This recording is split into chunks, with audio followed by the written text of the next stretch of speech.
All right, we are live on BoozeBash 1 now. Should be.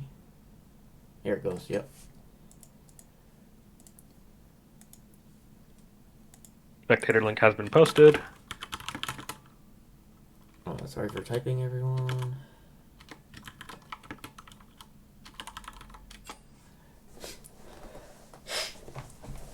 All right, so we have Noxus versus Bilgewater. Noxus had to get a last-minute sub. Which will be Zach in the jungle, I think. Or Yeah, sorry, not yeah, Zach in the jungle.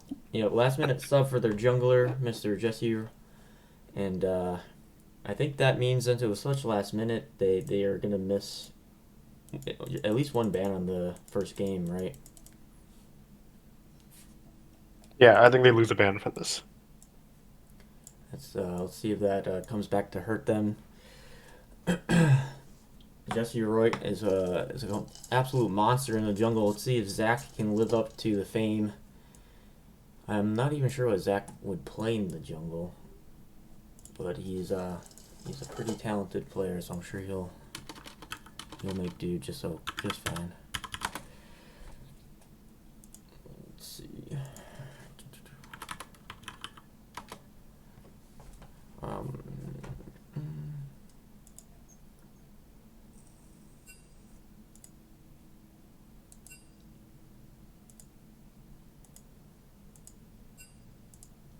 all right, we got the stream announcement going. We are live.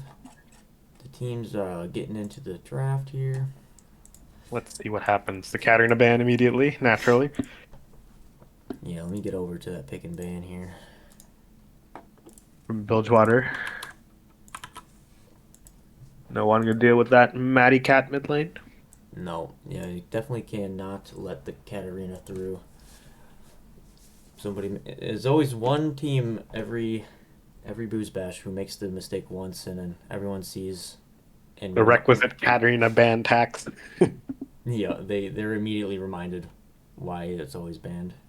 But so what are you expecting out of the two teams here? Oh wait, yeah, we got the Lux ban. They're going straight after the mid laner. Oh yeah, they're just targeting down Matty's champion pool. Let's see, let's get The Kaisa ban. blue side is The Jarvan insta pick for Bilgewater.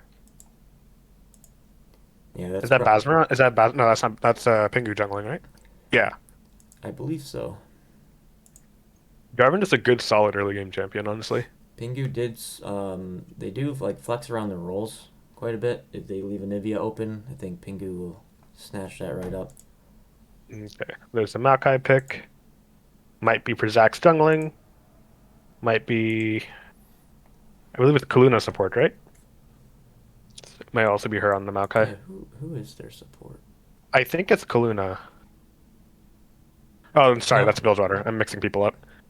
Yeah, that didn't sound right, but I never know the teams still this deep into the series.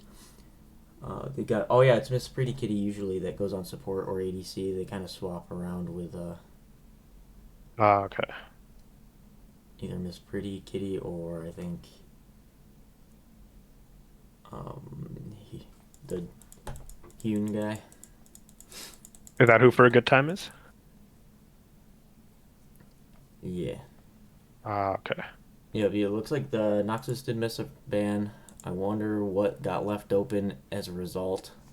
They went Lucian Nami for Bilgewater. That's pretty That's a aggressive. super aggressive bot lane, yeah. Into an MF and what I'm going to assume for the time being is potentially a Maokai support.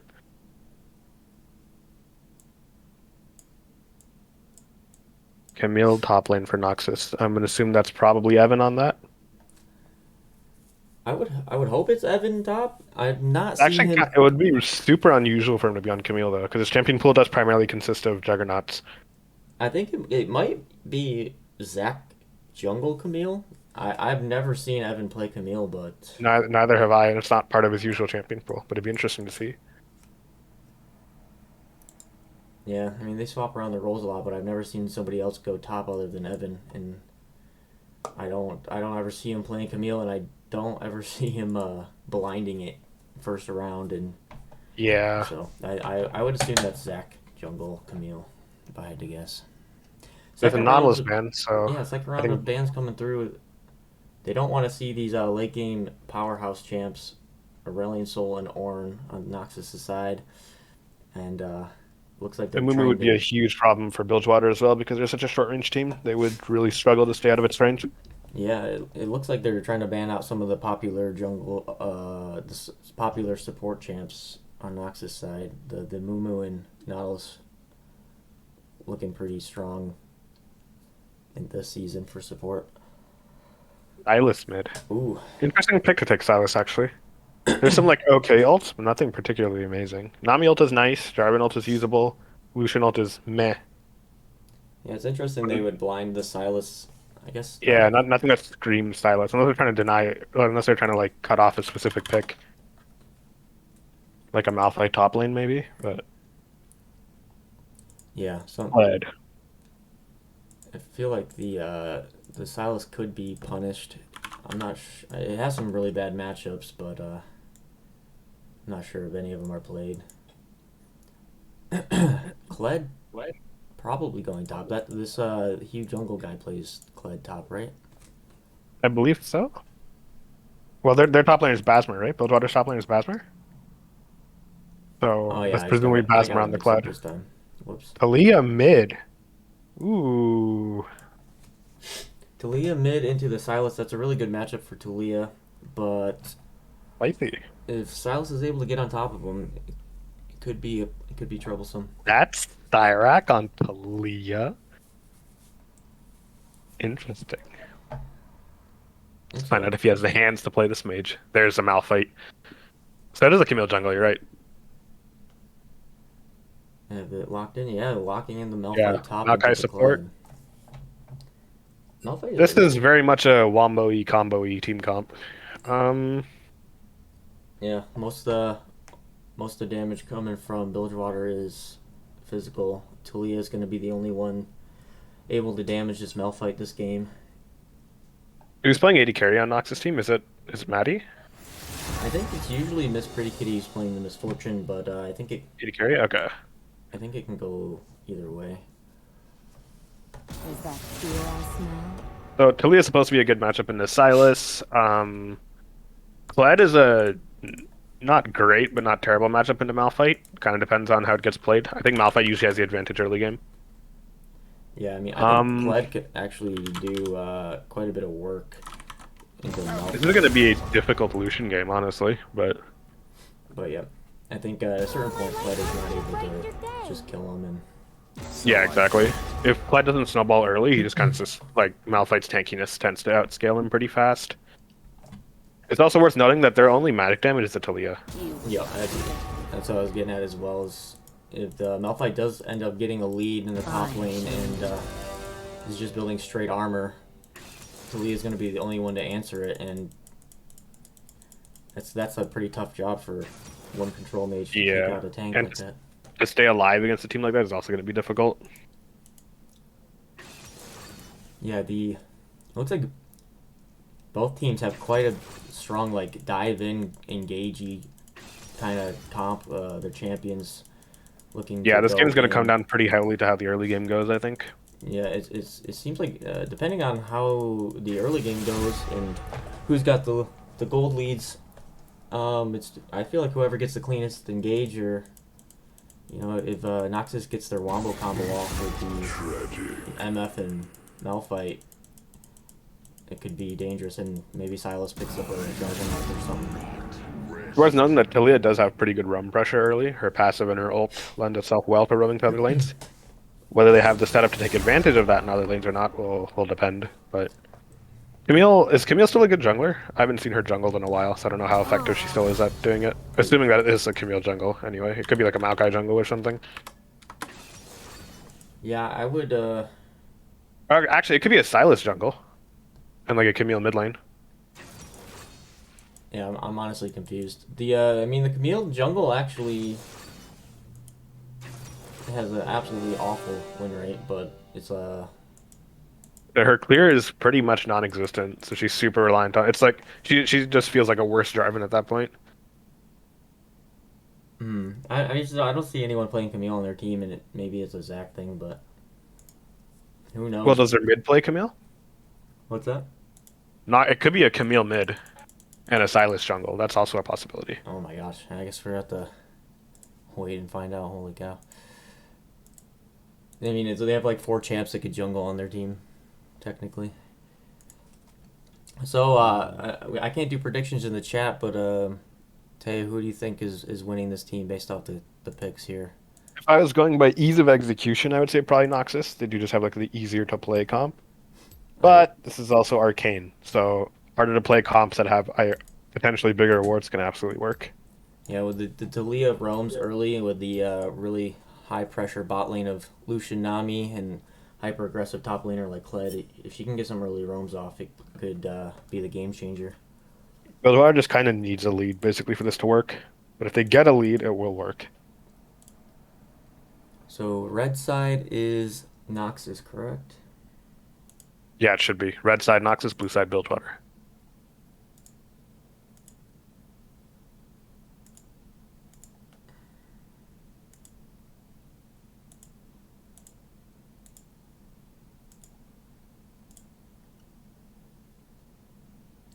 I hate that these are sorted by Chemtech and Hextech, and they're not even in the right things anymore because it's all swapped. It just makes my job that much harder. All right. We are all set to wait 3 minutes.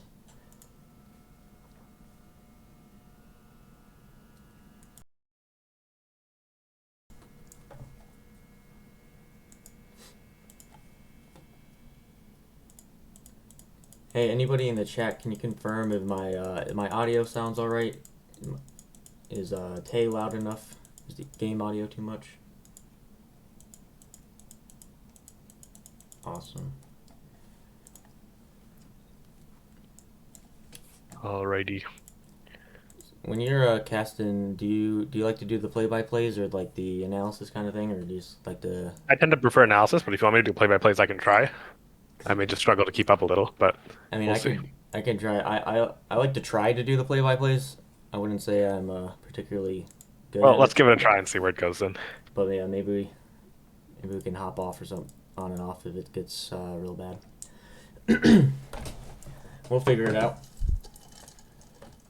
Yeah, Camille jungle using health pot with leash can do red raptors and blue, 70% HP at the end. Yeah. Okay, so Camille jungle can clear, it's just not a gentle clear. So technically, yes, could work. Yeah, and I don't know it. Malphite or Maokai could technically support. So it's a weird comp they got on here. You know, we don't actually know if it's Zach on Camille or not. That would be my It's guess. just a hypothetical. It could be Silas jungle and Camille mid lane too. That's also a possibility. Or honestly, it could be Malphite mid, Camille top lane,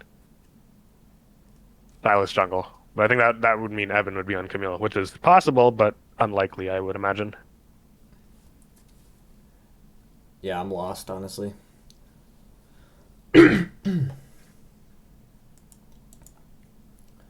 Oh yeah, I mean, actually, it could be the mid lane Camille because that guy plays the a lot of those fancy skill expressive champs. Camille versus Talia is going to be an interesting matchup too.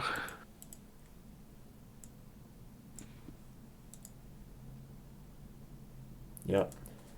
Zach went the safe Maokai jungle pick. That makes more sense as subbing in as a jungler, not to completely troll your team.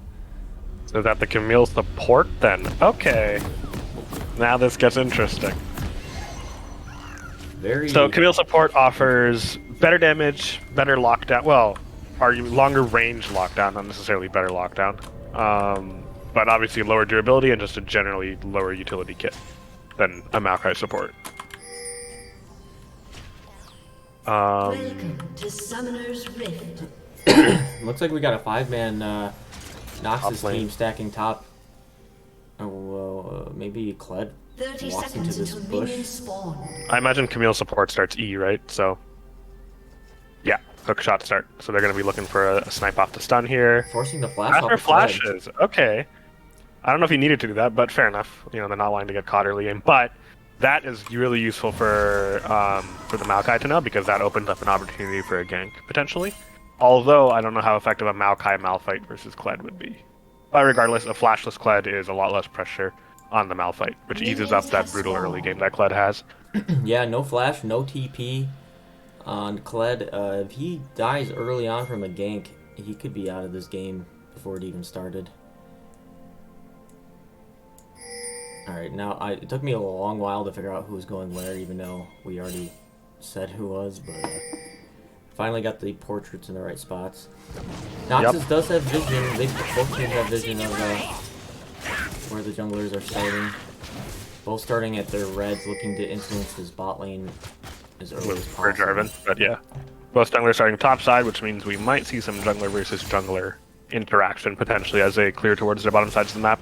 Assuming Zach doesn't choose to gank top with the flash disadvantage here at an early level. Seeing Maokai do his Raptors second here, he might look to do Krug's third and gank it early top, and then or he could just go straight to his blue and try to get a really early gank bot. Looks like that's what he's choosing to do here. Bot lane taking a trade. Completely skipping. Camille finds that trade, uses the bone plating and her passive shield to great effect to tank back Kaluna's trade back. But this does mean that the Lucian Nami bot lane with their range advantage gets their level 2 first. Doesn't seem to be able to do a ton off of it. They get a very good trade off actually. Yeah. Oh yes, Even huge after all help. the nerfs, completely overpowered 2v2. Nami does take a turret shot on the way out, almost evening up Actually this might be a wave. problem considering that Camille actually has quite a bit of health still left. And Cleanse is Sure. down on the Lucian, so the Camille stun is actually gonna land, and the Maokai getting down here really early. Jarvan actually here first, looking to do the counter gank. Here's the jungler versus jungler interaction we're getting. Yep, Jarvan's here for the counter gank, but Maokai got the first look. Oh, that's a very good CC chain off on the map, and she's gonna die here to the red buff burn. Absolutely This is amazing beautiful counter counter gank gank. by Pingu. Oh, Getting two the red kills buff with the bot burn, lane. double kill. The AoE from the Nami just getting him blown up in that red burn to finish him off. Yeah, Jarvan with 2 early kills. He's gonna really have the tools to dictate this game. Both did mirrored clears, by the way. Although actually, I think Jarvan actually skipped a camp to get there faster. But they both basically did 2 buffs, 2 camps. Yeah, it's and interesting. bot. No, Maokai actually did 1 extra 4 camp, I camps. think, right? He Yeah, he did red, chickens, wolves, blue, bot, and Jarvan just had the blue, gromp, insight red, gank. to get there even quicker, skipping and camping. That's where just like Jarvan's early strength comes into play, right? Like, because Maokai tends to offer more utility than. Oh, hold on, we're gonna see a gank off here. I think on this flashless Kled. Evan's got the wave in a good spot, pushing in. Let's see how this gank works out. Yeah, no Fast flash gets on almost the immediately. Kled. Oh, he's just quick enough to avoid getting dismounted, which is huge for him. Which means he'll live for now.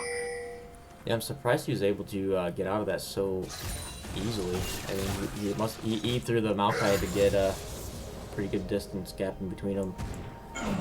Mid lane relatively boring for the time being. Cyrax trying to run a little low on mana, but that's just kind of how early game gameplay goes. Jarvan walking over a ward. It should be pretty safe. Silas here. Camille is here. We've said, oh, he's in. Looks for the E2, chooses not to take it. Oh, Cyrax does spend the last bit of his mana there, so he'll probably have to catch this wave and look for a recall. The Camille support hovering mid to cover this potential game. They choose to take an invade here. Camille engaging on the Jarvan here. Silas is close enough to follow. E through. He buffers with the EQ? Oh, okay. Yeah, buffering out the peel off. EQ. He's out. I do believe he stole a few chickens there, so a little bit of money there. But otherwise, Bilgewater is up a pretty chunky gold lead so far. It's a good spot to be in.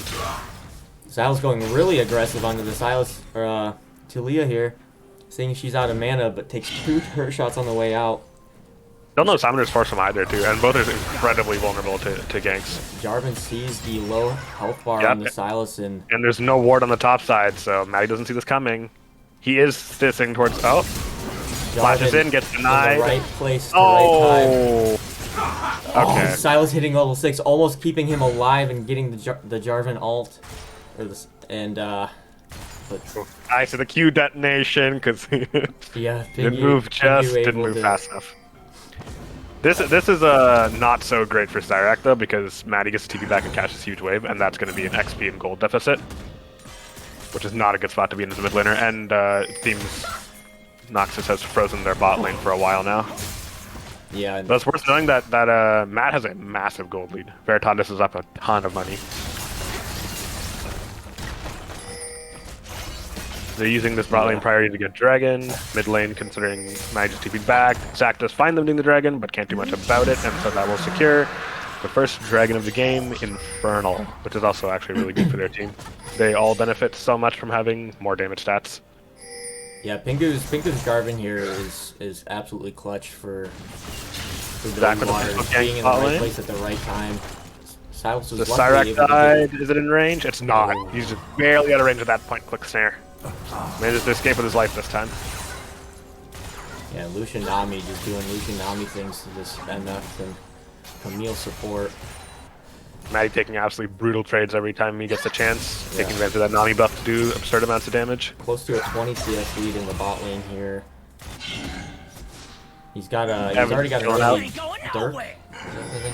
Yeah, he got the early Dirk. He's doing a lot of damage. How close are they? Knockout coming to bot lane for potential gank, but there's a control ward there. They're going to see him coming.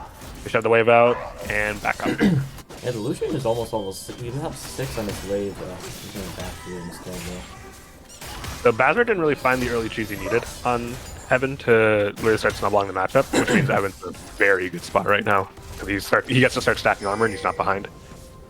MF is going to be backing here with 2,000 gold, or she better be. He doesn't want to be in lane with Lucian coming back for the Dark and the Green Quiver. Especially as level 6 approaches. They need to be. The wave and the hard calling are to going to be up wave. soon. Oh, I think are they swapping lanes? Looks like they're swapping lanes for now. As the Bilgewater bot lane heads to mid lane to cover that. Take a pretty painful trade onto Maddie, force him back up. The culling is not up yet, but that's a massive trade to take, and Cyrac gets to catch the wave bot lane in peace. As they swap to help use their gold lead to start to suppress the mid lane and play for the Herald.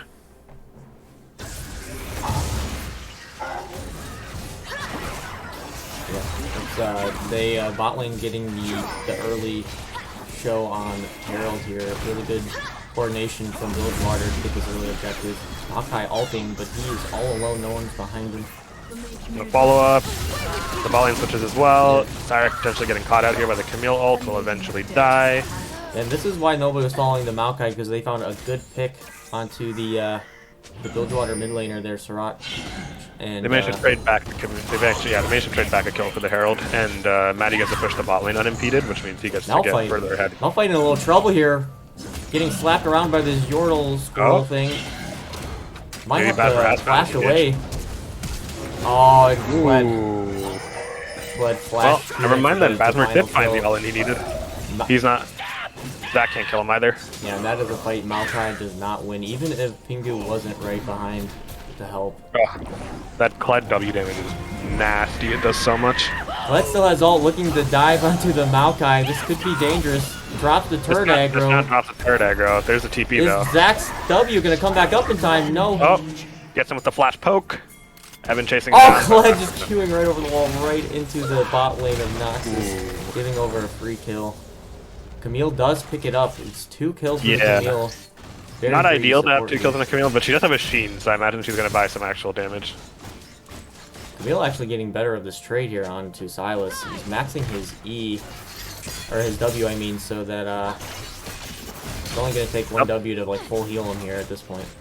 W-Max is an interesting approach to take to a mage matchup, actually. Normally you take either Q-Max if you just want to sit back and farm, or E-Max if you want to look for all-in kills, because he's just more damage. W usually take in the melee matchups where they can't really afford to stay out of range of your W, so you can use the healing and the damage. Yeah, exactly. I was wondering which one he was maxing this game in. I've also seen where they put a couple points in the Q early to the lane, and then Silas getting caught out by the Talia. They also catch Zac doing his blue buff and pick him off with a very clean flash auto, where Matt gets his 15% crit chance to proc and finishes him off. And the bot lane of Bilgewater really putting a lot of pressure on Noxus here. That the Maokai jungle not able to even farm his camp safely, and They're rotating that gnarly lead. Emil gets stunned. Oh, okay. good bubble by Nami, but being under the turret like that can't commit. That's actually in a decent spot now. He's got a decent bit of AD going, but Evan does have his top E now, which makes a massive difference, especially against somebody who's so reliant on auto attacks. There's a pretty big CS lead for the Malphite in top, but Yeah, which is a good spot to be into. with the rest of the map more than makes up for it for Bilgewater with a 2K gold lead at this time. Oh, Maddie attempts to use the stolen Filia ult to cut it off, but gets interrupted by Cyrac. Yeah, it looks like They know they're on Dragon, but can't really do anything about it, even though it appears to be a potential 4v4. Yeah, it looked like he ended up just like cutting off his team from getting to the dragon there. Actually, that was, I think, the actual play as well. So Cyrac just cut them off on the rotate there to guarantee his team the Dragon, I think. Yeah. I think I think he's got a massive lead. I mean the Malphite got a little bit of a lead, getting pretty tanky. Hopefully, for Noxus' sake, he can get to raid boss levels soon enough to where these early leads won't matter for the AD carries of Bilgewater. Worth noting that Kitty has in fact closed most of the CS gap that Veritatis had over him, or her. And the finished Kraken too, actually. Skipping the no Dirk means you finish the Kraken 1100 gold faster. And a finished Kraken is a bigger spike than Veritatis' current items. Good W by the Ross there. And dodging the whatever that's called. The chain? Yeah, on to the Everfrost. left. My gosh, Oh, Everfrost, okay. yeah, barely getting out of the snare from the Everfrost. W Max Everfrost Silas. Spicy. Looking for a potential counter gank top side, but nothing happening at the moment. As Pingu takes a recall and spends a bunch of that big money. Nami ulting is pretty to do there. Kitty left alone into the tower is going to potentially get dove here, because Kitty's still pretty far. That Oh, the bubble bubble there whip. would've been Oh, there's the bullet time. Oh, he autos the tower. Very tired. Nami He autos the getting tower. the kill there. Now he's the kill on the plate, He's but I just think gonna die Veritatis to is going to get the die to the kill here. Yeah, Red team double yeah. And Honestly, then it they would get have been better 2 to kills give it from to- that dive. That works out pretty good. Yeah. Veritatis kind of used his light slinger autos on the tower instead of the... Did he? I didn't even see that. That's yeah, he autoed the brutal. tower instead of Pretty Kitty. He would have just finished Pretty Kitty off right then and there. I thought he That also executed it works. really well from what it looked like. Got out of the turret range just in time, but it autoing the turret, that's brutal. Yeah. At least they You were got a Gale able to get Force the now, kill. though. Gale Force, good early spike. Kraken skills better. But if you're already ahead, Gale Force is pretty good. Cyrac with some actual mana now. Oh, the flash stun. Meal Oh, support the showing insane up W mid lane. hourglass to save himself. Huge Malphite ult onto Oh. 2 members. Stolen Nami ult, knocking up 2, but Jarvan just jumping He gets right on the stunned. Silas and Tries to flash. right behind with his ult to finish off the Malphite. What looked like a good play for Noxus turned south real quick. A good rotation from both top laners down to mid lane to help counteract that. An Everfrost on the Cyrac too, which is a good idea, I think, into so many melee champions.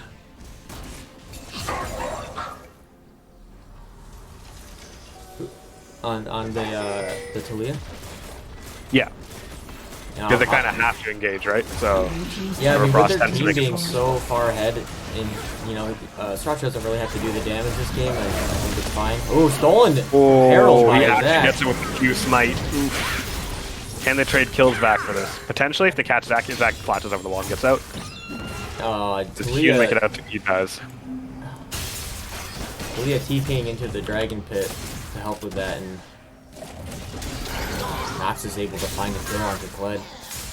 Last They one gets stole the 3v1. eye, but I don't think they were able to pick it up, were they? No. I don't think they did, no. Yeah, none of them have it. So they managed to steal it, but weren't able to get it at risk of their own lives, so... Yeah, Noxus didn't lose any members there, and actually picked up a kill on top of preventing the Herald from Bilgewater, so that's pretty huge for Noxus not to fall too much further behind. The dragon will be coming up shortly, however, and Bilgewater has already gotten 2 dragons. And it looks like this will be a Hex Rift, I believe. Yeah. This will be a Hex Soul. And let's see who gets this 3rd dragon, because that will decide if Bilgewater continues to accelerate the pace of the game in their own favor, or if Noxus finally starts to turn the tides. Camille has her Sunder now. Let's see if that makes a difference. Yeah, this Camille going Sunder is going to be a real part of damage onto some of these carries, these squishy carries like Nami and Lucian. Even if you're a Camille support, you still have that true damage Cho'Gath R on your Q. You start poshing on the dragon. Both teams rotating here. It looks like Cyrek might be caught out here. Yeah, Sirach's way He's way gonna too die here. far up. Way out of position at Dragon Time and gets picked off with insufficient vision. Camille Let's see if we getting got a onto counter. like Jarvan ulting onto the MF, trapping his Oh, own wall. The misses the Maokai EQ. ult coming back. Gets Silas caught in the able to middle pick of up the 3 kill ults and on dies. 500 gold shutdown onto the Silas. That may just spell game over That for kill Bilgewater. That's just gave scary. the entire Noxus team shutdowns. Yeah, you did not that want massive this gold mid point. laner getting that 500 gold shutdown. That's he's gonna be real scary to deal with. Red team Yeah. slain. Pingu there landed the ult on Pretty Kitty because he saw them out of position, but Pretty Kitty managed to flash out of the Jarvan ult, and then the Jarvan EQ out of his own pit kind of missed, and he got caught in the Maokai snare under MS ult and just died. Yeah, it looked like he was trapping himself in his own cage at that point. Yeah, exactly.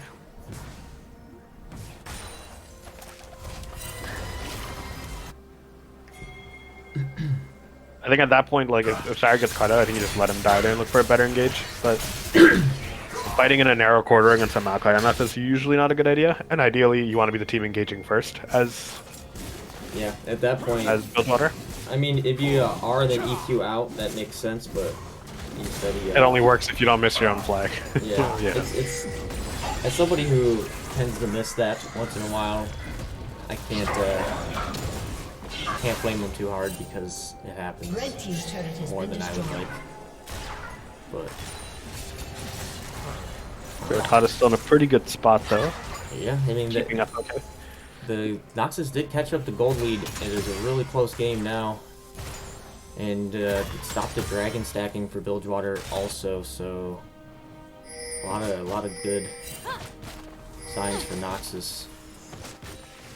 Pingu hovering around mid, looking for potential gank / counter gank as And that Zach and playing Huon's that back up ward, top that, side. that seemed pretty scary.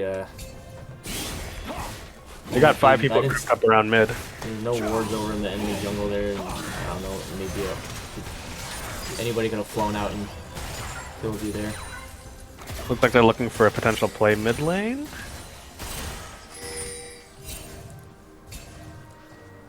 Yeah, Malphite has his TP, is stopping this wave bot lane. Bastard guy's Hydra. Swatch is patiently waiting for the next wave to come through. Evan shoves that away bot, rotates back mid. Actually, continue looking for a mid lane play as they steadily clear vision and look for an angle to engage with. Yeah, Malphite walking in towards mid, looking to start up a fight here. Talia nowhere near right now. Camille going in. There's E flash flashing engage. onto the Lucian. Malphite close behind. Big 3-man ult here possibly. Maokai follow up, but no, they weren't able to get there. Master finds the potential engage, but might just... Okay, no, he gets to his team in time and gets saved. Huge W from the Sirach. Cyrax combo. Instantly killing that enough with no flash. Maokai forced to flash out just to survive. Really low HP bars on Bilgewater though, and the Silas is huge, but gets a little too brave and just dives the enemy turret. Gives up another kill to Wow. Bilgewater. That was a really good ult from Evan, I think, in terms of just raw disruption power. And I think Maddie went in there, and I guess he decided he was already dead and decided to just trade himself for the Nami.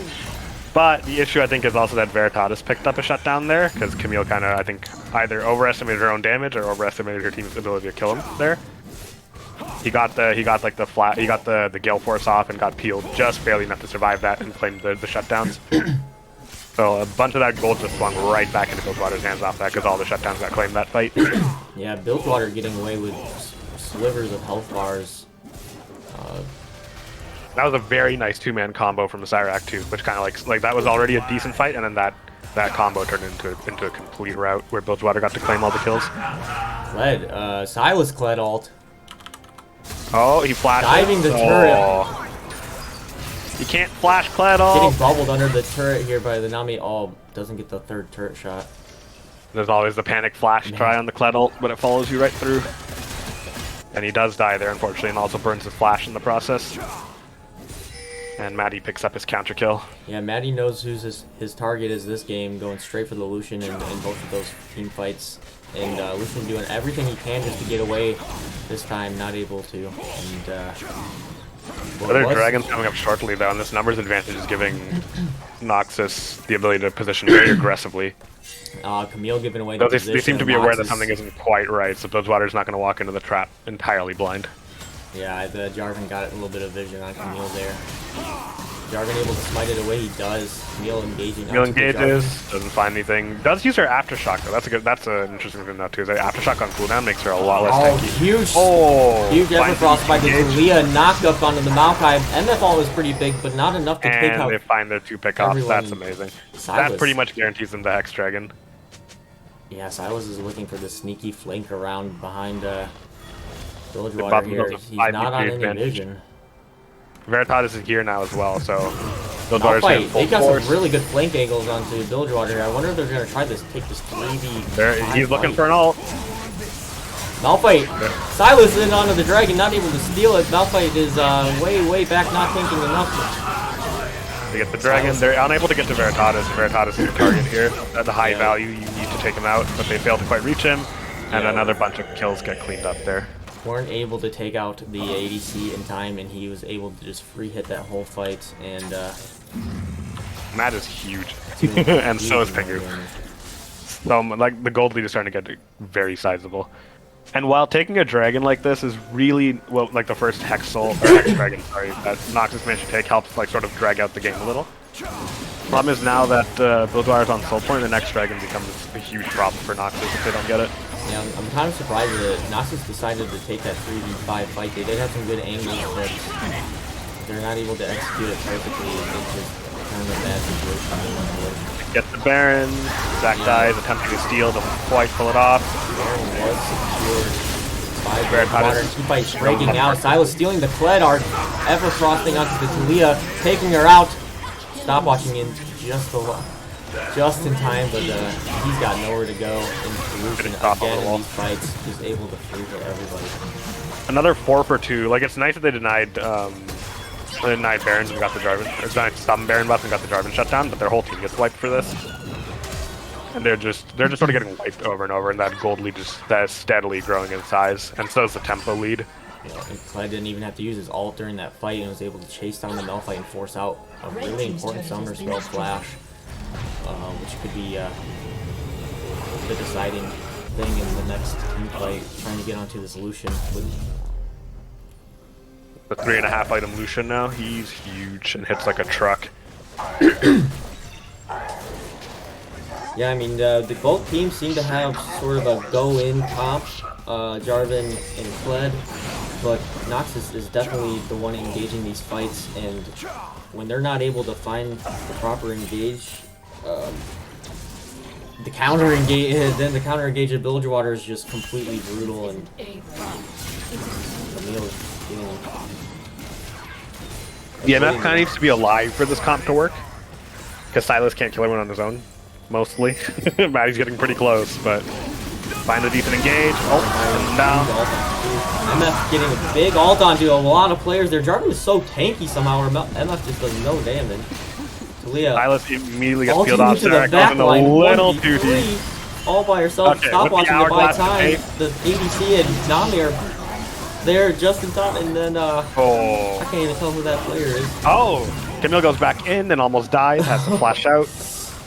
I like the idea there from Cyrac was to go in deep and like sort of force them to jump on him and then use the hourglass to like bait them to stick around so his team could finish them off. They don't quite manage to get all of them. Yeah, it looked like a completely into play from Srush, but it ended up kind of just baiting Noxus into a bad team fight again. Hit the tower. Yes. And Sidewinder's for it. And the Drinker pressure keeping the Jarvan alive snowballing. barely, and Lucian is just tearing these people apart. They're not able to kill him. Been destroyed. They're now they're 10k gold behind. Like they just fall further and further behind every fight. Like that was a good engage attempt from Maddie there to get on top of Veritatis, but like the Stylus got peeled off immediately by the Nami wave. They were ready for it because they kind of have to get on top of the Lucian. If they don't, they just lose the fight, right? But Yeah, the Nami is absolutely massive for stopping these Yes. engages from Noxus.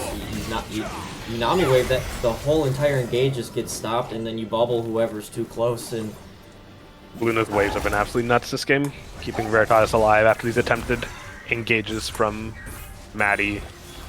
yeah, supports go kind of unseen in a lot of BoozeBash games because they're not doing anything too flashy, but keeping these players alive when there's such huge engage coming from Noxus is pivotal to their success so far, and really setting them up for these really great team fight runs. Robert's got a death dance now. He's going to be nearly immortal.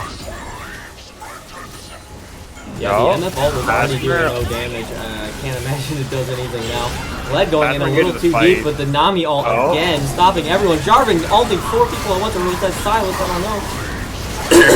You knocked him onto 3. Who is that even in the back line? I don't know. MF getting away with barely any HP, or is she? Nope. Oh, the W finishes are off. I think that was that a W or a rapid fire That auto? was, Might it have been looked rapid like fire a auto. W finishing off MF, and Lucian is just Yeah. having a lot of fun this game. I think you found that nasty engage into like a 4-man cataclysm and then flashed out of the way of the MF ult to like keep the enemy team stuck in there and get himself out of harm's way. Yeah, that was an absolute. Maddie goes in, picks off Cyrac, but dies in the process, and I think that's going to be game. Just Bilgewater just playing a relatively clean game and just snowballing a good. Like I said, like if they get a lead early, this is more or less what happens. And Yeah, that's usually what you don't happens. want to fight in those tight corridors into an MF, but when you Jarvan ult 4 people and Nami ult 5 people, it kind Yeah, of that was a beautiful wave too. That was such a good wave. Yeah, absolutely, completely stopped them in their tracks again, and then the counter engage just from Pingu. Phasma using his health bar to bait a fight. They engage. Nami finds the huge wave. Pingu follows up with the Cataclysm, and it's just cleanup duty from there because they just can't reach Matt. And not being reached means they lose the fight. Yeah, this is a much different look from Bilgewater, who's currently 0-3 in Arcane bracket. Looking really coordinated that game, and their team fight's looking a lot better. Let's see how Noxus responds in the next pick and ban, and I wonder what side they're gonna pick. Let's see if their champion selection changes. Is it loser pick, or is it like automatically switch no matter what, or how's that work? Sorry, say that again? Like, what side does Noxus get to pick? What side do you want?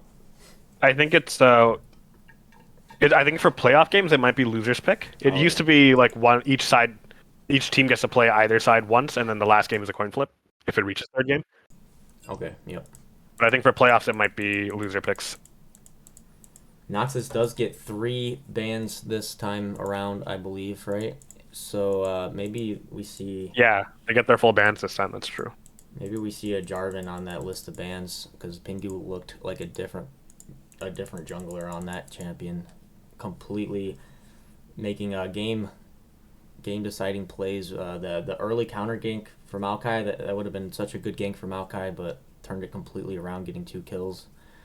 And then the gank mid, killing that Silas, from shutting him down a little bit. I don't know. It's a really good game from Bilgewater, and Noxus almost brought it back, but a couple misplayed team fights brought them back behind, and Lucian just took over after that. Alrighty, we can stream the lobby here.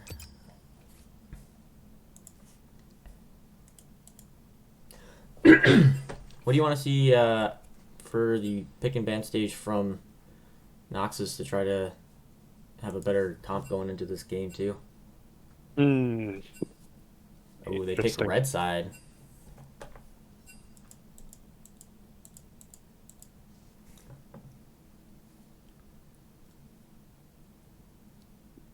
I honestly don't know if the bans would change all that much. The dilution was obviously a problem, right? But I don't know if that was so much. They might ban one of the like the Lucian Nami duo to not allow that, but that also means leaving up Matt's monster picks, right? Like the Vayne and the Aphelios, like the champions he's known for playing. Yeah, I mean, if they're gonna go for this really dive heavy comp, they should look to get away, ban out the Nami or maybe just the Lucian. I don't know, it just shut down the ganks really hard. The Jarvan like ganks and counter ganks were absolutely on point that game too. Yeah, absolutely. I would not want to let them have Jarvan again. That counter gank bot side at like level 3, where they did like the 3 or 4 camp clear and ran bot side, Yeah, was really heads basically the up point where play. the game started snowballing in Bilgewater's favor. Really heads up play from Pingu. That that bot lane could have looked completely different. That MF ult might have actually done damage. Levering that Jarvan early game power to give his bot lane the lead and himself the lead they needed to keep steamrolling over the game.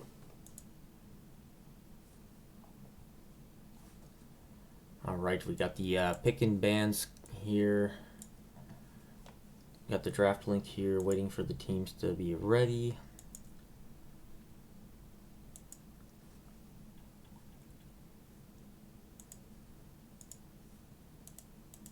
Oh, they got Jesse Roy back.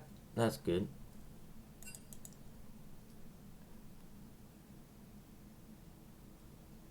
It really sucks when you're in a playoff game and you don't get to have your full roster. Regardless, yeah, even if regardless of how the sub plays, it just feels bad.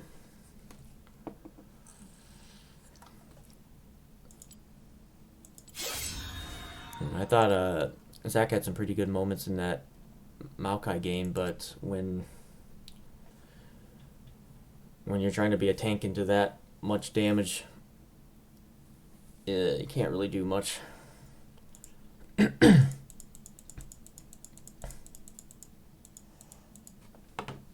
Alright, I'm gonna be right back. I gotta feed my cat so he stops bothering me. Come here, Ziggs.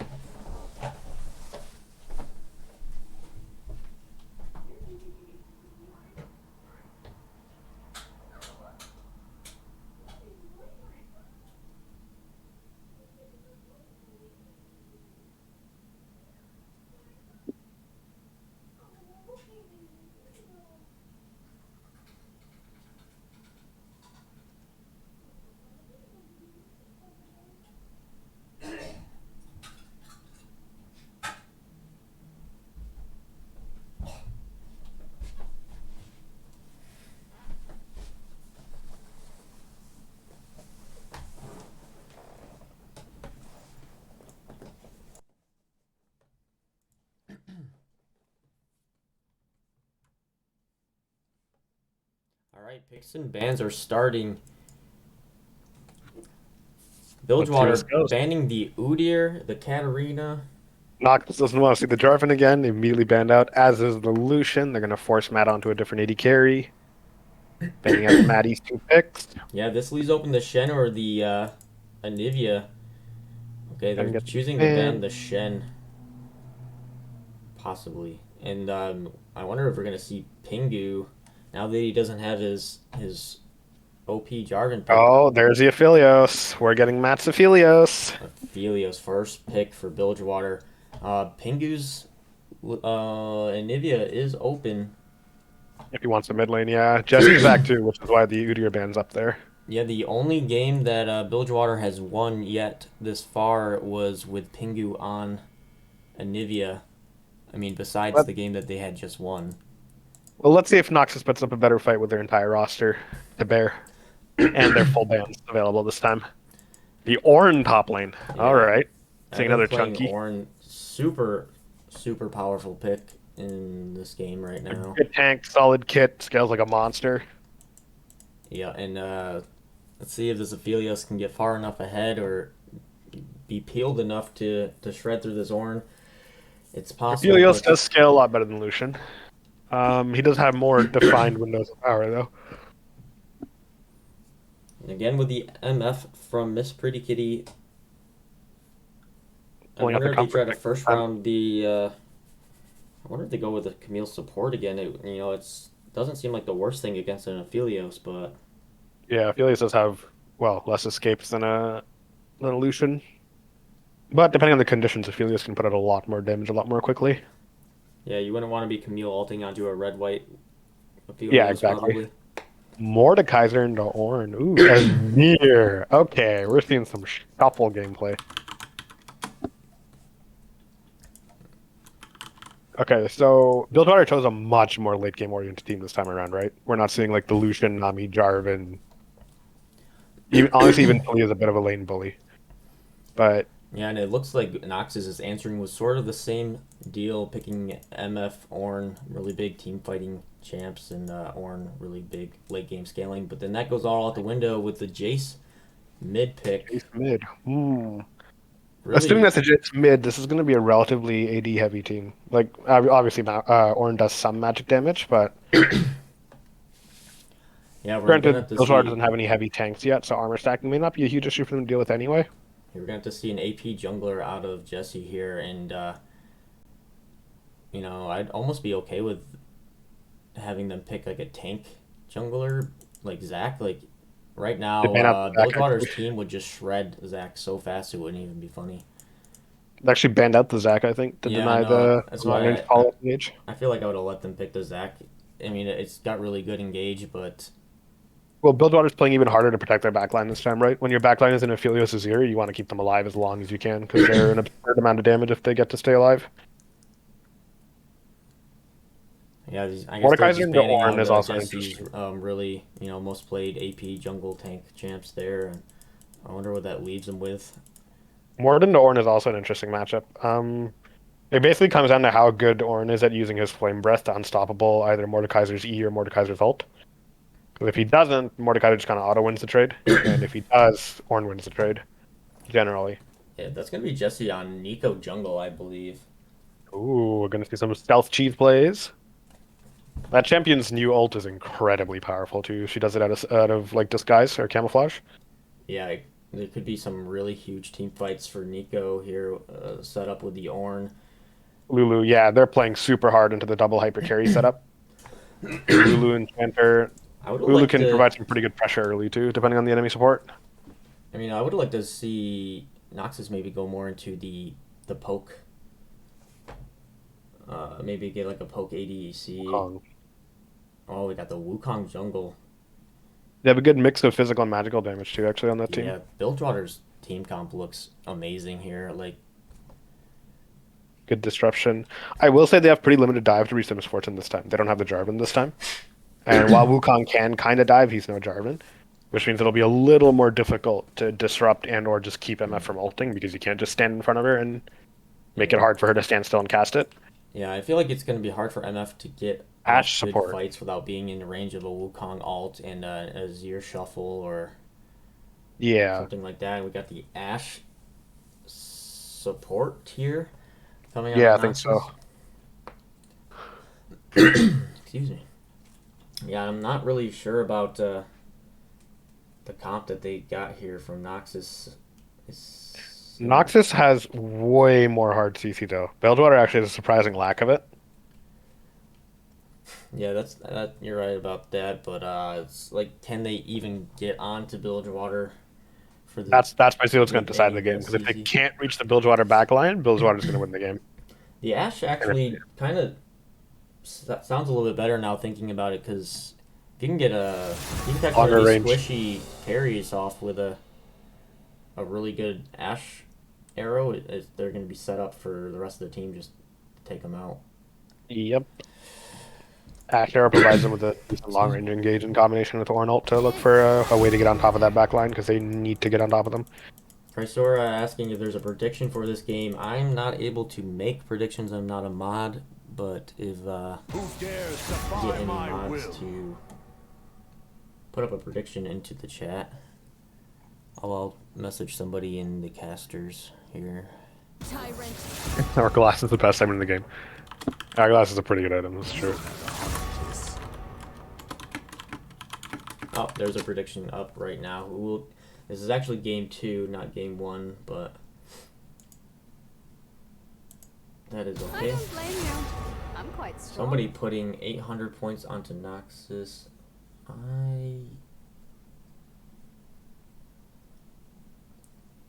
So I go. I don't know. I wonder who is it. Sriracha playing Azir? I mean, I don't think I've ever seen him play that. He does do it from time to time. I haven't seen it in a while, but let's see. It's also really nice that the wall offers both like self peel options. Because while shuffling is obviously nice and flashy and looks cool, you don't always really want to be pushing like a Nico or Jace on top of your very squishy backline. But you can if you're ahead, and otherwise, like you can also use it as a peel tool, just like knock the Nico ult out of your team to like repel a Jace engage, or maybe even just like block off Ornn from getting into your team after his ult. It can be super useful. It has so many useful applications. And it 9,000 points put on the Bilgewater here. also does a pretty nasty amount of damage too. It was buffed for a while back, and that ult actually hits pretty hard now. You can use it to just flat out burst somebody down. Yeah, I wonder if isn't it like, aren't you supposed to be rushing Nashers on Azir now, or that's what they were trying to make him do? I think I don't know if Nashor is a good idea or a good item on him again. It's always been like somewhat decent, but usually I think Azir's would go mythic, either Liandry's or Luden's usually I think, and then get either Nashor's or just go straight into like Shadow Flame.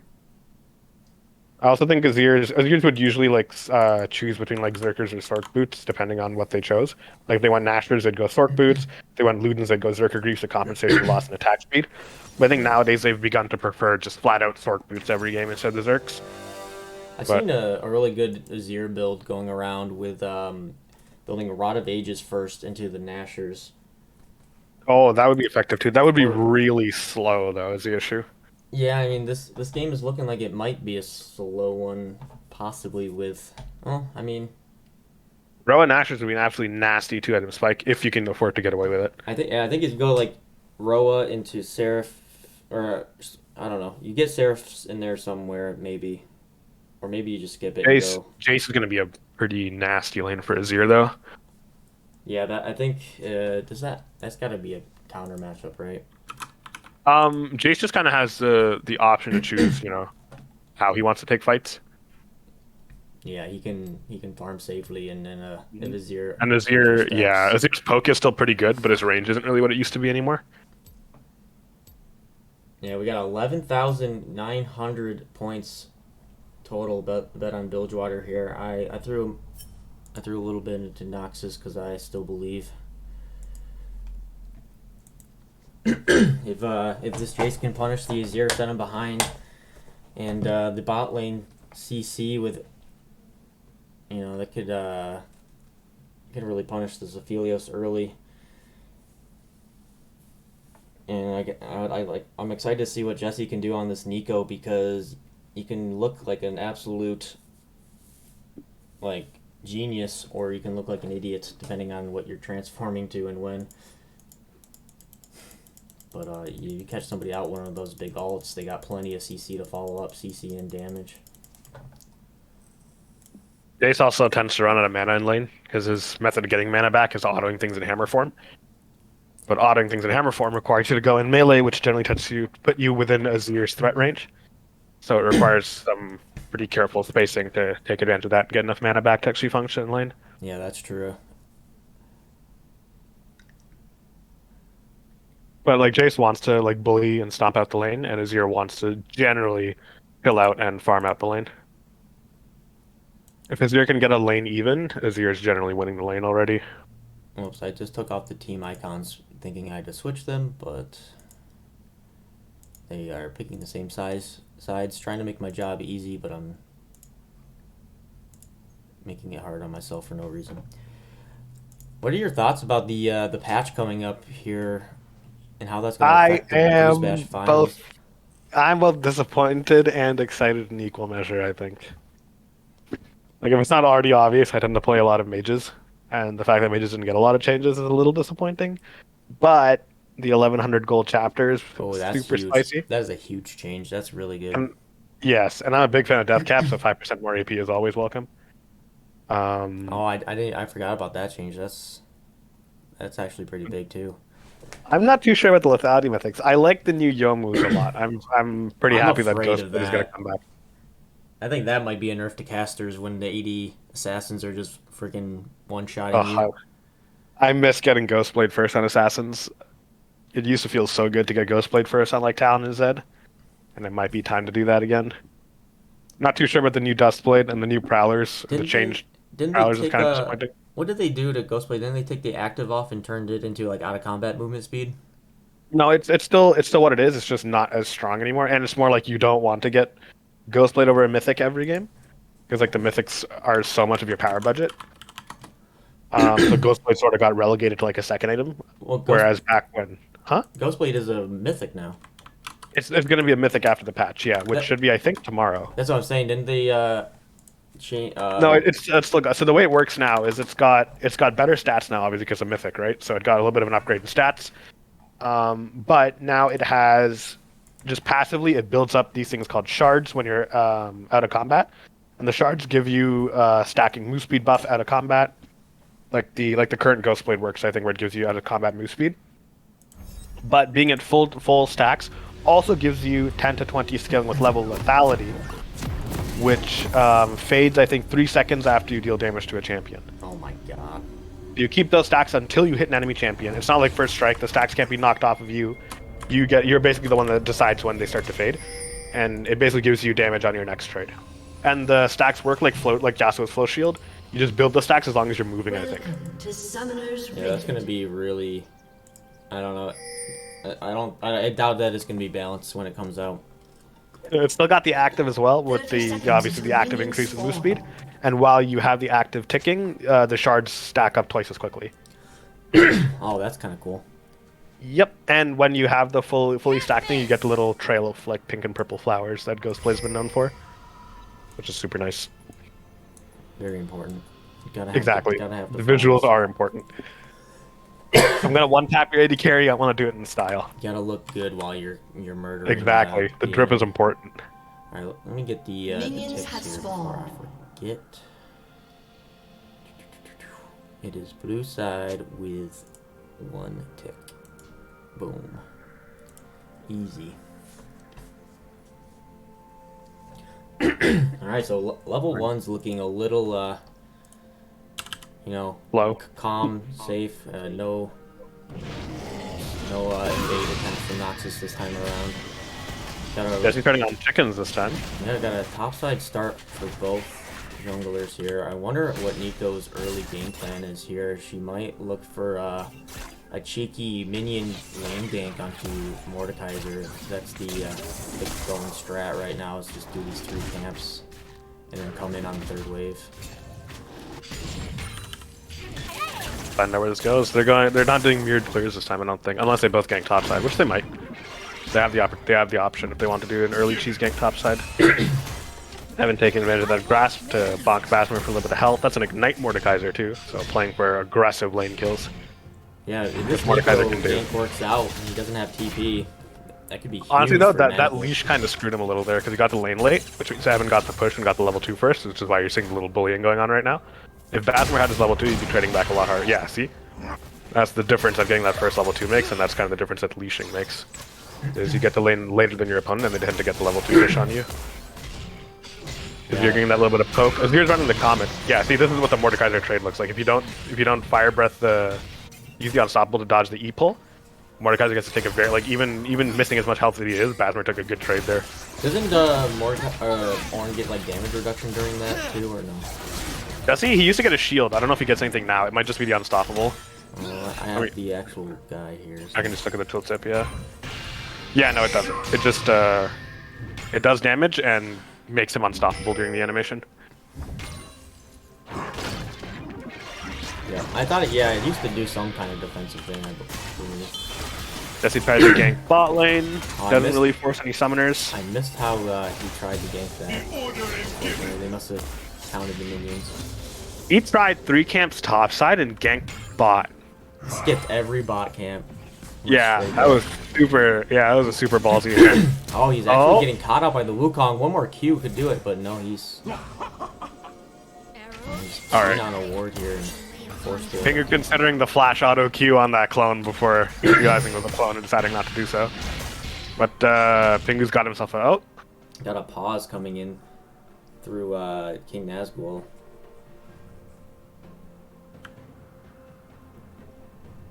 That's a comet. Summoner has disconnected. Oh, connection issues.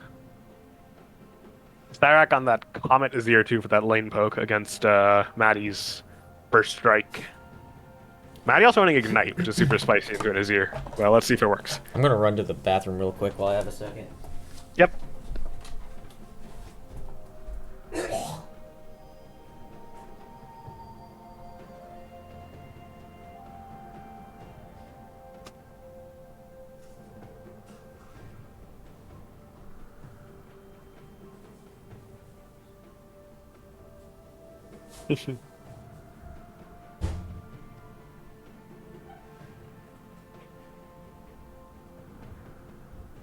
Yeah. Running futures market every game for the early lost chapter.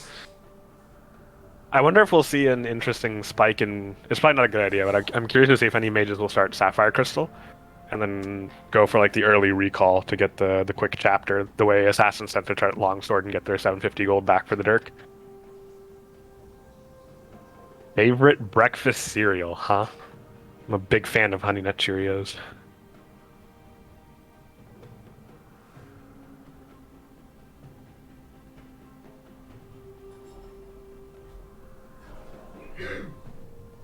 I just like honey.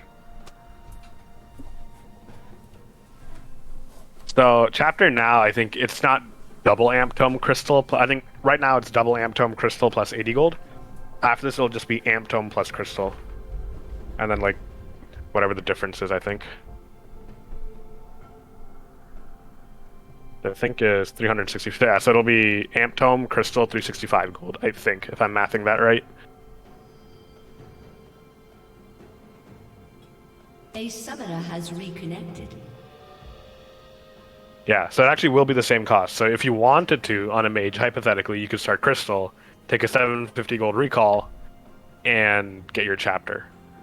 Yeah, just like, I mean, honestly, just mages in general. Chapter is a huge spike in lane. It's a decent little bit of AP. It just eases your wave clear. It eases your poking. It just makes it possible for you to do that kind of stuff without running into mana so quickly. Just eases just your general champion costs to play the game kind of stuff, which is a huge boon.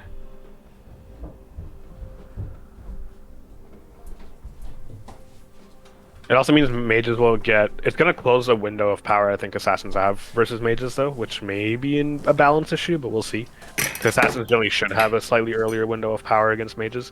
That's why Dirk is generally cheaper than Captor, but we'll see if this changes, how much this changes. The total costs are the same, though, so Ludens and like all the Chapter Mythics didn't get any cheaper. They've all been made 200 gold more expensive to compensate for Chapter being 200 gold cheaper. I'm thinking that Rageblade is going to be the really broken item. Yeah, I think they've already mentioned that they're keeping a very close eye on like all the Rageblade champions. Because they're already kind of convinced that obviously it's going to be an issue. I think they mentioned that like Kayle was at the top of the list because Kayle has been a traditional Rageblade user. It kind of fell out of popularity on her because her Rageblade like multi-hits don't trigger the like multiple waves of fire. But after this, like it might come back. We'll see. But wait, you said it does or it does not trigger the? It doesn't. It doesn't, which is why it fell out of favor on her. Are you saying that it does now though, after the change?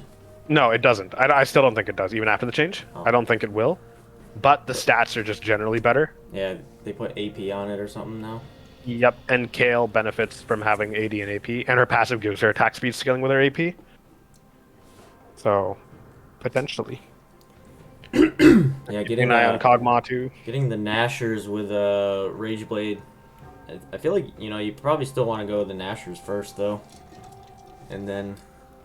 Is Rageblade a mythic now, right? I think after the change. Yeah, they're changing it to a mythic. That's actually interesting because that forces Kale, assuming she chooses to go Rage Blade, it forces her to give up Riftmaker, which is where a bunch of her durability comes from. So Kale will do a lot more damage, but generally be squishier. It'll be easier to force her ult out, or just flat out kill her. She won't have access to as much healing and raw, like max HP. Right. She'll Yeah. also lose her access to true damage, but considering the sheer increase in DPS, I think she'll actually just kill things faster. I mean, I feel like you get those 2 items on Kale, and you can just go straight tank after that if you want. You'll be fine. Probably, which is exactly why they're keeping an eye on like all the Rage Blade users, because that's kind of what Rage Blade builds tend to be, is like 1 to 2 attack speed items, a Rage Blade, and then you can go, you know, Psychopath. You can go full tank and just go for it.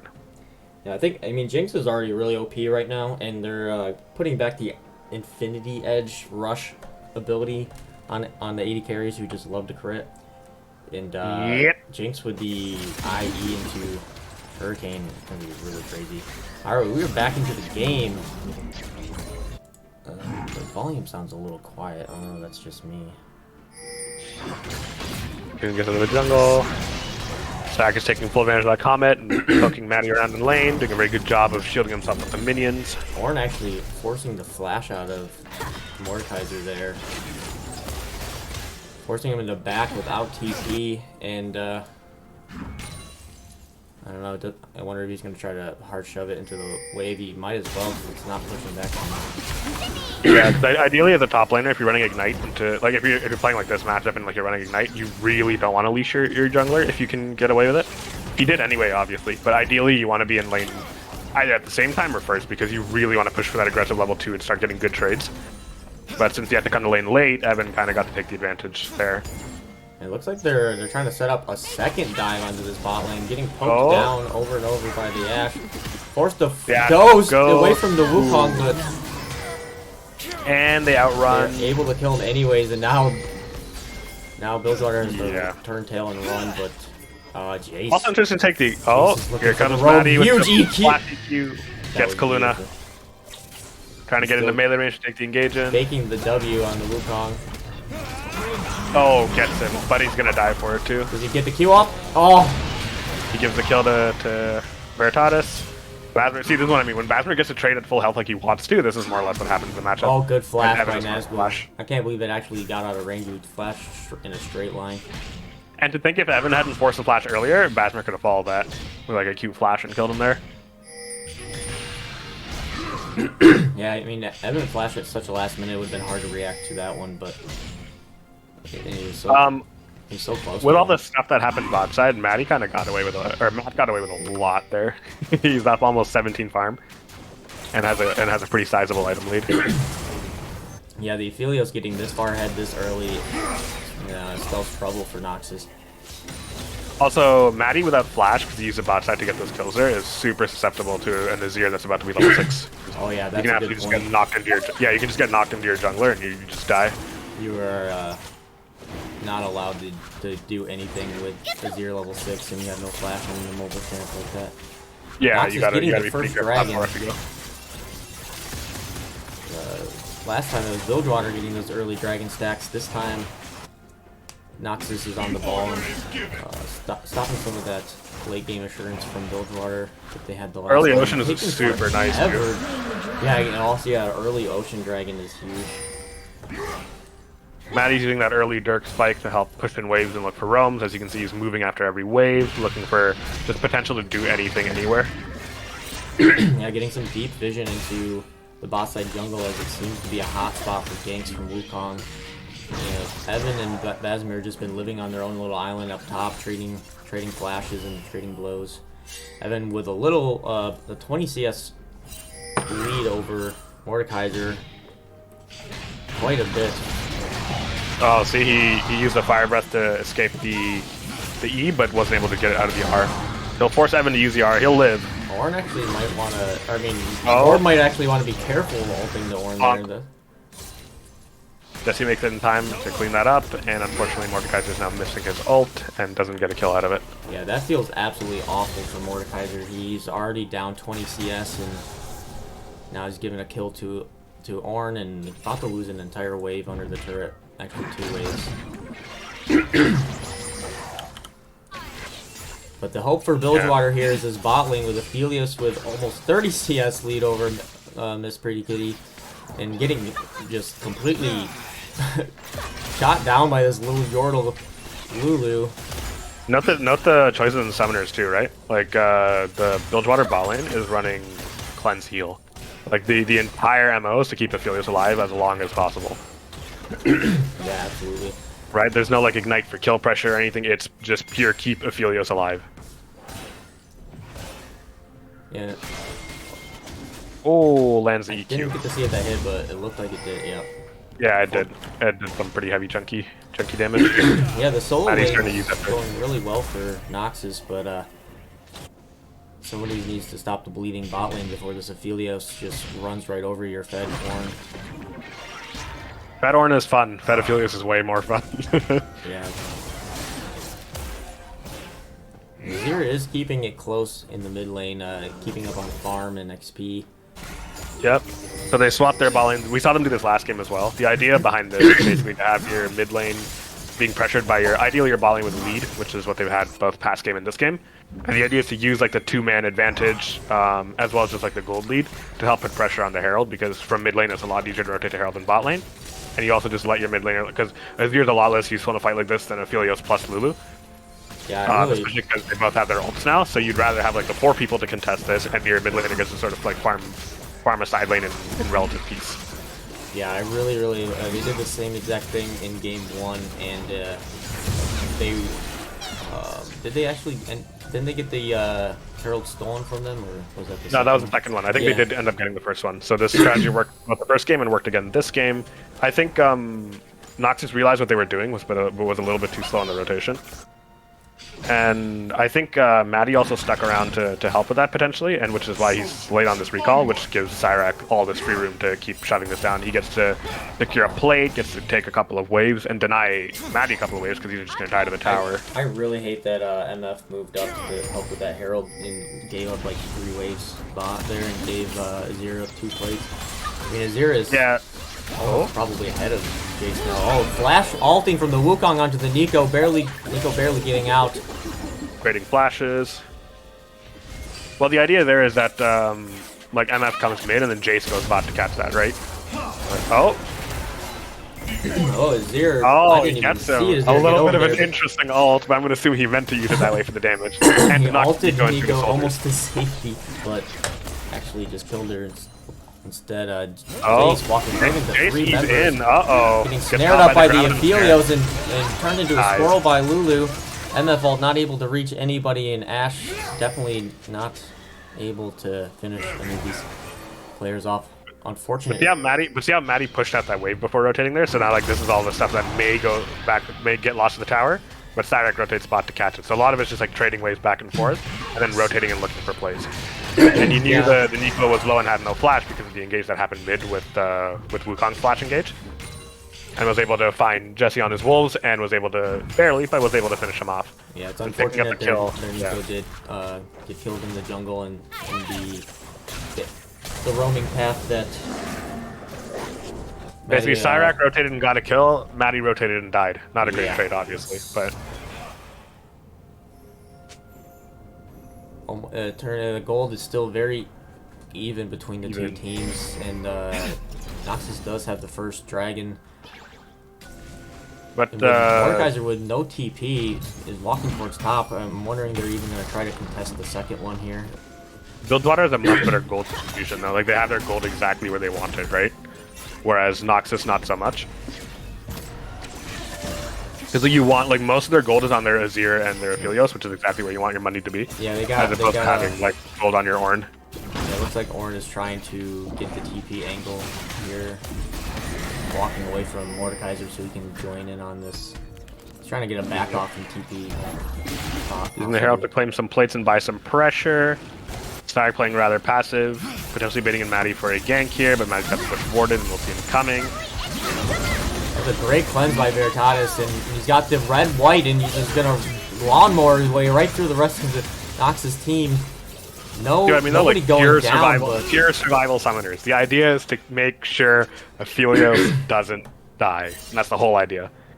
Yeah, I mean, they threw the kitchen sink at Aphelios, but the cleanse timing was perfect, and the Lulu peel is very, very hard to deal with. And Noxus getting pushed off the fight and forced to give up the second dragon here. Big ult's used, so they're forced to concede the dragon because Nico can't really fight too well in team fights without her ult. You know, when you're looking to the team fight into Aphelios, you really got to look for what colored guns he's got on, because red-white is not the ones you want to be dealing with. Most dangerous combo, yeah.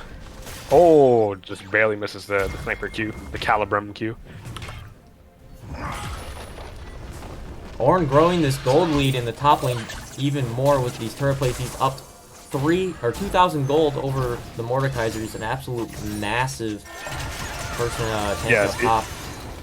It's a Sork boots Leandri's ear, so yeah, it seems they've kind of ditched the attack speed for now, or at least delayed it until second item instead of going Zerkers or Nashers first. For now, at least.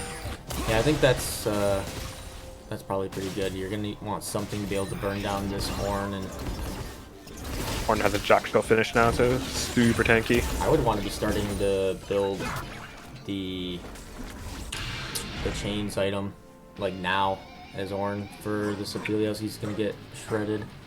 It's also worth noting that Jackshaw is even more effective on Ornn, because the way Ornn's skin works is Ornn's, like, the Jackshaw works is it multiplies your resistances as it stacks, and Ornn already gets more resistance per resistance because of the way his passive works. So you get basically Ornn's passive is the fact that, like, he's obviously got like the ornaments, right, the masterworks that he can give, but he also from all sources. Yeah, he just gets more resistance per resistance, and as he gives out ornaments, the 10% increases. So by the time he's given out all 4 of them, I think he's sitting at like 24, 26, I think, something like that, percent bonus resistance per resistance. It's like buying a point of armor on Ornn gives him. Yeah, it's like buying one ulting point of the armor Mordekaiser up top, unable to knock him up with the statue there. Yeah, so buying a point of armor on Ornn gives him like 1.26 armor, basically, and by the time he's given out all his ornaments. But yeah, he just gets like 10% tankier. And because of the way, heal forces a heal, but not much else.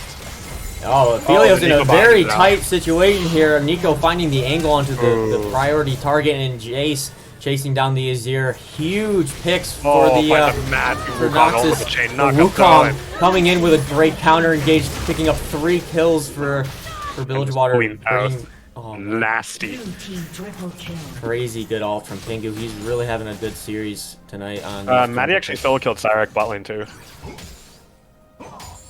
With a close fight, but it looks like Knight finally coming in clutch. Yep, he chased him down. That's where my camera panned to. I didn't even see the Wukong ult until after Azir's dead. Yeah. So Maddie found the engage on Azir. If Maddie does, like, if Jace manages to gap close, it gets pretty bad for the Azir. That looks like that's what happened. Clip's also just obviously a better single item power spec than Leandri's. Ornn finding another solo kill on the Mordekaiser, having an absolute field day. Oh, getting dunked on. Rylai's is a nice item, honestly, but I'm not sure if Rylai's is the best first item to get into an Ornn. But it also depends. If you're ahead, Rylai's is good, but in this case, maybe Riftmaker might have been better. Yeah, but Rylai's is like a better general purpose item, and Riftmaker kind of sucks until you finish it. To be really good at staying on top of the Ashe, or these little range champs that want to kite you inside your ults. So in that sense, it could be really good. Making sure that he can land the isolated Qs and the pullbacks on these targets. Oh, Maddie finds an engage on Cyrek. Lands the EQ. EQ's out. The tower's gone. He does have his ult, so he should be fine here. Ultimately, he's chased away and puts up the turret, trying to actually fight him. Whoa, misses the Q and dies. Rip. Like an unfortunate. Sriracha getting a little caught out in these side lanes, trying to push out the waves. And every time not having a tower here makes it so much more difficult. I mean, he did end up putting up the Azir tower, but it was a little bit too late to do anything there. Yeah, all the damage went through before the Azir ult actually pushed Maddie away. And I think he'll be back up for Dragon though, yeah. And his ult should be pretty close to being back up. It'll be close. We're finding the engage on the Lulu. Huge person to take out before the fight. Aphelios does have the red-white guns here. Wukong ult forced out, and that's some really big tools burned by. We would get to by keep both her sides. ult. And Oh, Lulu never trying to mind. recall in the middle of nowhere, getting killed by the Jace. Sriracha also in a bad spot, getting chased down by the Nico. That's gonna be the dragon gone there. Really good picks Took from a Noxus. greedy recall and got punished for it.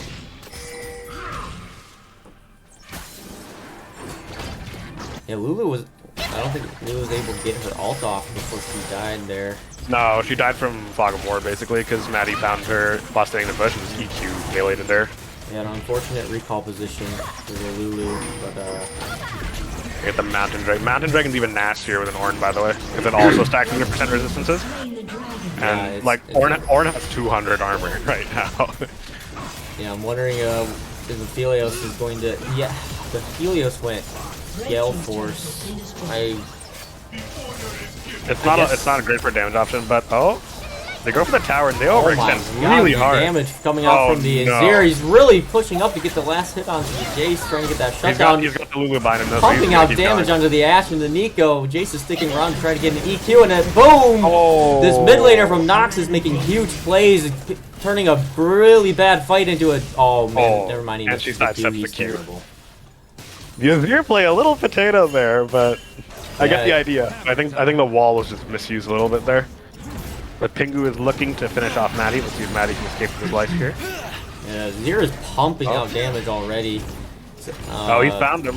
Can he catch him though? Outplayed from the Noxus mid laner though, getting. Wait, Maddie. Oh my Maddie. god. Wukong has the way Being over a walls. little too confident inside the Bilgewater jungle here.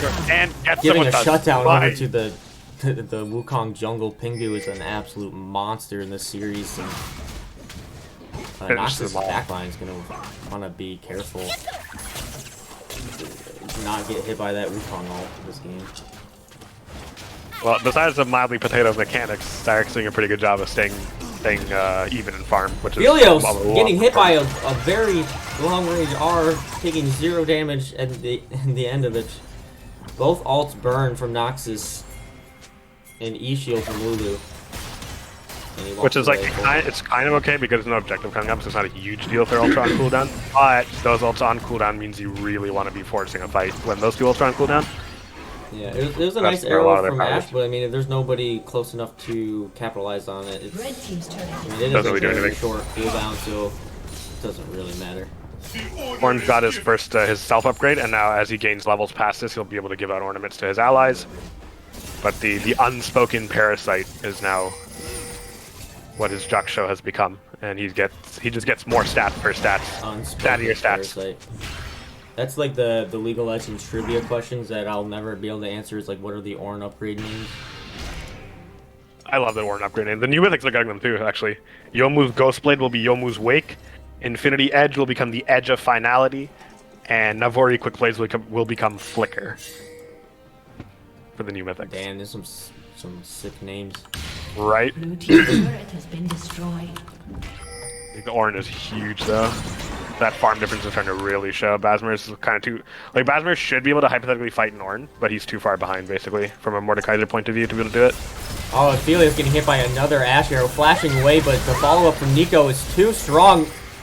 Actually, Ophelios is completely fine, and shuffle. Azir gets a huge Azir wall onto the back line. We'll get 2 kills. Dive for it. I got 2 kills, and it looked awesome. Mr. Raid Boss Ornn here The to... Wukong has arrived, though, and if anything can cut them down, it's these two.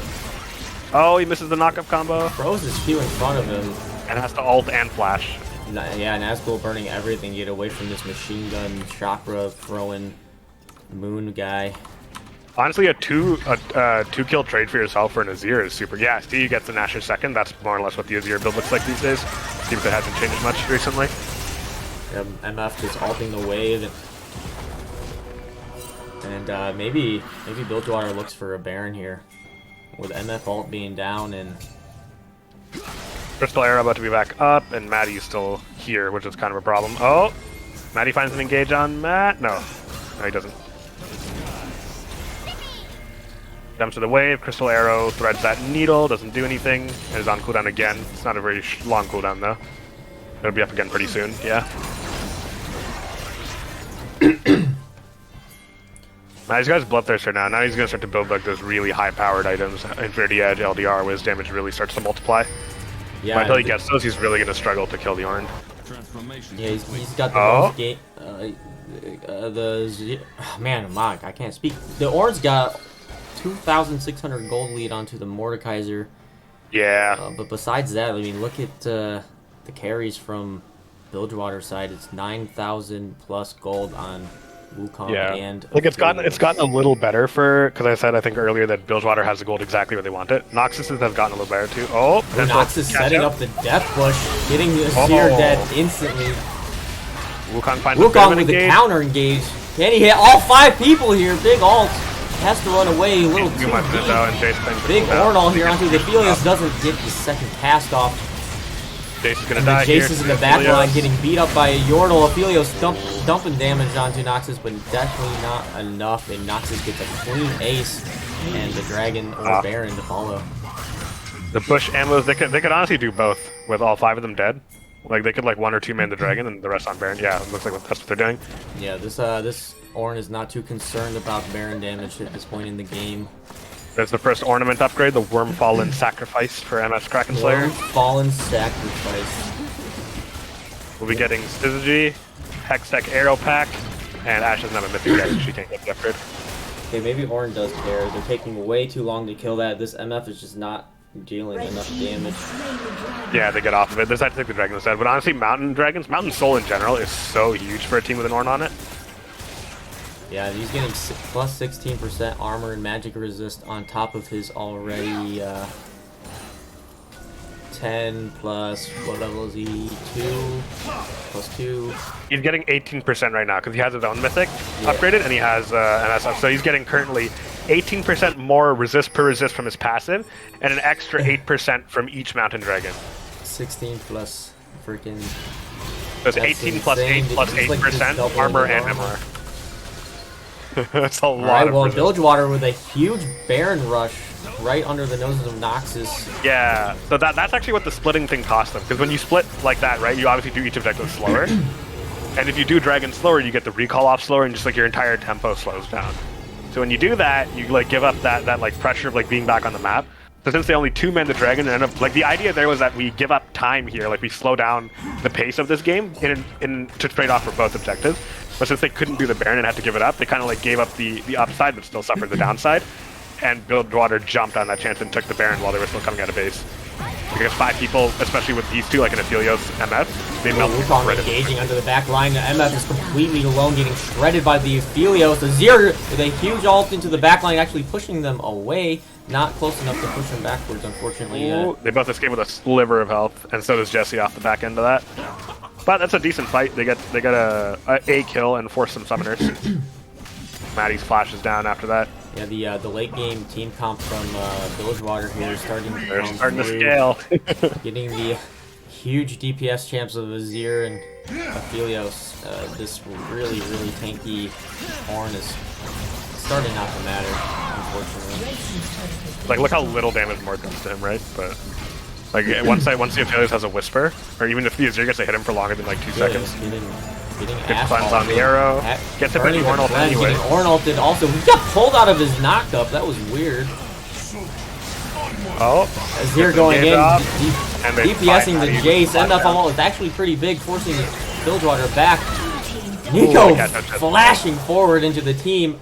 Maybe he thought he had ult up. He didn't. Gets Dirac, trades for it, but does get him.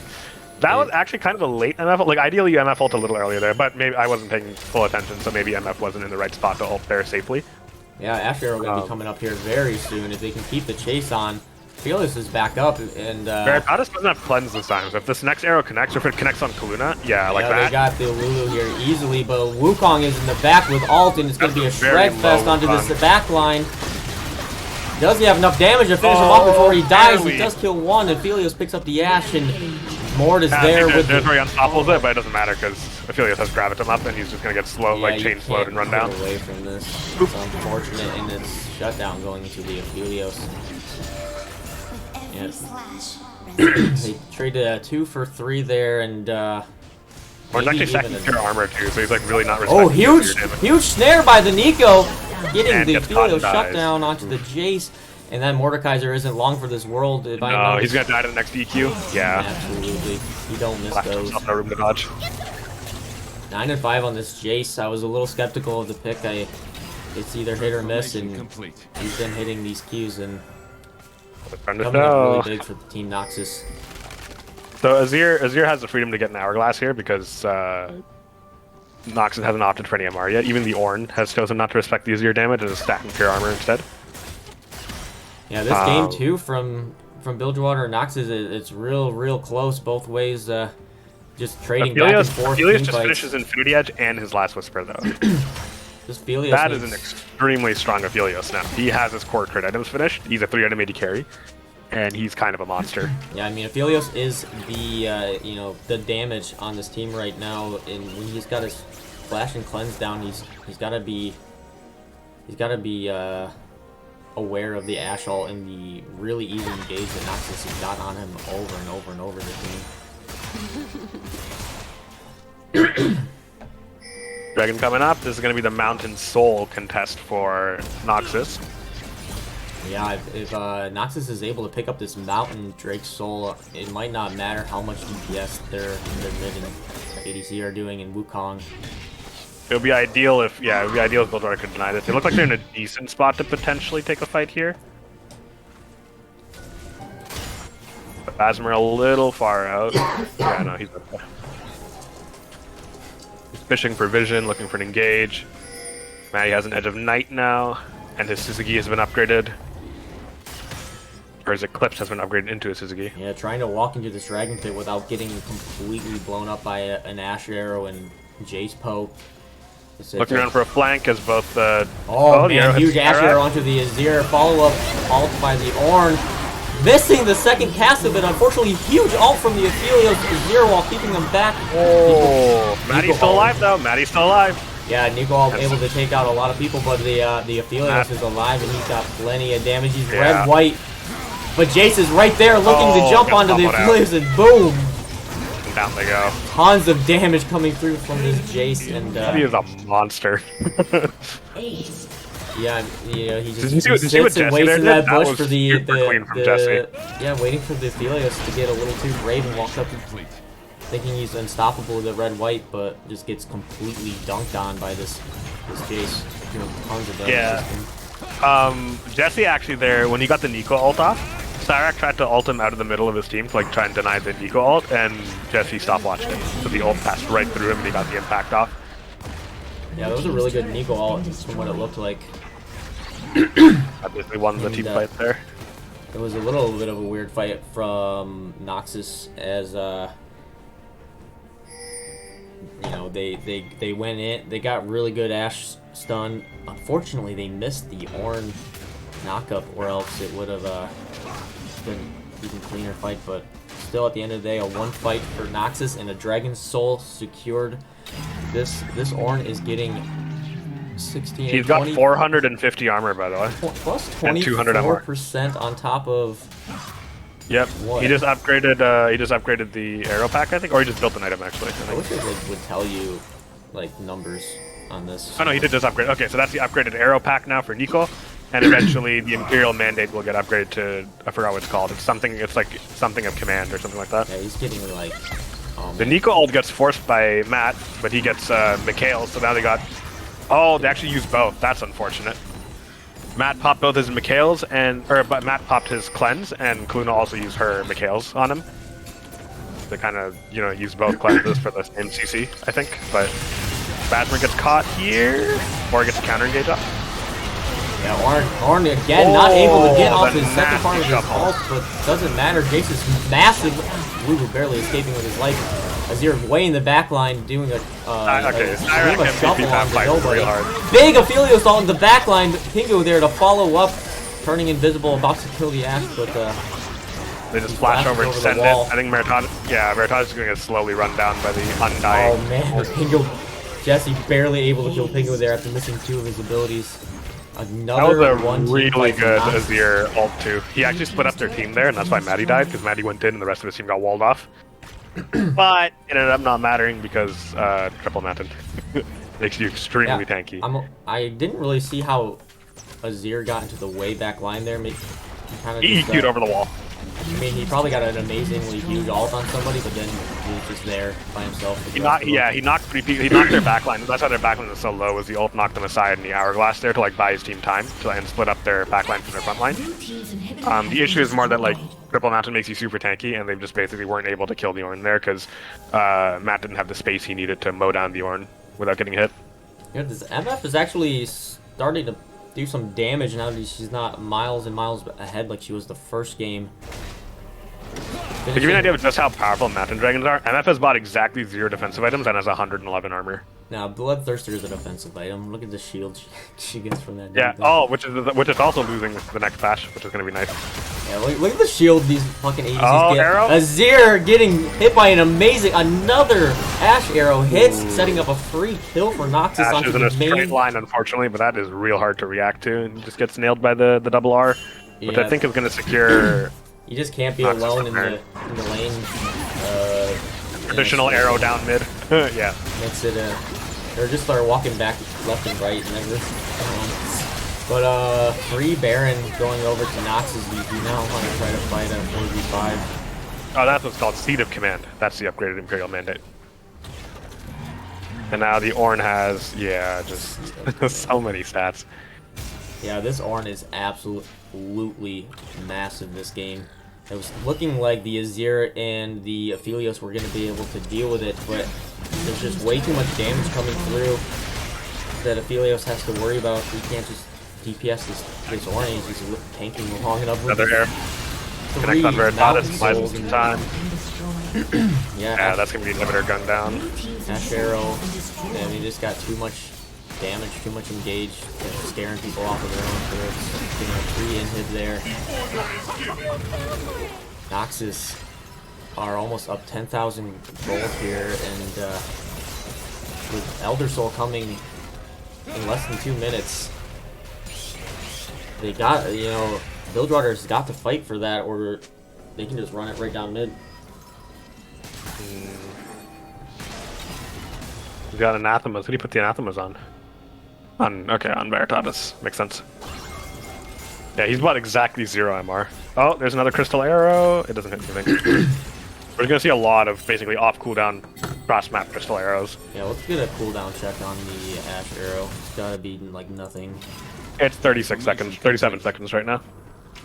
Yikes! Yeah, that's crazy. It's gonna, yeah, it's just gonna get shot across the map on cooldown because if it ever hits anybody, it's basically worth it. Oh, Papia Knight gets the edge of the knockup, but is forced to ult and has to back out. Wukong ult before the Elder Soul. Oh wow! Nazgul knocked up before his knockup failed, and Mordecai just completely caught out. Bad situation. Got to ult somebody immediately or just flash out. They're just getting slowly whittled down here. Looks like Noxus is pushing Bilgewater back into their base. I wonder if they're gonna even try to go for the Elder Soul, or if they'll just go for the end right here. Blue team's turret has been destroyed.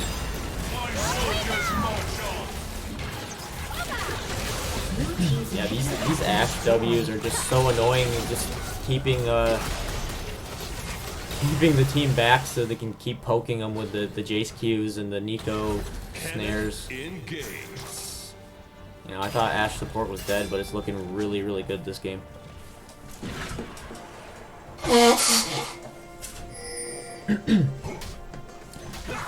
Noxus is on the Elder Soul. Can they burn it in time before Pingu gets there? The Ashe arrow again, huge at stopping Pingu from getting a chance to steal the Elder Drake. If they could have stolen that Elder Drake, it might have been, you know. With the Elder, I think Noxus can just kind of stroll into their base in the end, because like Bilgewater kind of has to fight with 3 inhibitors down, and you really do not want to fight into an Elder Dragon if you can help it. 3 inhibitors down. They are over they're 12k behind. No, yeah, they're 10k behind, and they have Elder Soul, Mountain Soul. They can literally just 5-man run it down mid. I don't think they have to even. They don't have to even try. They don't even have to catch Sriracha out on the side lane here. Oh, okay, he's backing up.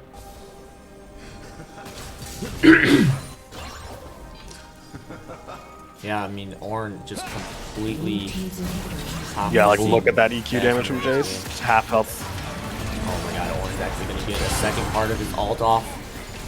Oh, he kills gets the him! execution even through What, the move. does Orange do damage over time with that? What the hell was No, that? it's like the last tick basically got her right before her ult left her health. Huge Nico ult on the 2, and I mean, this is not even worth casting. Wow, that was a lot of damage coming out of the Aphelios. But look at the Orange, he just doesn't care. He's doing so much damage. How is Aphelios alive right now? There's no way this is actually gonna work. This guy is a hero. Holy shit, that would have been the best play in BoozeBash history if he was able to kill them all there. That was actually a monster, insane. but yeah, just didn't work out. How did he get that much health back? What happened? Severum ult. So I don't know which ult he used exactly. I think he might have used the Infernal ult. The Severum ult gives you a burst heal for every target it hits. Or if you're just using the red gun and pop the spinning thing that the red gun's Q ability is, it heals on every auto and he has a bloodthirster too. Let's check out this Aphelios play again in a little bit slower motion. Yeah, here comes the fight. He's just DPSing the Orange literally for 30 seconds straight, and it doesn't matter. He's so tanky. Big Wukong ult in the back. Absolutely trash. That's an Infernal ult right there. That's the flamethrower AoE. Oh my god, and he's just AoEing down. Knockup not hitting on him. Even Now with he's on red gun. Look at this heal right here. Look at this. Wow! What is that? Oh, Did you okay. see So that? the way this works is Yeah, the Infernum. He did the Q on every minion from the Infernum and then Infernum autoed them one. all with the red gun simultaneously and got a lifesteal proc off each one. That was actually insane.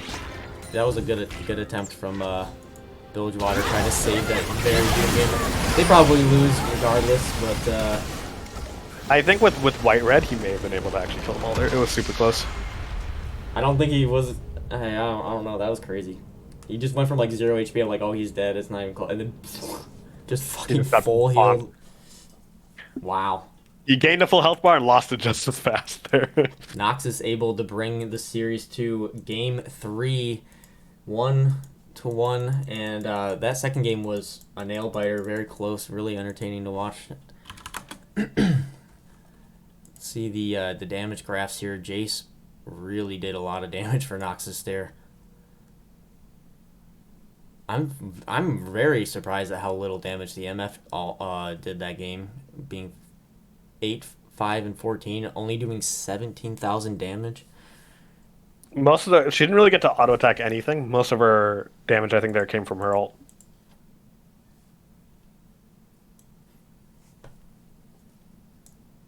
Oh yeah, so I won my bet that Noxus would win. How much did I get? I won 12. Wow, I bet 3,000 or something like that, and I got 12,150 points. Thank you, Noxus, for making me a rich BoozeBasher here.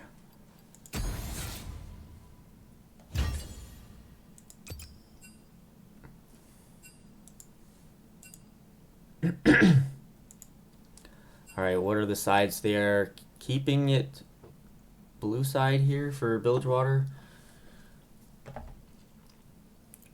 Yep, Bilgewater decided to retain it. I wonder what Bilgewater wants to change up for the bans. I doubt they want to let Nazgul get Ornn again. Their answer for it was the Mordekaiser, but that clearly didn't work for them. So maybe, what did they ban the first time around? Maybe just don't ban the Udyr. I mean, they got Jesse Roik though. They have to ban the Udyr against Jesse. Maybe you just leave the Lux open and ban the Ornn, or try to, if you're blue side, just first pick the Ornn. I doubt Miss Pretty Kitty's ever gonna try to pick Aphelios away from you. I've never seen her. They might ban it though. It is one of his signature champions.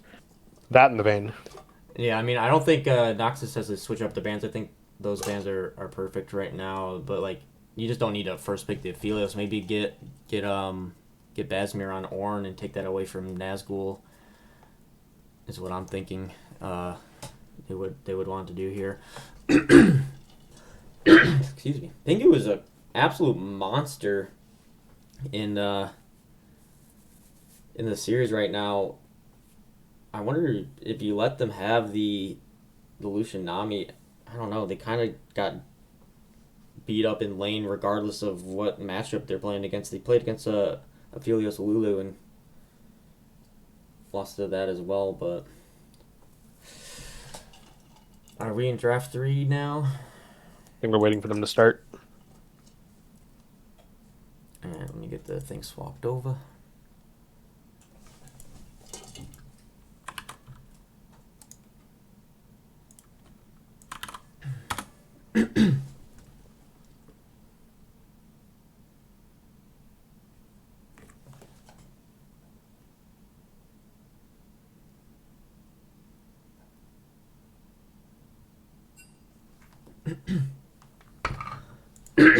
All right, both teams are ready. We're getting into the draft. They're keeping the same sides, and let's see if they switch up the ban strategies at all, or if they just want to do a salty run back. Honestly, I think Bilgewater's team comp was fine. It was just like an execution there, and ideally, like I think they weren't like the team comp also kind of fell apart when Basmer fell so far behind, and they're kind of relying on having a top laner that wasn't so far behind. I really want to see. I mean, I don't understand why they're picking MF in these for Noxus. Kaisa wasn't even banned in that game 2 draft. She could have played her Kaisa and done a hell of a lot more damage. MF is kind of always useful as long as she gets to ult something. It was kind of hard for her to be put so far behind that she's completely useless to a degree, obviously. But it also has like it's a double-edged sword, right? If you need your AD carry to like actually kill tanks, MF tends to struggle with that unless she's like able to auto attack reliably. Yeah, and Miss Pretty Kitty is just like a Kaisa. Bilgewater picks up the Ornn this time. Yeah, this is exactly what I wanted to see Bilgewater do. Is just don't first pick the Aphelios. Take away that crazy Ornn pick from Noxus. I wonder what I wonder what answer Nazgul's gonna have into that. He's probably gonna have a field day playing something like an Alawi or Darius, or maybe he just picks the Mordekaiser and shows him how the counter matchup's supposed to be played. Yeah, and there it is. That's what he's gonna do. It's Evan's like playing Juggernaut is Evan's favorite playground. And it's gonna feel real bad for Basmir if he loses both sides of the matchup here when there's very little to no jungle influence in that last game. We'll see how it goes here. Evan, I think, is a much more experienced Juggernaut player, generally speaking. Like Mordekaiser is definitely one of his more played ones. Oh, absolutely, yeah. He's done a comfort pick this time. Again, with this misfortune on this Pretty Kitty, I would like to see the Kaisa, especially looking down the barrel at a tanky Ornn. You really would love that Kaisa passive into that. Yep. We're seeing another MF, so let's see where this goes. Although ideally, if Ornn isn't so far ahead, then MF generally won't struggle too much in Varus Karma. Okay. I wonder what Varus build he'll go for. Varus has a lot of flexibility in his build options. Yeah, you can go crit, you can go on-hit attack speed, you can go AP. You can go like a hybrid between the two if you want to. This one I think is like Shield Bow. It's like Shield Bow, Rage Blade, Bork, something like that. Yeah, assuming you're going on hit, but the Noxus Seraphim. Excuse me. Press button. What does that mean? Did I do something wrong? No. I think it was just asking them to start the draft. What? I'm confused. Stop texting me back. Are you hungry? Hey.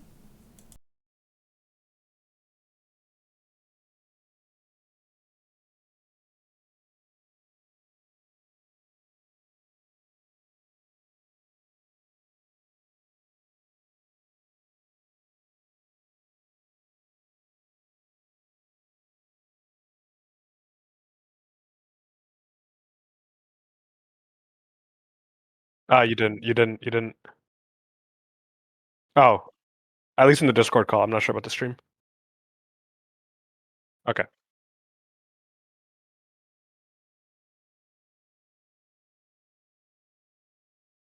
All right, so second rounds of bans, they take the Wukong away from Pingu. I think that's really good.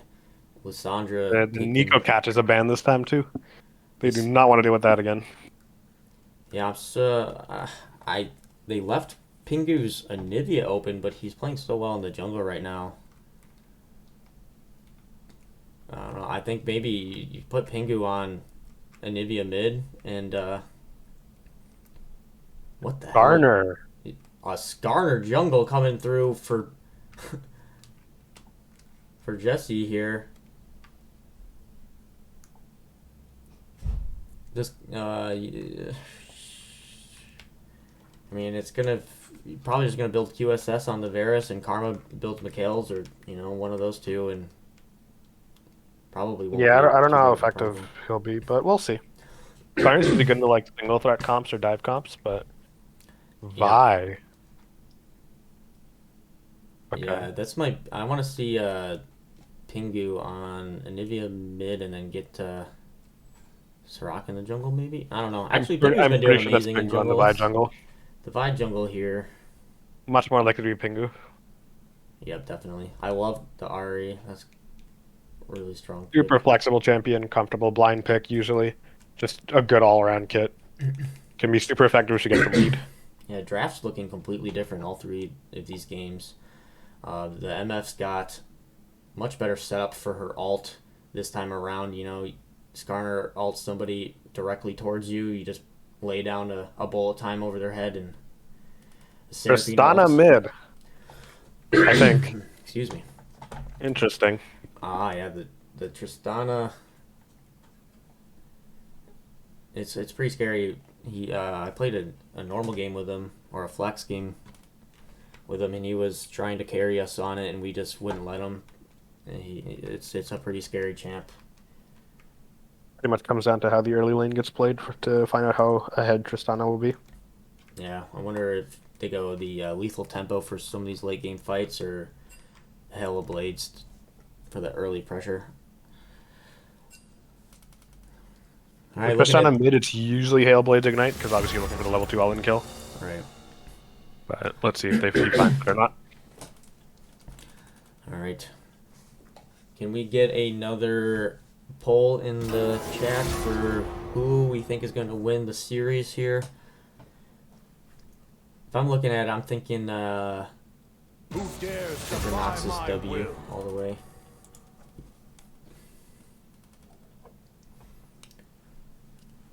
Vi's going to try to ult in on somebody and just get Mord ulted, or you can just Orn ult the Orn, and then there's just zero front line for the rest of Bilgewater, and they're just gonna get shredded by the 80 carries and CC of the rest of the team there. Excuse me, man, I have really bad congestion right now. Banning out random champions, I see. You don't have the heart of this. Yeah, they're spelling Cox, I think. Yeah, I was gonna say the way that looks. Yeah, it does sound like something they would do too. Or they baited me into saying Cox, and they're actually spelling like rocks or something.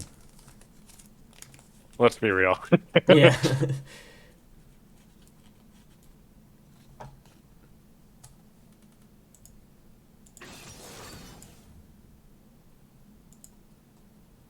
Oh wait, I'm not even streaming the spelling of the word. I'm trolling. There we go. You guys get to see it before it goes away.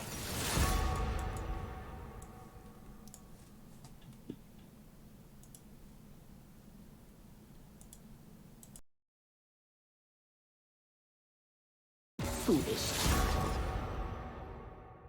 Come on, I won't hurt you. I promise.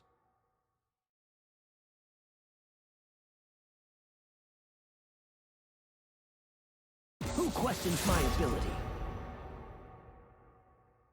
Shall I turn in my badge and rifle as well?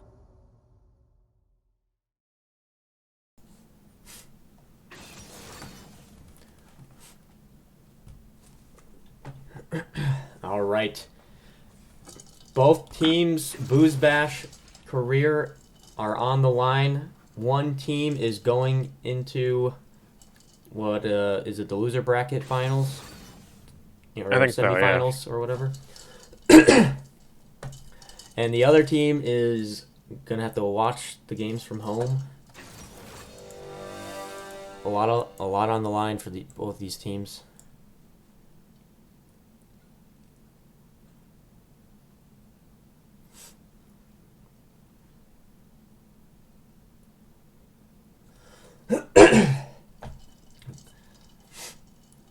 And Pingo was doing absolute work in the last game there.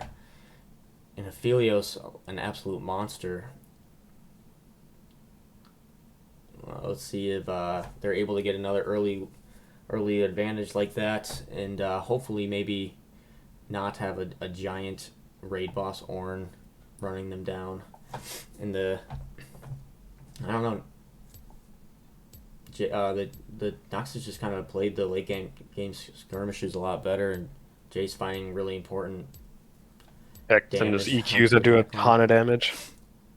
And I still wish I could have seen the Varus just literally 1v5 all of Noxus under his Nexus all by himself. Like, that would have been like probably the Ari has the flexibility to be able to serve as both like a dive or a backline champion. Which, depending on like who gets fed on Bilgewater, how they want to end up wanting to play team fights, can be a super useful flexibility to have. She can serve as peel for her Varus. She can just look for picks off the side with Vi. And it's also interesting that Noxus just preferred red side all 3 times. It really paid off for him the second game where they chose red side and gave Nazgul the counter pick. Picking actually, they didn't even give him the counter pick. He just picked Ornn, which obviously worked out really well for them. What did they last pick for that? They got the Ashe support. I mean, it's a large variety of champions in these queues here. Mm-hmm.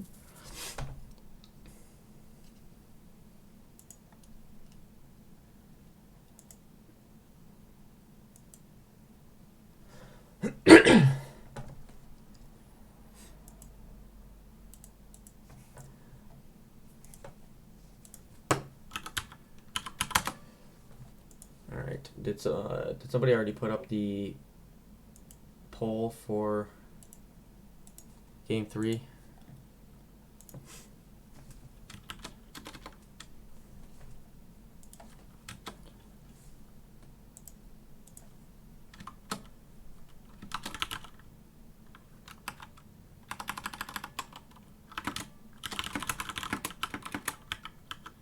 Sorry for my clacking. Let me mute.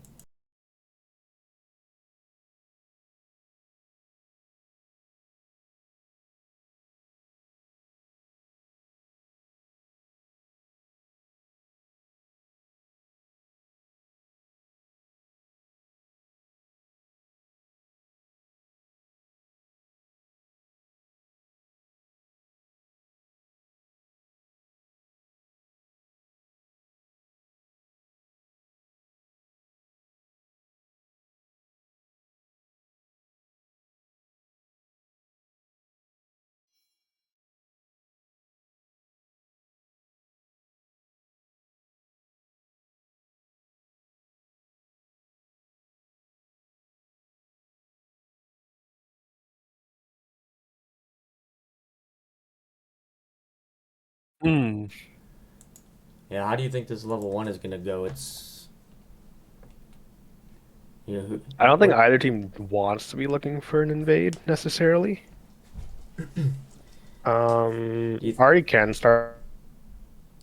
Yeah, I expect both teams to try to influence this bot lane as heavily as possible. Maybe actually Skarner wants to go top and get Evan ahead again, because that really... Ones, honestly. You can get the Mordekaiser ahead into this Ornn lane. It can be absolutely brutal. That's the dream.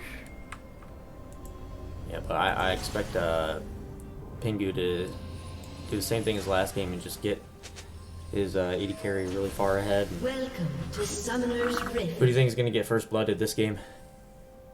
30 seconds until minions spawn. I'm thinking either Ornn, or it's going to be close between Ari or Tristan, depending how that level 2 all-in goes.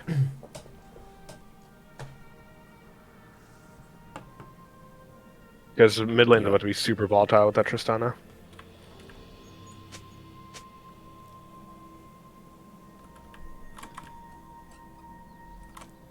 Yeah, the Tristana choosing go lethal tempo and teleport Minions mid have lane. spawned. Really passive choice of summoner spells, and Rune's just gonna try to farm it up for the late game and be the damage that his team needs to burn through a heavy tank like Ornn.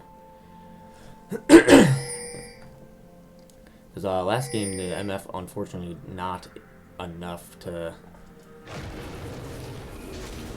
get through the tanks, but Yeah, looks just like both- lots of 5-pointing going on right now. No real looking for early fights, it seems. Yeah, both teams a little afraid to coin flip the series, the tournament deciding game here. Both junglers starting bot. See, Where the hell did Skarner's looking for a really early gank onto Veritatis here. Huge double E from the Seraphine healing. Forcing the flash out of Veritatis, they're saying- getting the they're first saying they blood can't see onto the the game on screen. MF. Sorry. They're not done yet. Flash out of the Karma.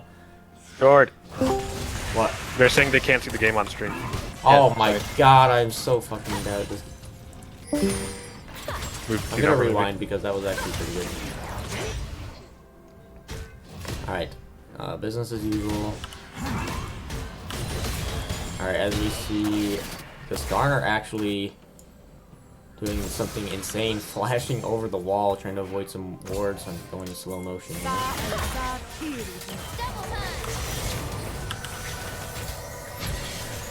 Yeah, just a really, really good level 2 gank from Jesse. Trying to shut down this.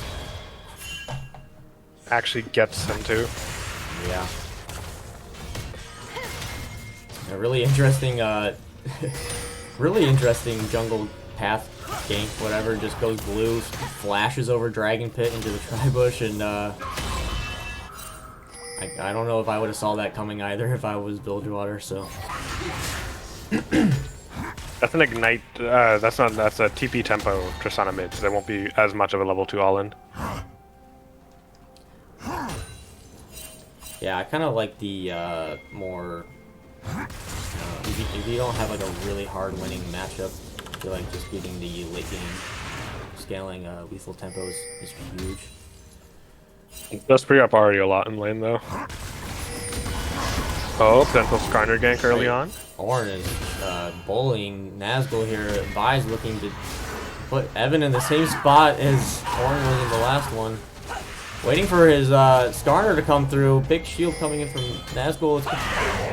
Alright, and I did not think Nazgul was going to survive that gank, but... Your game's not fancy live, I feet- think, Jord. What's that? Your game's not up to date, or like live, I guess is the right word to use. Alright, yeah, hopefully I don't miss any plays. Yeah, nothing crazy. I just, Mostly just chilling out, farming. there we go.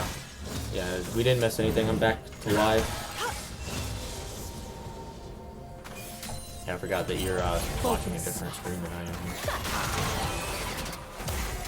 Still, with Still taking good trade spot lane. yeah, even with the really good gank from Skarner and the first blood onto MF, Bilgewater's bot lane still able to find the better of these trades. Oh, potential 4-man gank bot side. Pingu coming down to counter this, sees it coming in the river. Last double E from Seraphine to set up the gank onto Helios. Gonna die, and I think it goes Kaluna with the slow. Tristana The charm picking up whiff. another kill. No charm coming through. No mana on Sriracha. Another kill on the MF and a kill on Tristana. And That's your unfortunate. main carry on this team getting 2 early deaths. Not a great start for Bilgewater. Oh, that's gonna be a lethality virus? This is more or less what the trade is supposed to look like in Mordekaiser versus Ornn. Where the Mordekaiser kind of gets to dictate most of the lane. Yeah, how are you supposed to, are you supposed to just, like, have the Ornn misplay it for your E, or you just, like, hold on? Pretty much, or you just trade it with him, because, like, you kind of just get to, like, walk into the wave and hit him with Qs over and over. If you get your passive going, you can just, like, stand on him with your passive, and you'll generally out-trade it pretty well. And then if he chooses the W before you press the E button, he's in big trouble. Yeah, exactly. If it's W, it's also, like, if W is also his main wave clear ability. So if it's ever on cooldown, you can look for a trade as well. I think it's a lethality virus, which I'm not 100% sure about, but we'll see with the tier. Yeah, I don't know about lethality Varus here, but... Oh, here comes Skarner for another gank. They see it coming this time with the ward. Trouble, actually. Oh, yeah, they catch him out here. He has no flash. No nothing. Going onto the... Varus gets the kill back for his trouble. Yeah, Skarner finally overextended just a little too far, and this time didn't have the flash and no way back over the wall. Yeah, I did not know that Vi was coming in hot and turned his gank into that situation. Stan jumps in, forces the ult out, which is not great for Ahri, but overall not terrible either. Yeah. Ahri's kind of reliant on her ult to really do anything though. Yeah. But yeah. Ahri running a little long mana, looking for the back here. Doesn't have her chapter yet. Todd is getting double E'd again. Oh, Vi with the dive onto the bot lane. Barely gets out. Yes, Flash finishes it, but the Pharah's doing tons of damage. Oh. Canceling her auto attacks, jumping out of the tether range there. Boon's gonna run for it, get the execute off the death off the tower. I think it's still. Oh wow! He actually gets the execute. Oh my god! What a deny! And the cancel auto. Actually. Yeah, so Maddie TP flash trying to get 2 kills. I think only got 1 out of that. And Veritatis managed to get a kill back for his trouble there. So I would have never believed that you could have executed there as Karma, but good job. he managed to flash out, and I think Maddie canceled the auto, so he actually didn't manage to damage her. And she got into the tower and died before anybody got to damage her. Ahri has her chapter now. Yeah, an early gold lead here for Noxus. Oh, Ornn missing the second part of his ult, getting completely microwaved by Nazgul there. Yeah, he and Roan stop and gives his Mordekaiser a lead, and now that matchup's gonna really start to suck. Already down 20 CS to the Mordekaiser and about to lose, no TP up, about to lose a whole another wave here. Yeah, their AD carry's paying for the support roam though. He's getting forced off the tower and forced to give so much farm. They get a plate, they get complete control over the bot lane. I sort of like it though, as it's. Oh, there's no way. How did? Oh, they trade kills. Yeah, that's no business. very good for Cyrac. No mana on Ahri, I think, wasn't able to. His auto tax doing 0 damage. That was an interesting. So Maddie jumped right into the Ahri charm, and then Cyrac queued the wrong way. So it was just overall kind of a disaster of a trade. And that's actually just ulting the entire minion wave, which I think is pretty smart when you're getting dove by 3 people. Actually able to pick up a kill on top of it and the entire minion wave. Not too bad from Noxus's ADC. And Seraphine. Yeah, I mean Seraphine roaming top there, getting Nazgul even further ahead, I think is smart. Like, if this Ornn is really far behind, it's just not going to be a problem for Tristana and MF to melt right through them. Ahri in a little bit of trouble here, but even... Yeah, wow, Jesse took a lot of damage from that Q. Yeah, as you can see, like Mordekaiser with like a big farm lead and item lead now is going to start to roll over this matchup, and there's not a lot Ornn can do about it. Yeah, it's already Tristana has a huge lead though, and so does MF. Yeah, there's going to be a lethality virus. Lethality virus conveniently works pretty well with a lower economy comparatively. The other builds are a lot more expensive, but the build also consequently has like similarly low carry power. Balls that Tristana jump through with the Vial and finishes off Maddie for the gold. Yeah, again Pingu making the plays for his team, trying to get them back into. And it flipped the Vi too, I believe.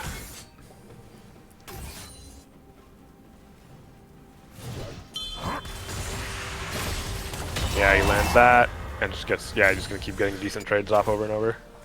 And just slowly get further ahead. Yeah, we got first dragon onto Noxus, the second dragon coming up, Infernal Break in 15 seconds. There's a lot of prio on Bilgewater here, and Vi is already at the location. Maybe they can look to contest it, but I see Vi is recalling. I mean, they should just call it off if Vi is back. Now they're in a little bit of trouble getting pinched by the Skarner and the Tristana. Seraphim's It's not a little late to them. Okay, Tristana chooses not to go in, and they get to leave. Yeah, I do not want to see Bilgewater try to contest this dragon if they, you know, Vi just. Oh, it seems Noxus doesn't want to take it either, which is going to buy Vi enough time to get there, I think. If they do want to take it now, they can kind of take it on like an even 4v4 footing, as opposed to being outnumbered. And Mordekaiser does have his ult though if he needs to TP in.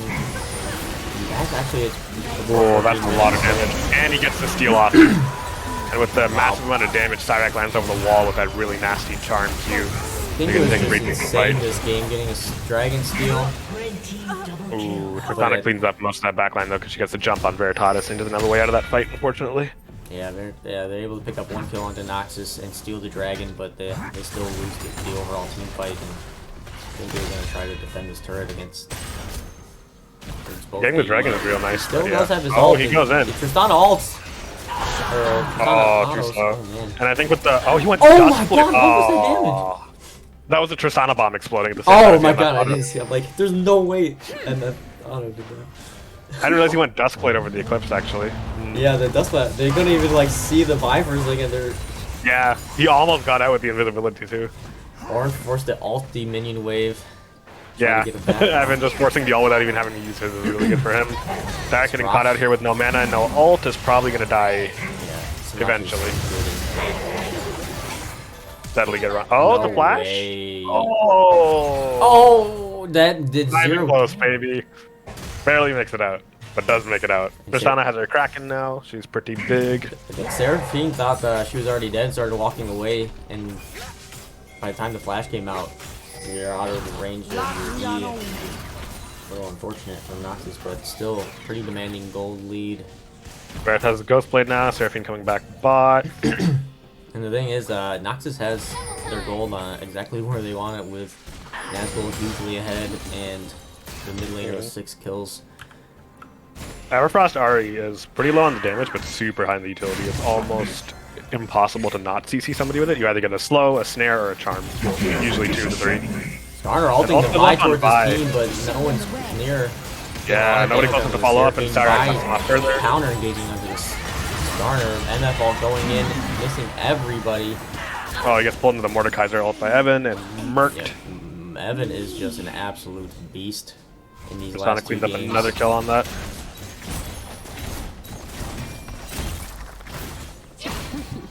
And with Tristana this far ahead, this early on, the towers is going down so Yeah, fast. she's going to eat towers. The Ornn does not have enough economy to be tanking 2 ADCs, and Red team's turret has been unlike the Ornn of the last game where Yeah. just absolutely absurd amounts of resistances. Looks like we're seeing an assassin Vi. Yeah, the Duskblade Vi on Pingu, he's having a hell of a series, honestly. He's been huge in all of these team fights and all these. Yeah, he does get the kill. He And gets gets- invisibility he with gets slowing stunned auto too. off. Oh, Skarner flashing in for the Vi, able to get Seraphine him. shield. Skarner Seraphine trouble here. shield buys him the space he needs to jump over the Ari, finish off the Vi kill, and jump right back out alive. Yeah, the Karma W not able to snare, barely getting out of that one. That's a little dangerous for Noxus to see how much damage his Vi is pumping out. No, quite a few. The Skarner's squishy actually kills. rather squishy, all things considered. Phasma gets spotted here, and they decide to back off the Herald for the time being. Mordekaiser's wrapping around on the Ornn though. Yeah, he's got a bit of a flank here. You can get on his bears, but you don't really want to be doing anything as Mordekaiser without your ultimate, I don't think. He got ghost up, but he could. Ari charm Ari's in misses. and misses the Seraphine charm. misses. Lands the Everfrost though. Huge 3-man Ornal, no knockup to follow. Oh, huge Mordekaiser. Mordekaiser pulls in the ADC out of Bilgewater and dunks a couple That's others, huge. but Tengu is a monster trying to kill this Fed Tristana. She's able to get out with a rocket jump and close team fight by Bilgewater, but Noxus is just too far ahead. Barely not enough, yeah. That was a huge team fight for Bilgewater. Actually, they're landing everything. That was a very clean engage, but they were just missing the vial. And being missing the vial basically means Tristana gets to do whatever she wants in that fight. Oh yeah, that's huge. And them pulling in the Varus there. Yeah, that too. I think Evan got like a 3-man pull off there into his passive, which was if that hadn't landed. I think they actually might have won the fight anyway. Yeah, that was gnarly. Never falter. Yeah, they're crazy. Bear taught us the crazy hyper carry ADC of the last two games. Getting bullied with Really a rough good. start this time. Jesse making it his mission to set the ADC behind this time around, and it's working out for them beautifully. Anna's got her quick blade spike. She is huge. That bomb is going to do an obscene amount of damage. Yeah, your W or yeah your Q is basically up by the time it runs out on Tristana when you have the quick blades. It feels really good to play. More bombs, more jumps. Yeah. Spy gonna try for a steal. Oh, just I know barely steal, get it it. would have just been like. Evan ults her and finishes her off. Ari finds an Everfrost charm, but can't do much more than that. He's not actually looking for a jump now. The Ari charm is down, and the Everfrost is down too. He's fishing for a fight here. Oh, big jumps into charm from the cancels Ari. it. Not able to finish off Just- Tristana. oh, Not the able to finish Seraphine off Tristana, heal the bails him summoner out heal too. from Seraphine. Yeah, that's the problem with this Ari build, is the burst on it isn't great. She plays like more of a utility pick carry than an assassination carry.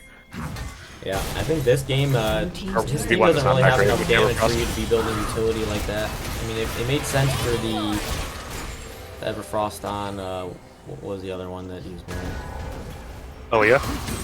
Yeah, Talia. It made sense on that because he had super hyper carry ADC, but this time around, Oh, he gets burst down. He's too Wow. squishy with the yeah. starting to see the downside of lethality.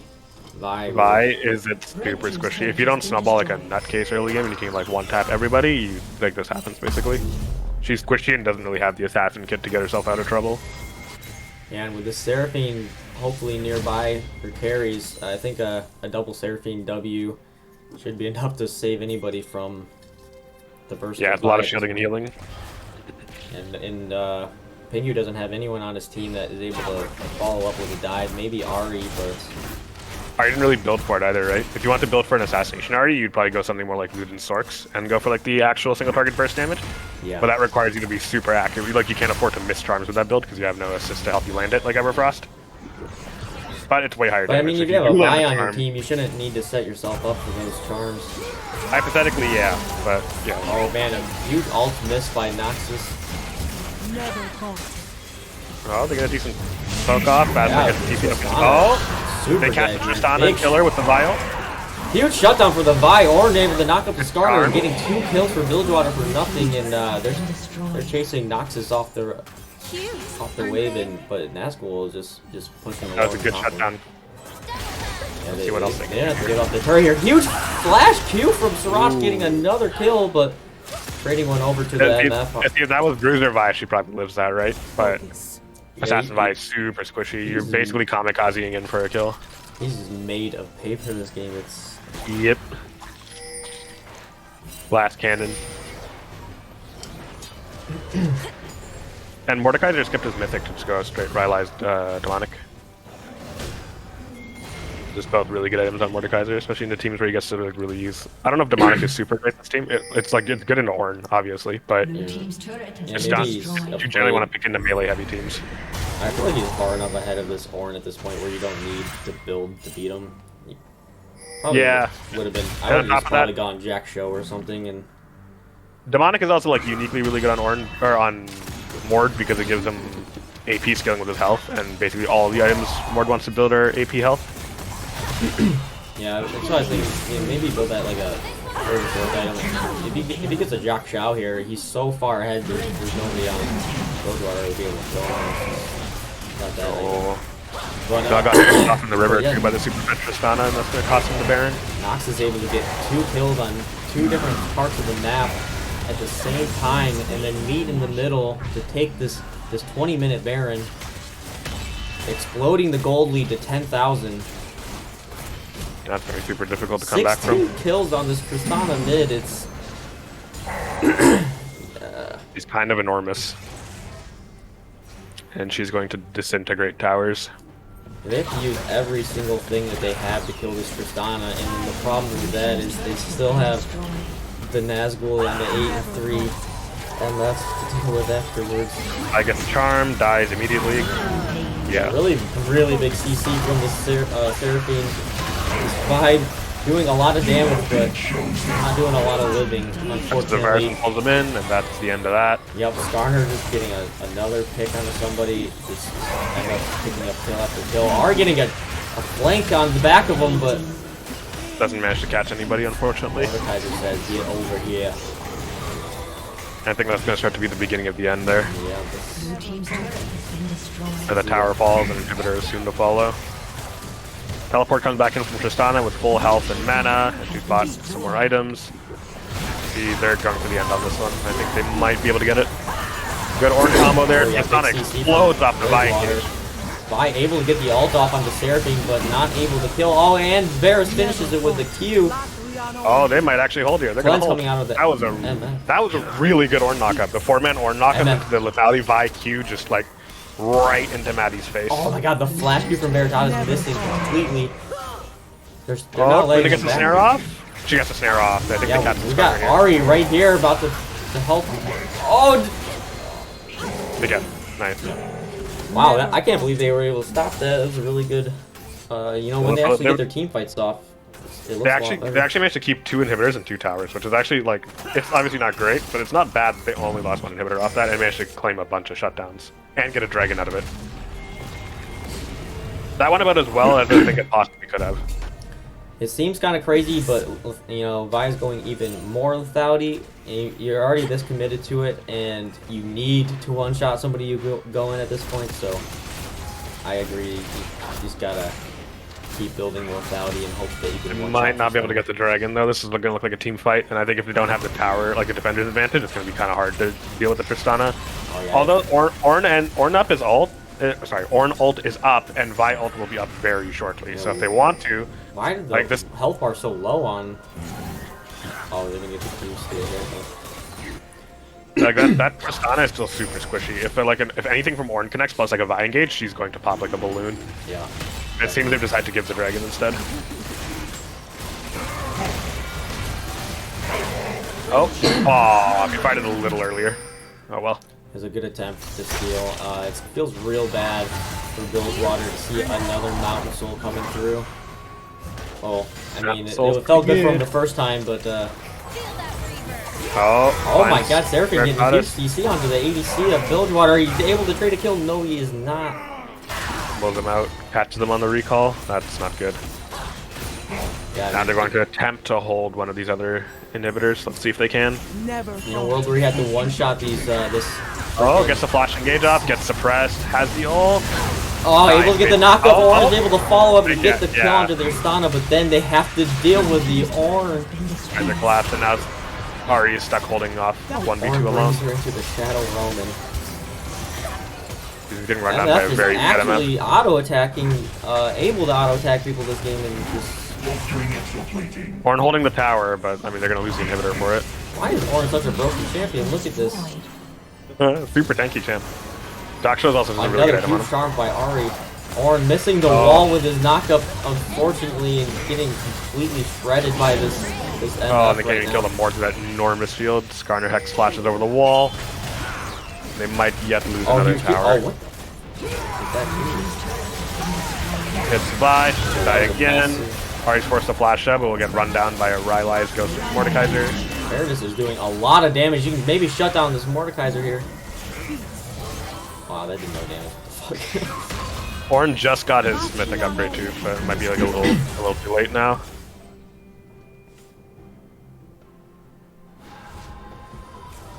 Yeah, now they've lost all 3 inhibitors, and being down 3 inhibitors and like 15,000 gold is a rough comeback.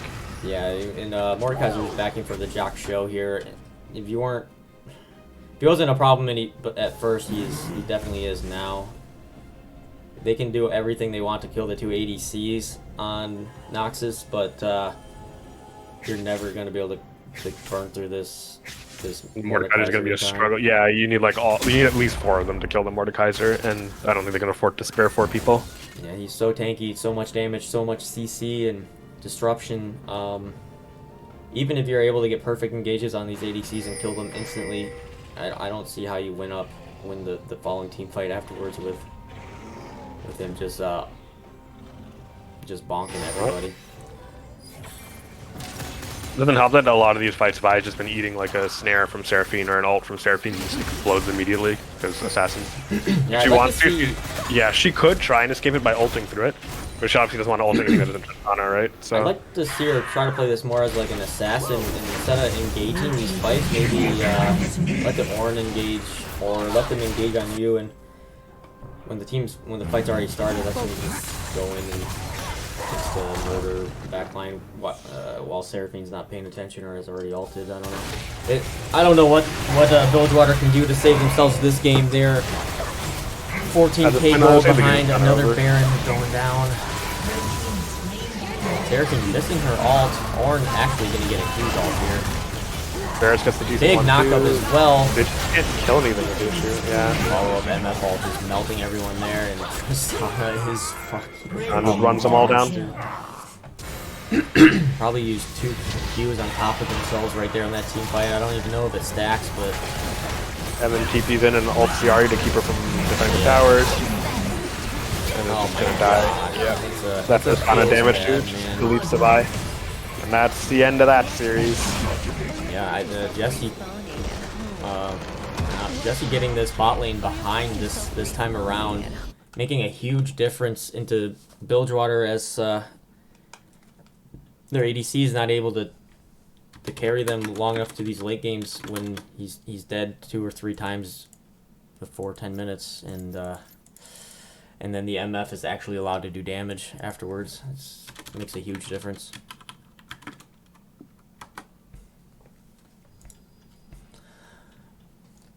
Alright, it looks like it is going to be Noxus versus Shurima?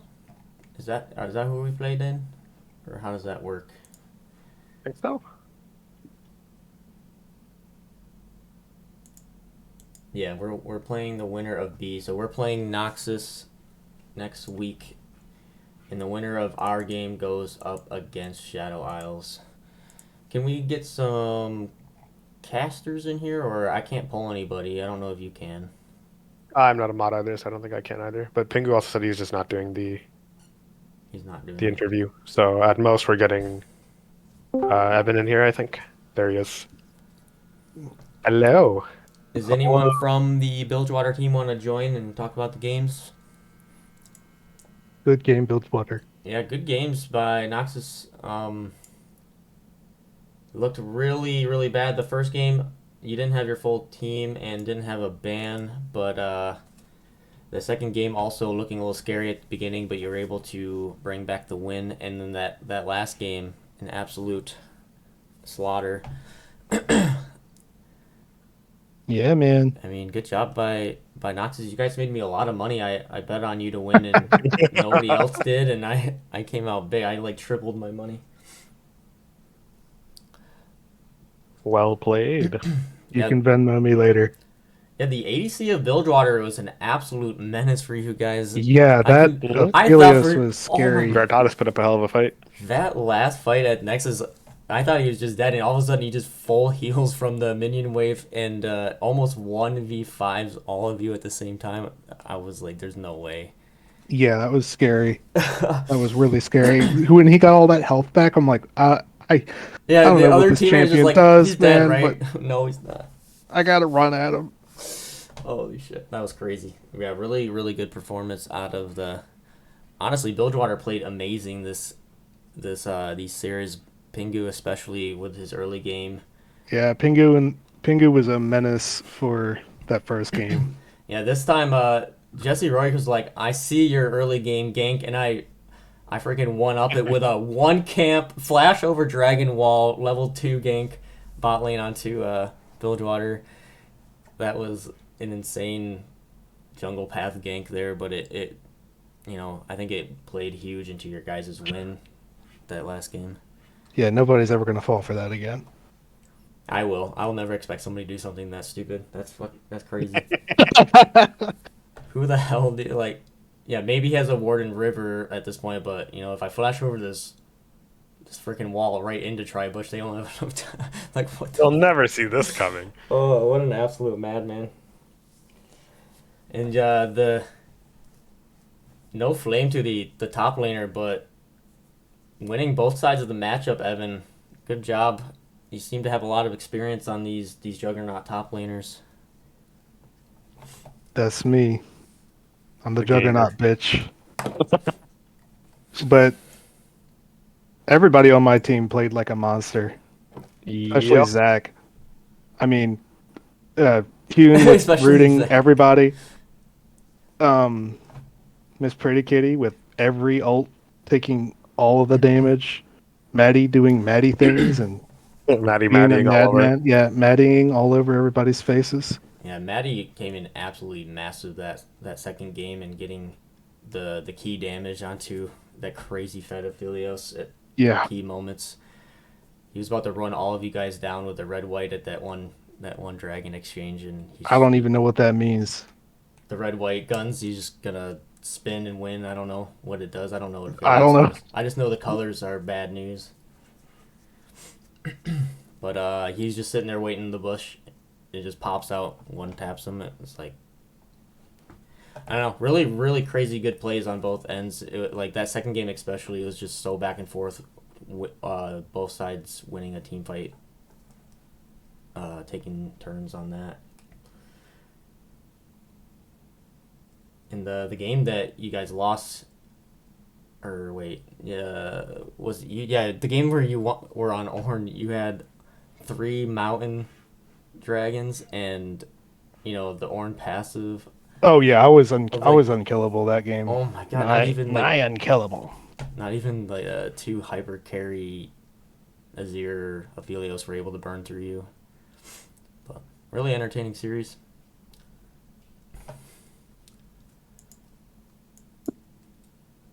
Thank you guys for casting. Yeah. Anytime. Absolutely. My question. Thank you for giving us an entertaining game to cast. I'm wondering why why did Miss Pretty Kitty want to keep playing MF in all of these games and not go for the Kaisa? She likes MF. Fair enough. Definitely worked that game. So. Well, any last words or thoughts before we call it a night? No thoughts. You guys want to But play thank a you, game or something? Bilgewater. Good games. You guys want to play an ARAM or something? Yeah. All right. Good night, everybody. Good games. See you next week. Noxus for Shurima. It's gonna be. I believe the finals. It's the true finals. True finals. Grand finals. Always second place. Tell me about it. Yep. Yeah, I mean, you already know you're gonna lose because Jord does not get into finals. Hey, you want to spectate the Chemtech game and cast that one too? Oh my god, why not? Grant. Let's go. Grant, my mercy only goes so far. Oh, you don't have to do it. I think Tatum said she would come in. Okay. Yeah. It is Azalea. If you spectate his game, that's the. You done casting that, Grant? I'm not casting. Oh, I gotta spectate it. Yeah, I'm watching the Heat play. You have to leave your. You have to leave this. Yeah. If you just look at the X, yeah. Alrighty. Me as well. Thank you. All right. Thank you, Thank you for your time. I'll ping Tatum to get her in here with you. Thanks, Jord. Sure thing. See you Literally guys later. best op. See you. See you, Tay. Peace. Blue team's I turret think she'll has probably. been destroyed. How did my audio sound that screen? We're still on air, by the way, but it sounded pretty good. It sounded a lot better than last time. Alright, in 16 minutes into Yeah, switch the. this one. Red team has slain the dragon.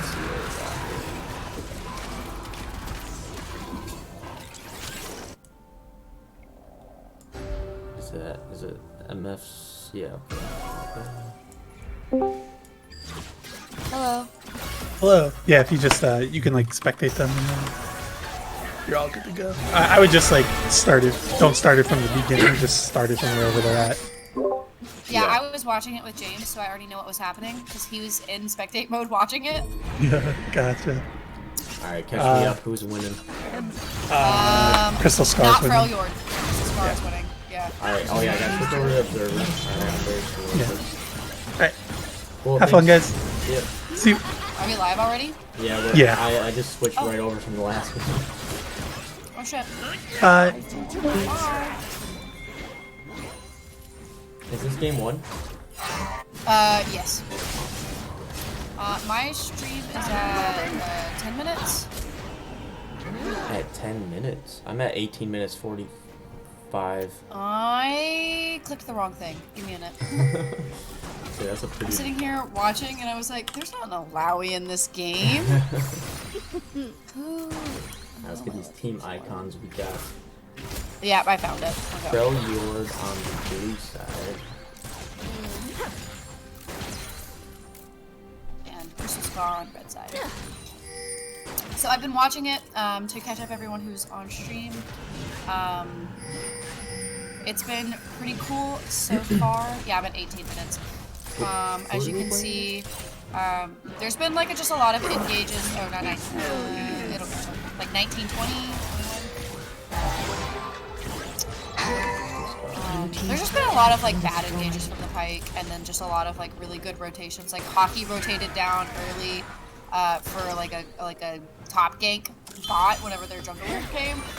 And it just turned out not good for Freljord. And Danny's been doing a really good job avoiding like this this Vigar, really kind of like juking it out. So like I've been super impressed, personally. Let me get you turned up a little bit here. I don't think there's an icon for Oh, engage. No one died. Yeah, look I'm it at up. like 20 minutes. I keep speeding it up every once in a while to like make sure I'm Yeah, up to I'm all the date. way sped up. I'm at 20, 18, 19. Same. Sick. Yeah, I can't find the icon for this team, so it is going to be. You can just leave it blank for now. I don't think they updated the new ones, unfortunately. Yeah, it's gonna be this one. There it is. Yeah, Hockey's been super dominant topside, kind of just really keeping the Nasus off the wave. Like I know he's ahead by like what 30 CS, but like it really has seemed pretty like strong. Yeah, almost 2k gold lead at 20 minutes. Not too bad. How many stacks has this Nasus got? We got two stackers on their team, the Vigar and the Nasus. Vigar's got 148, Nasus has 258. Yeah, it's really low stacks for Nasus this long into the game. I mean, it's not terrible stacks, but you kind of want to have like 300 to 400, I'd say, at 20 minutes. But Yeah, he has not been able to approach the wave very much. He's been getting chunked out by the Gwen, so... Yeah, he got set pretty far behind, which is understandable. But now that he's got another some... great misfortune ult. These misfortune ults have been really, really well done. Yeah, let me, I'm gonna jump back and rewatch it, and I'll catch up to you. Got you.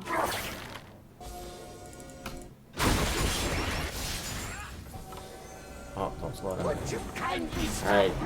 The fight set up by Azalea landing the cage, but MF ult, you're right, landing huge MF ult on the 3 or 4 members there. She gets a double kill out of it. Yeah, they thought they were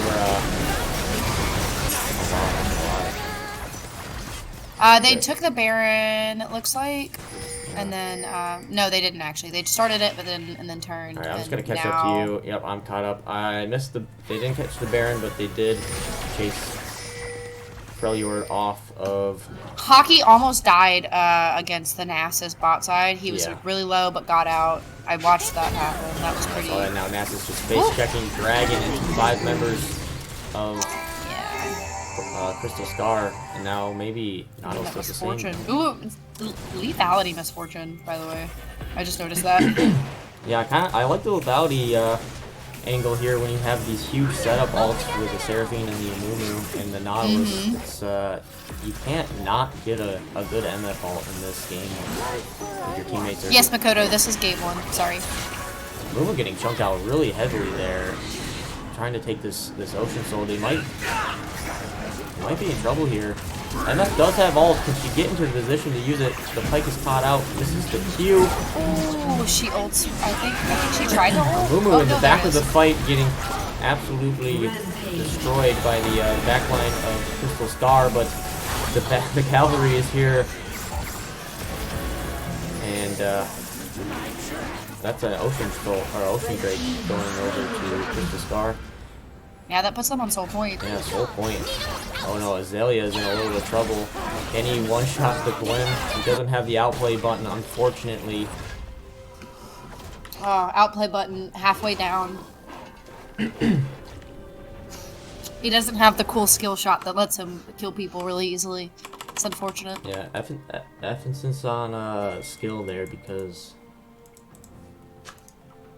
It's really hard to hit. Absolutely. You have to like wait for them to be kind of low health, like maybe like 70% health at least, before you can use it. So it takes a lot of patience. But you have the gold lead.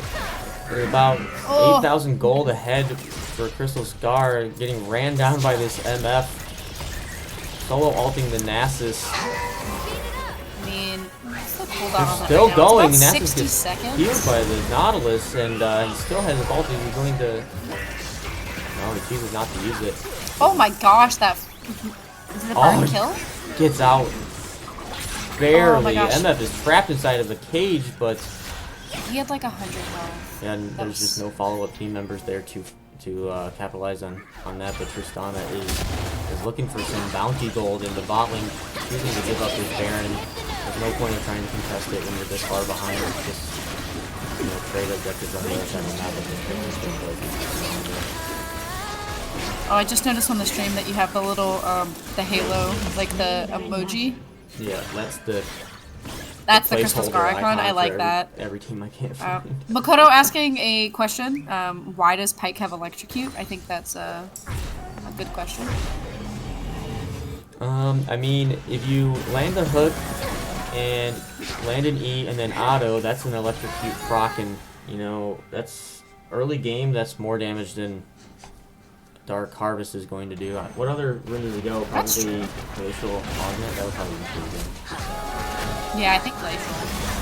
So it's not too hard to proc Electrocute if you're going in, but wow. Okay, so we missed that. I mean, he was going in a lot, to be fair. So.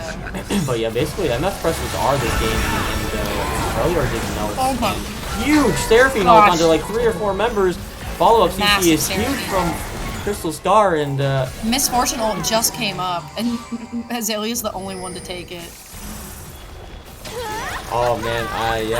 Oh, he's barely getting away with a little tiny Yordle mage against 5 fed members of Crystal Scar, not able to hold the inhib back. Tristana has responded. More members are coming up. Crystal Scar just plays it safe and gets a good back off, spend some of their gold.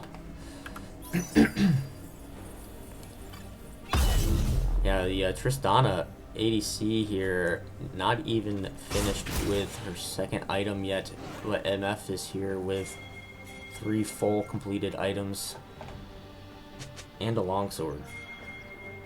So, interesting, she went Swifty Boots too.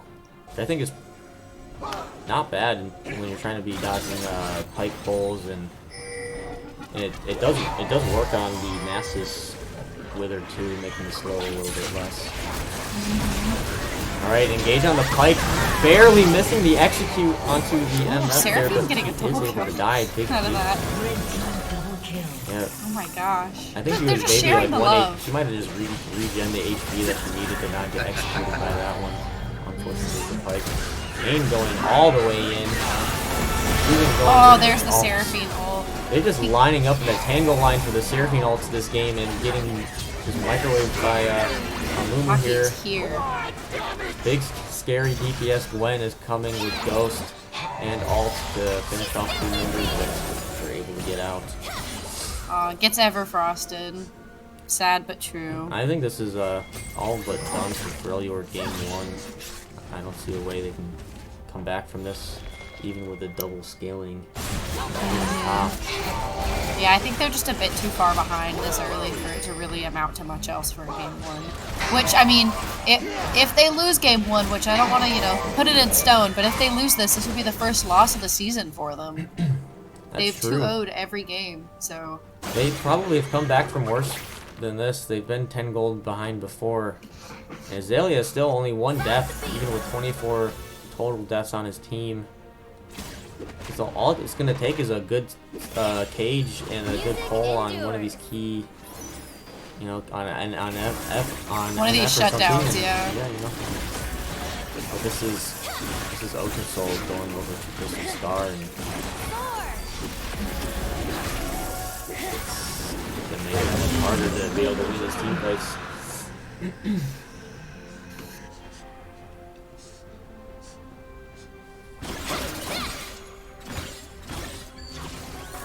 Gwen is a really good pick into the Nasus. Shreds right through him.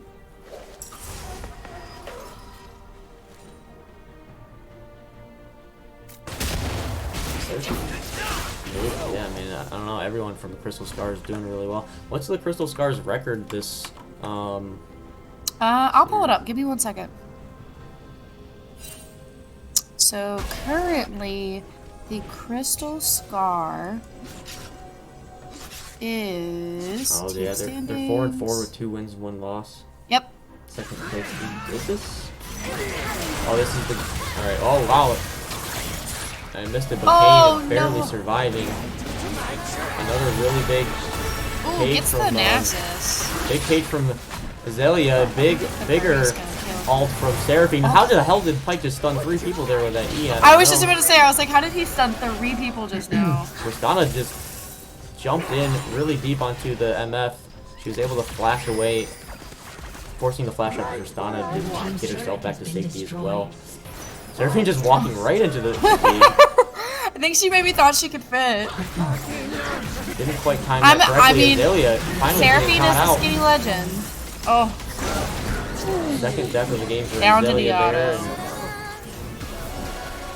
auto. Yeah, that was the craziest Pike stun I've seen. Yeah, that Pike stun was crazy. I did not expect him to. All alone. There goes the Middle of MF all to of shut them. down the Nasus. Yeah, MF just burning ult whenever she sees somebody in front of her. She's got the cooldown, ult cooldown reduction. What is that? I mean, yeah. It's at 54 seconds right now, Yeah, the so. Axiom arc. Yeah, with the Axiom arc, I mean, it's already almost back up. She refunded 123 seconds off of her ultimate already this game. Make that 140. There it goes. There it goes, right at the end, just for fun. Yeah, so One more time. Yeah, the absolute giant raid boss team of Freljord can drop a game, it seems. Misfortune dropping the most damage. Right after that is the Seraphine with the Gwen very close behind. And then right after that, the Vygar did the most damage on Freljord. Wow, that was pretty sick.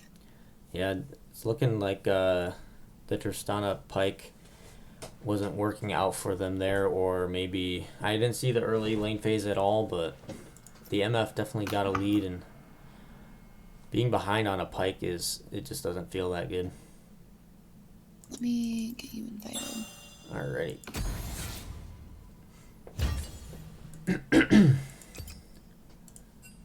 to wait for the draft link, and then I gotta take a quick 3-minute break or so. Get a drink.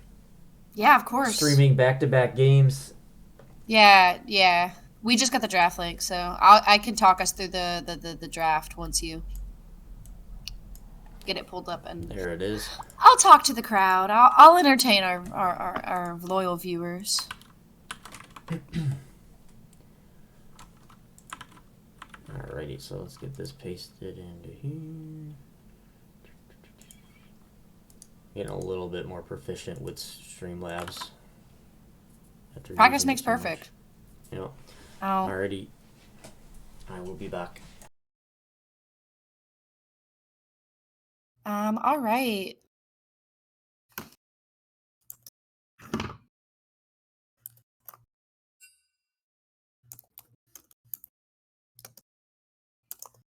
Oh, Sammy, you wanted to see the damage? I'll get someone to DM a picture of it to me, and then I'll get Jord to pull it up in a minute.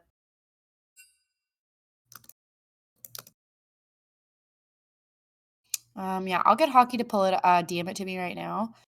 And then I'll see, and then I'll get Jord to pull it up for you, Sammy. But the Misfortune did like 29,000, and then I think after that the closest was 20 on the Seraphine, and then it was 19 and 19 from the Vigar and the Gwen. I don't remember the rest of them, but I remember those big numbers.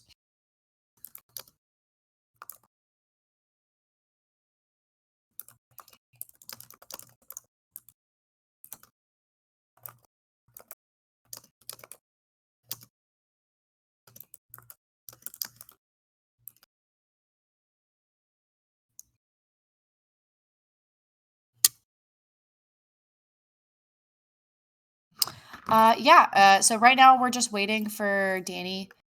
She had to take a break. Jord's also taking a break, but I'm not personally. Like he said we could go.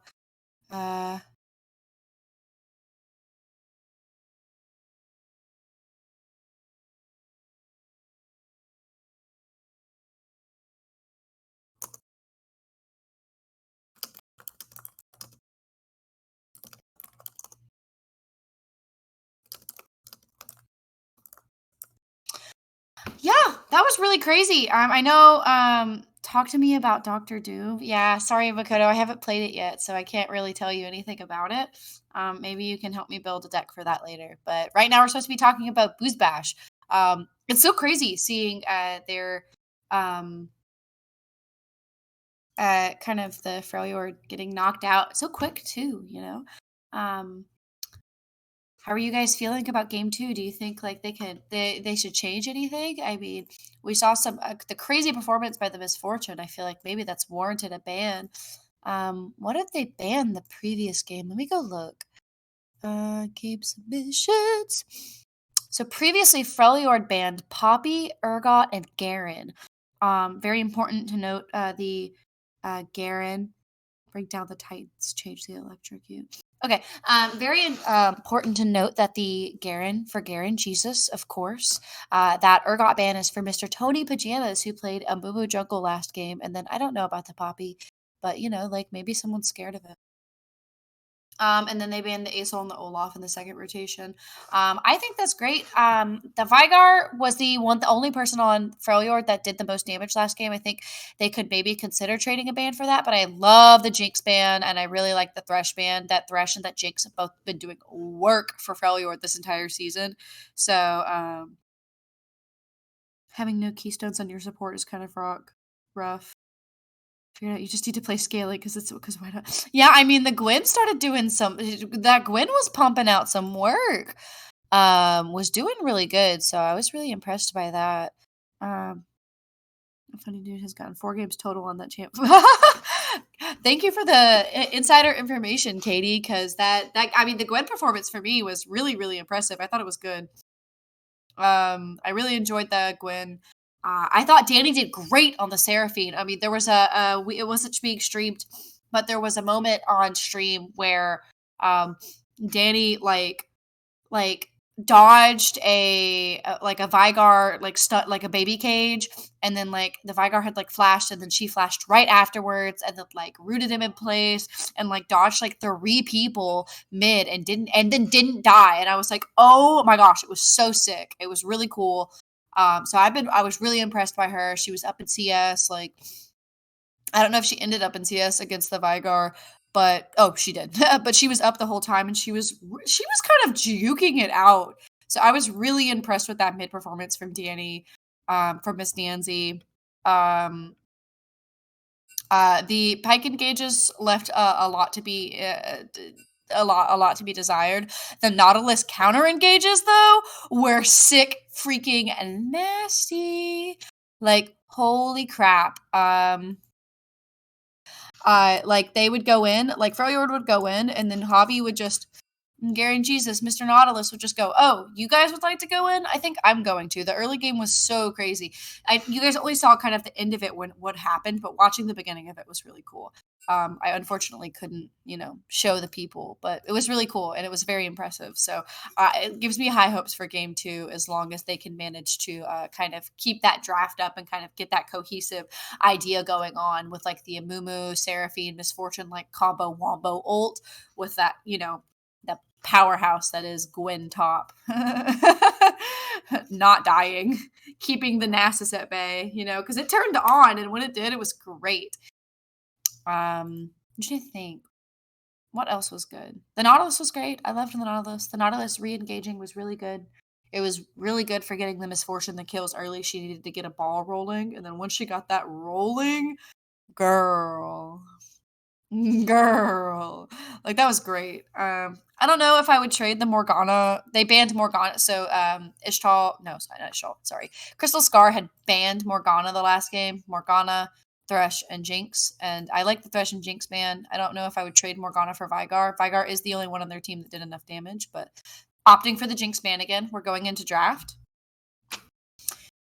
Going for the Urgot ban again. Okay, I respect it. You got to keep the man off his OTP, right? Which, I mean, he did great on the Amumu the last game. Clearly he, knows what to do on some other things. Thresh ban again. I think that's fair. True, trading the Misfortune ban. I wonder what they're going to trade that for. Last game, it was the Poppy Urgot Garen. So I wonder if they're trading the Poppy or the Garen. Ooh, deciding whether I think they're deciding whether they want to change the Morgana ban or not. Morgana is kind of strong, but like just with the spell shielding and everything. Ooh, Dr. Mundo. So going for the same 2 Jinx Thresh bans. Ooh, so they traded Poppy and Garen for Misfortune and Amumu. They said, we did not like this combination. We did not like it. We don't want it. Play something else. I don't blame them. Wonder what they decide to first pick here. I guess they maybe are wondering if they want Garen or not. Yeah, right. You give the guy Garen Jesus the chance to first pick Garen. I feel like the team's gonna first pick Garen. I feel like it's got to be at least a little bit of a given. No. Oh yeah, sorry. that is my cat meowing in the background. My bad. He's fucking loud. I'm sorry, freaking loud. I shouldn't curse on the stream. He's forking loud. Gragas. Ooh. Grass. He is just a little guy, Christo. You are correct. He is just a little guy. Grass. Big, fat belly AP man. Love to see it. Probably go top. There's just an immediate answer to the Garen. Now they got to decide what they want to show. What hand are they going to give? They said, what do we want to pick now? Ziggs. Ooh. Okay. I haven't locked it in, but I assume they will. Yep. Okay. We got a Ziggs, Gragas. Ooh. Lot of big explodey stuff, with the barrels going like pa, and then the Ziggs stuff being actual bombs. Seraphine. Okay. I think the Seraphine worked for them. Why not? Ooh, so it's going to be like a Sarah support, ASOL mid. They did. So good. Important to know. Freljord did ban the ASOL in the second rotation last game against Crystal Scar. So they may be picking this ASOL now so they can get it out there early.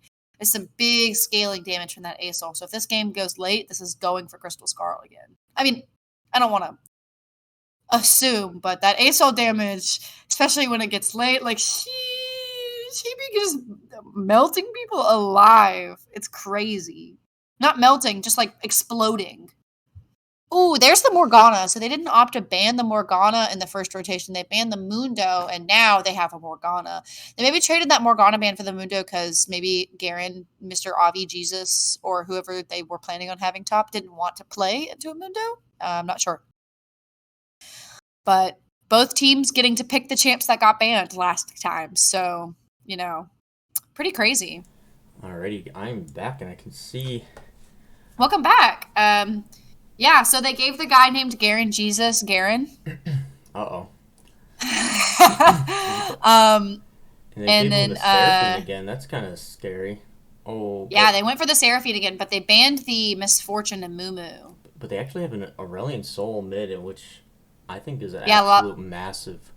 Yeah, last game they had banned the ASOL second rotation. So I think that's why they picked it up in the first rotation to not give them the chance to ban it again. Yeah, that's smart. I think Aurelion Soul's huge into Freljord. It almost was their downfall in the second series, where they almost lost the one game. I can't remember who was playing it, but the Aurelion Soul was just so much damage, barely keeping them in the game. But and we're gonna have the Seraphine rotating bot now. She was doing a great job mid though, so. Vi, ooh.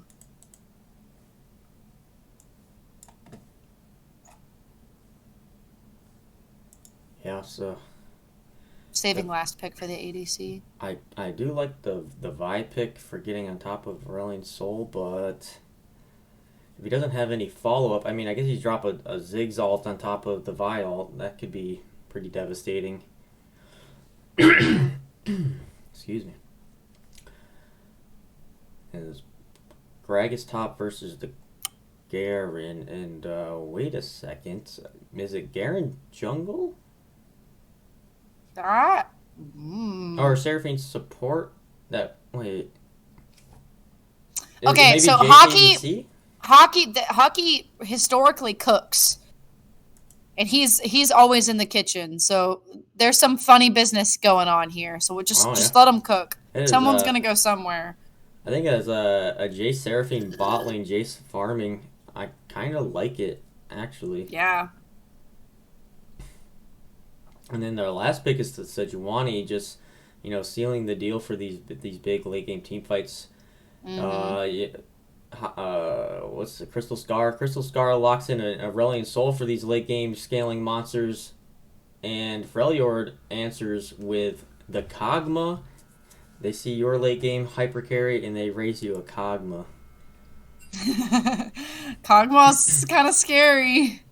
They said, "Oh, you would like a late game hyper carry, but what if we also had one?" Yeah, and ours was a little guy. Yeah, the only thing worse than a Kog'Maw in general is a Kog'Maw who's completely immune to CC. Let's see if this Morgana can keep Kog'Maw safe from Sejuani and Seraphine ults and all of the above. Because if anyone's able to get these black shields are going to have to be on point. Yeah, I mean, if Jace is ever able to jump on him, he's dead. If Aurelion Soul drops it. I mean, and honestly, as a Morgana enjoyer myself, it's not always the easiest thing trying to do it. So. Yeah, I feel like if Freljord can play these champions in the fights well enough, they can stop any advance. They can peel for the Kog'Maw really easily with Morg binds, and Ziggs is just like a crowd control bag of tricks, and Gragas and all that. I mean, it's gonna be so hard for them to kill Kog'Maw, and if they don't set him behind early, it's gonna look pretty scary. Not a problem. Are you able to do predictions yet? Oh no, they took away that ability. I think they just need to give it to me. At this point, probably. Like I've been streaming more. You've been opping so much. All right, mods, do your let's get it going. Well, I guess I gotta stop typing into the mic because that's really annoying for people. So I'll mute. Sorry. Oh, you're fine. I can ping them. Oh, it doesn't bother me. James doesn't wear headphones, and so he just his clicks all the time. So wait, so you muted the stream so like they can't hear us, or they can hear me but they can't hear you? Oh, that's so funny. Oh yeah, I'm talking to the wind. It sounds like. Well, if we can get one of the mods to do their jobs and maybe do a prediction, you know. I know Makoto likes to say he's not a mod, but he's got the funny little sword badge next to his name. That means he can make the polls. But I digress. Tyrant.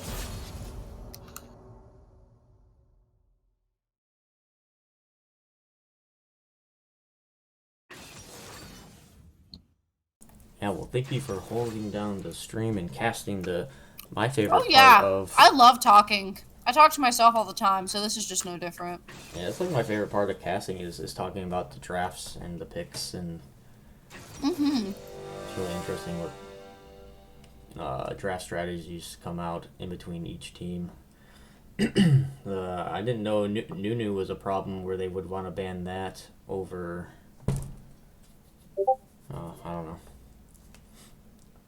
Like, I just don't know Chemtech players enough to know what's, you know, everyone has like their... Nunu might have been just like a pick that one of them likes. So for context, 2 of the players on Freljord know Tony Pajamas, which is the Sejuani player.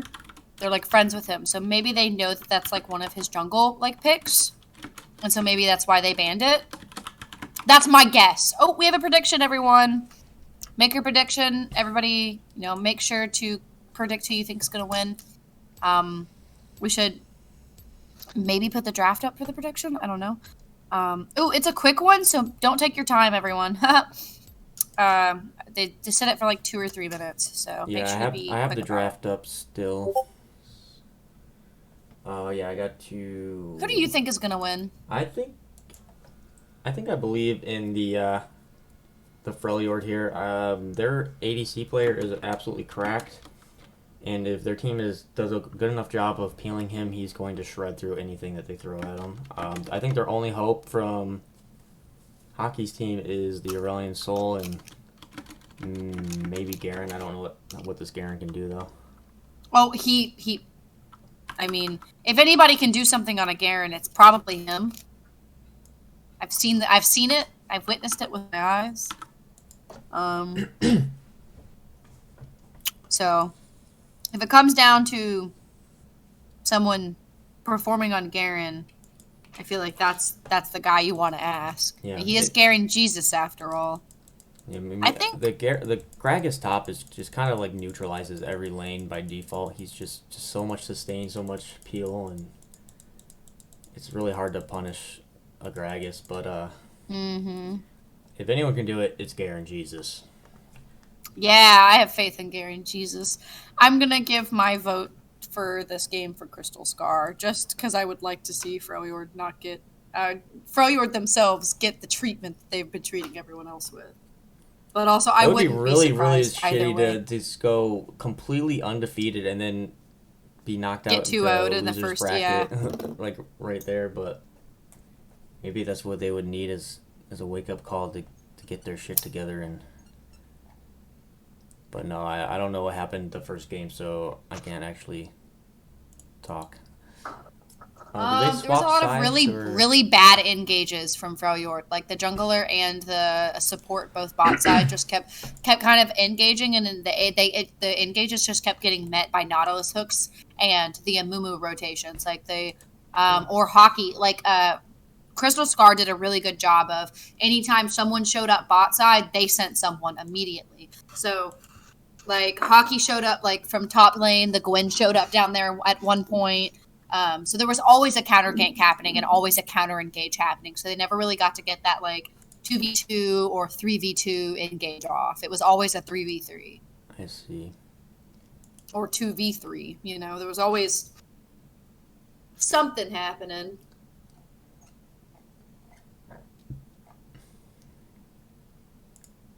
Wintix blue team. It really annoys me that the way they have this set up that the red team is first, because I usually like to think blue team should be the first because I like read it left to right, but maybe I'm just you should be able to reorganize it yourself. You know, I might have screwed up the order when I was like screwing up so bad that Yeah. I probably Maybe, swapped but you them should all be over the still be place. able to move it.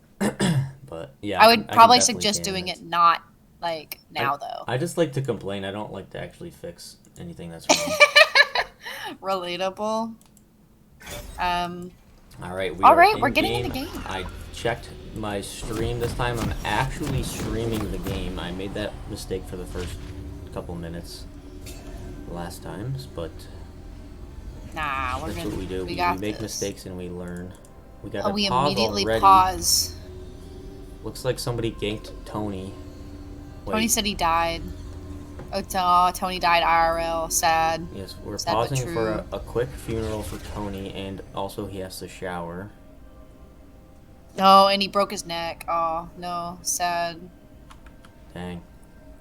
I mean, I guess that's one way to win a game is just to, Die. actually physically harm. Physically I'm not can't. gonna. I don't know what gets you banned on Twitch, but I'm just gonna stop there.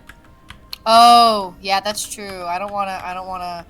I hope Yeah, Tony you just Pajamas you is just kill the okay. enemy players in game, but in real life, Yeah. Okay, while I'm here, how do what's the button you click to switch it to show everybody's gold? Like, you're doing it on stream right now? Yeah, you press X for that. And did you know this one? If you press A, It's X. it turns into like team fight mode.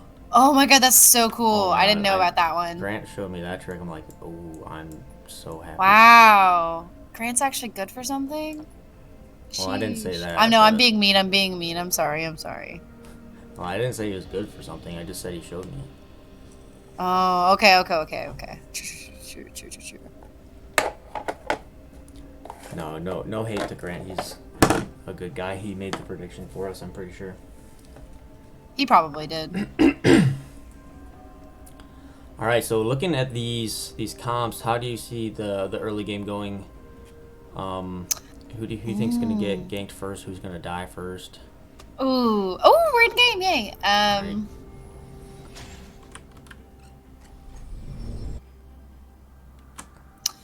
I don't know. I think we'll probably see an early gank down bot side for Freljord. I assume they probably want to try and get that Kog'Maw ahead.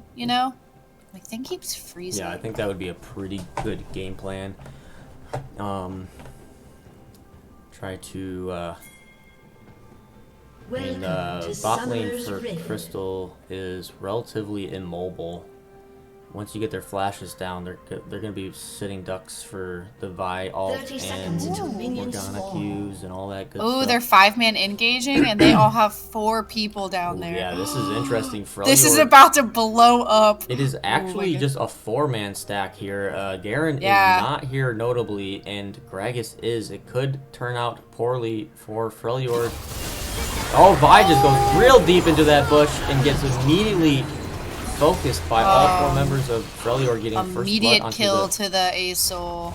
Minions have spawned. Wait, did I mixed up the teams, didn't I? Yeah, so I do this every single flipping time, I swear. Alright, so I'll make the mistake once, but yeah, so Freljord face checked that bush. Now Freljord is behind. Shaking in their boots a little bit, Sammy's maybe, suggesting that they should just FF. Yeah, I mean, invading on a game point lose, falling behind, I mean, at least Vi able to get to the blue buff without any delay and didn't burn any summons. And no ignite on the Jace, no exhaust on the Seraphine or Morgana. Garen Jesus said, "I am here to party." It's like you got a barrel of beer, I got a giant ass sword. Come at me. I guess if anyone's gonna stop the drunkard, it's probably the man who fights for justice. The Aurelian Saki? That's so funny. I think Garen Jesus is turning wine into blood this game into Gragas. Transformation. The wine into blood, that's a good one. I like that. That was good. I love the Jace bot. I love that he's just like, you know what, play your main bot. Bind onto the Seraphine. Kog'Maw getting a free kill onto the support. And Jace may be close behind. Gonna land a Q again. Does Kog'Maw get another kill? No, he's not gonna end his life away from some petty change. Huge start for Freljord's bot lane. That spells bad news for Crystal Scar. Oof, that was unfortunate. Yeah, really good binding by Colonel Combo. I mean, they did get the Kog'Maw flash, so I guess like if they ever want to counter engage at some point, they have that down. But... Yeah, definitely no flash, no ghost on Kog'Maw, and they better stop his back here, please. Oh my gosh. Ooh, no, they didn't. He's on a ward that would have been huge if they stopped his back. He would have been really behind. Yeah, I don't think they can freeze the wave here. I might stuck at this position. Spectating a minion or something. Yeah, notably both junglers started bot. Vi's got a little bit of a advantage on the clear speed and is going to be able to get a gank off on this Garen possibly before Sejuani is able to show up. Sejuani skipping her Gromp to meet Vi at the crab. And I think Garen's going to have the first look onto this. But Ziggs, Azalea... Oh, actually, Sejuani just gets out with the crab and nobody gets hurt.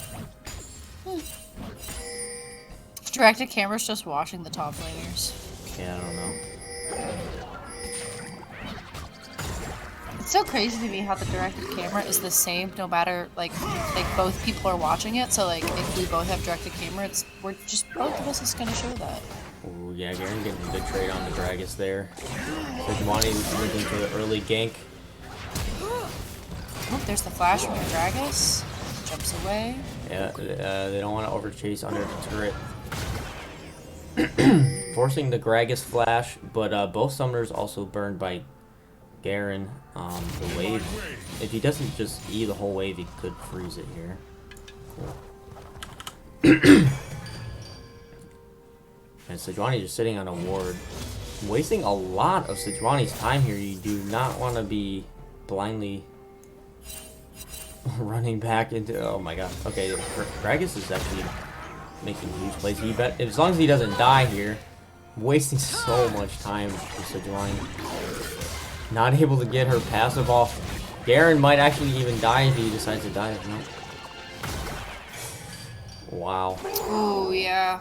That was really unfortunate for the Sejuani. Tony Madama is going to be real behind in the jungle here.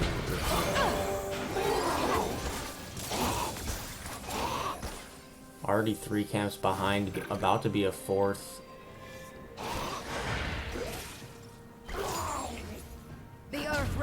And the bot lane's not getting any easier. Jace is already 24 CS behind 5 minutes into the game, and the Seraphine is about to die again.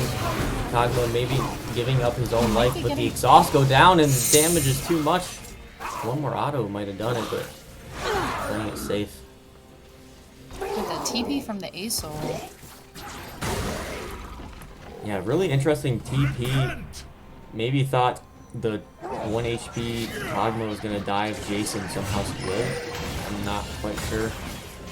Or maybe he thought he wanted Jace to just recall and he would grab the wave. But either way, walking back to lane gets a vibe fist to the face, but not much more. Yeah, lane's pretty even except for this bot lane. Mm-hmm.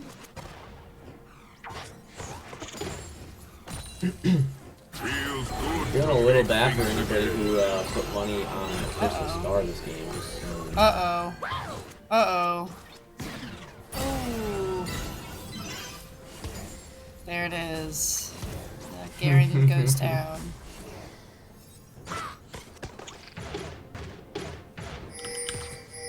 know they have Garen Jesus on their team, but you can't pull off that kind of a miracle like that twice in a row, beating Freljord.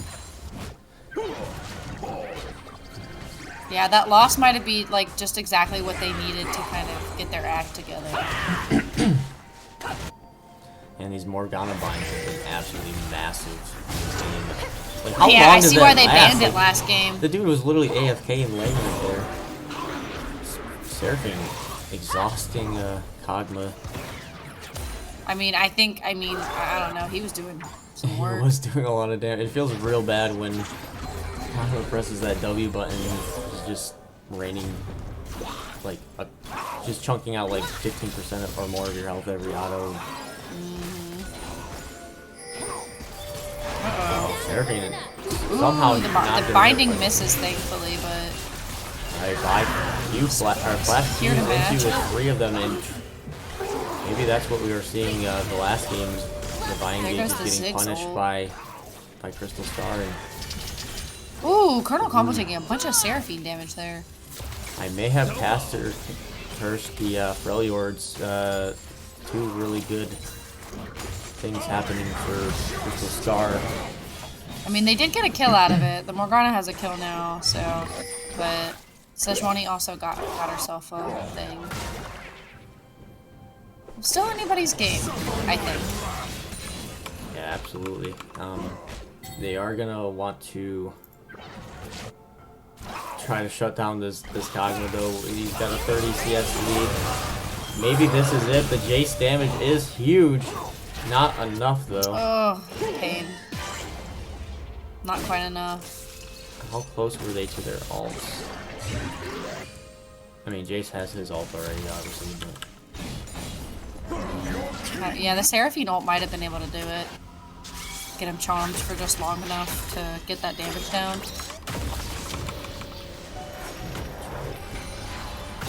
She is a little over halfway. Whoops, I didn't do that. Okay, Gragas is,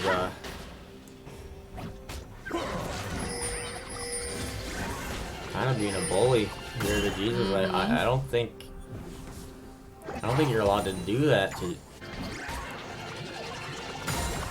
To Jesus? Yeah, Yeah, I don't know. That's pretty sus behavior, honestly. Like, I'd lose a game of League of Legends so I could get into the pearly gates, personally. Yeah, I want to go to Garen League of Legends Heaven. I don't know what that looks like, but probably looks a lot like Demacia. I would imagine so.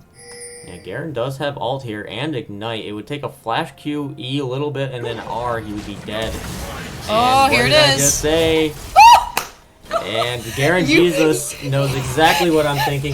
Me and Garen Jesus You spoke have that the- into existence.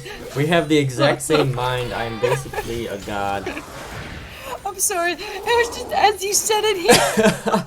I mean, I'm so joked. the fact that You Gragas literally- didn't see that coming is a little concerning, but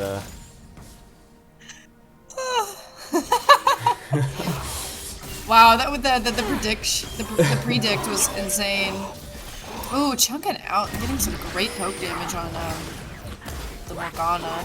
I see why they banned the Morgana. The counter. I would have. huge stopwatch by Colonel Combo. He's been massive for this bot lane, but Seraphine. The mastery flash is so funny. Seraphine feeling a little salty about those Qs that she's been getting hit by Morgana. She gave her back a couple of her own and secured the kill.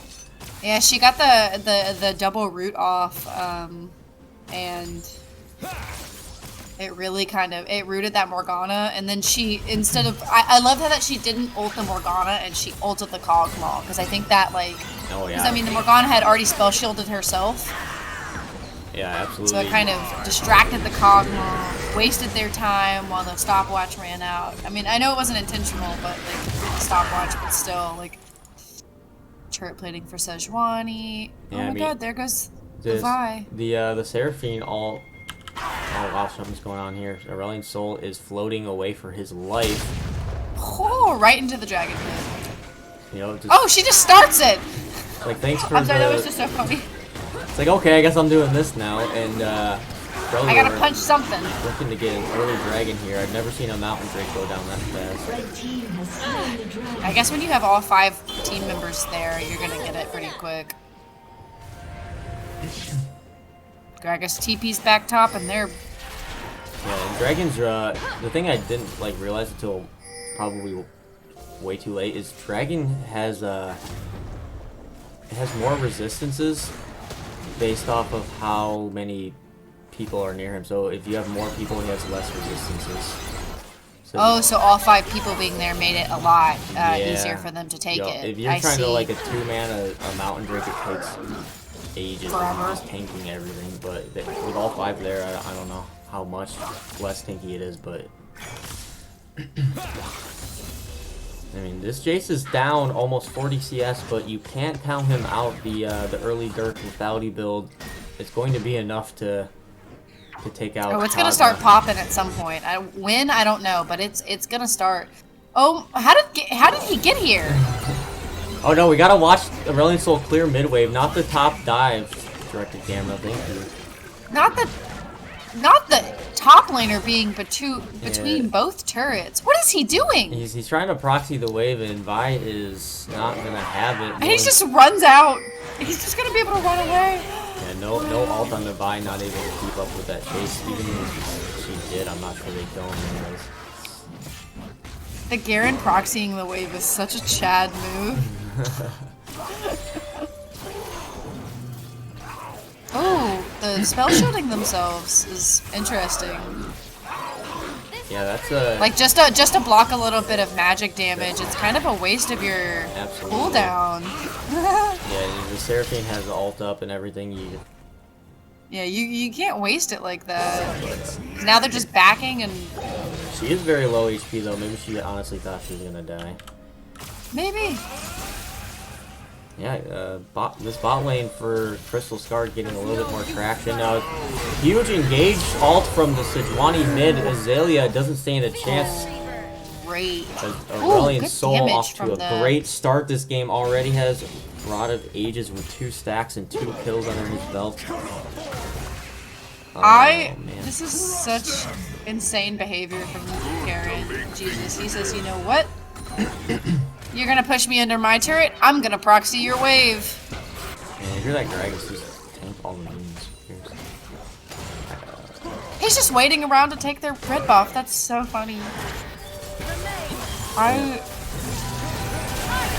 Alright, big Seraphine ult, but the Morgana ult is going to stun. Oh, another Q landing. Oh, the Q on them.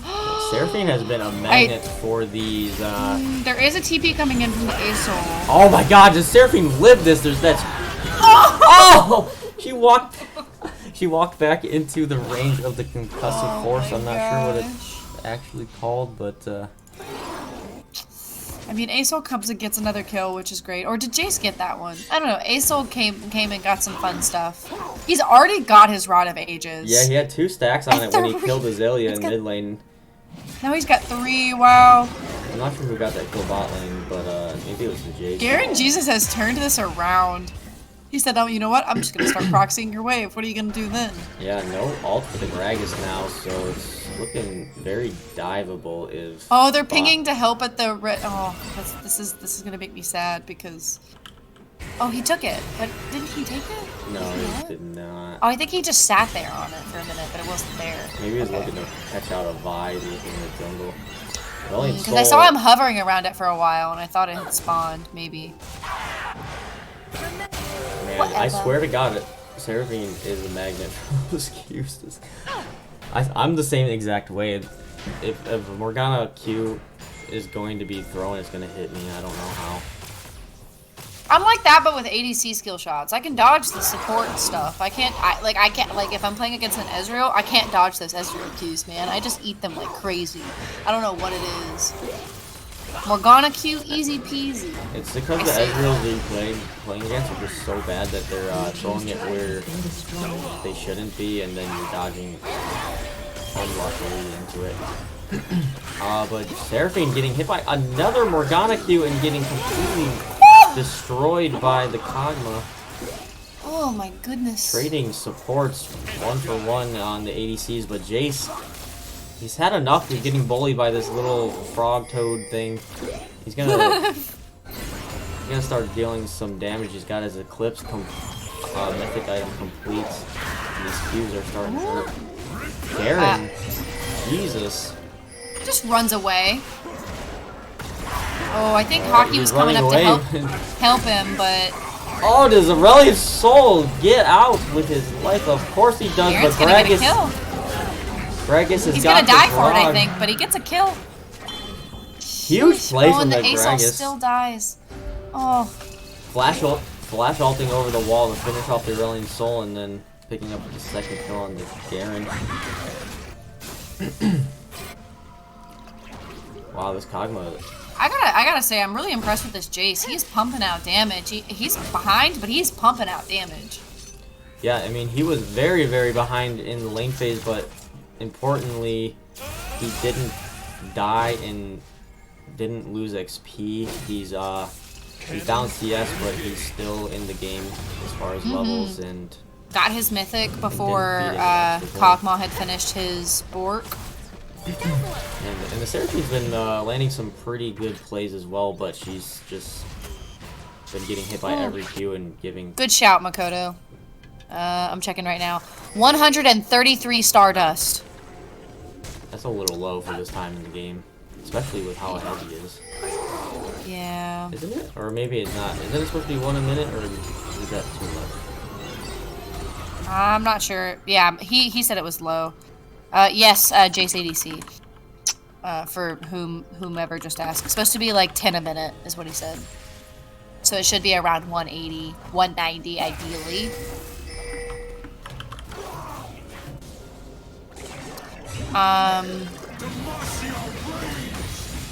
Yeah, Sammy pointed out earlier saying that Danny can play Seraphine really good on 3 roles. Why haven't they banned it? And I agree. As a Seraphine enjoyer, it's worth it. Even just for that ult, you know? Sometimes that R button is a little bit...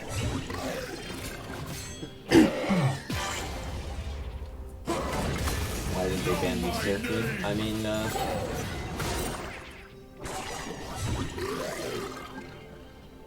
guess they're more afraid of Urgot, MF, and Amumu. Yeah, I guess so.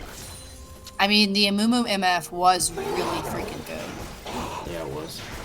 I didn't see it. But any of so the was early the parts. Seraphine. I mean, she was pumping out damage last game.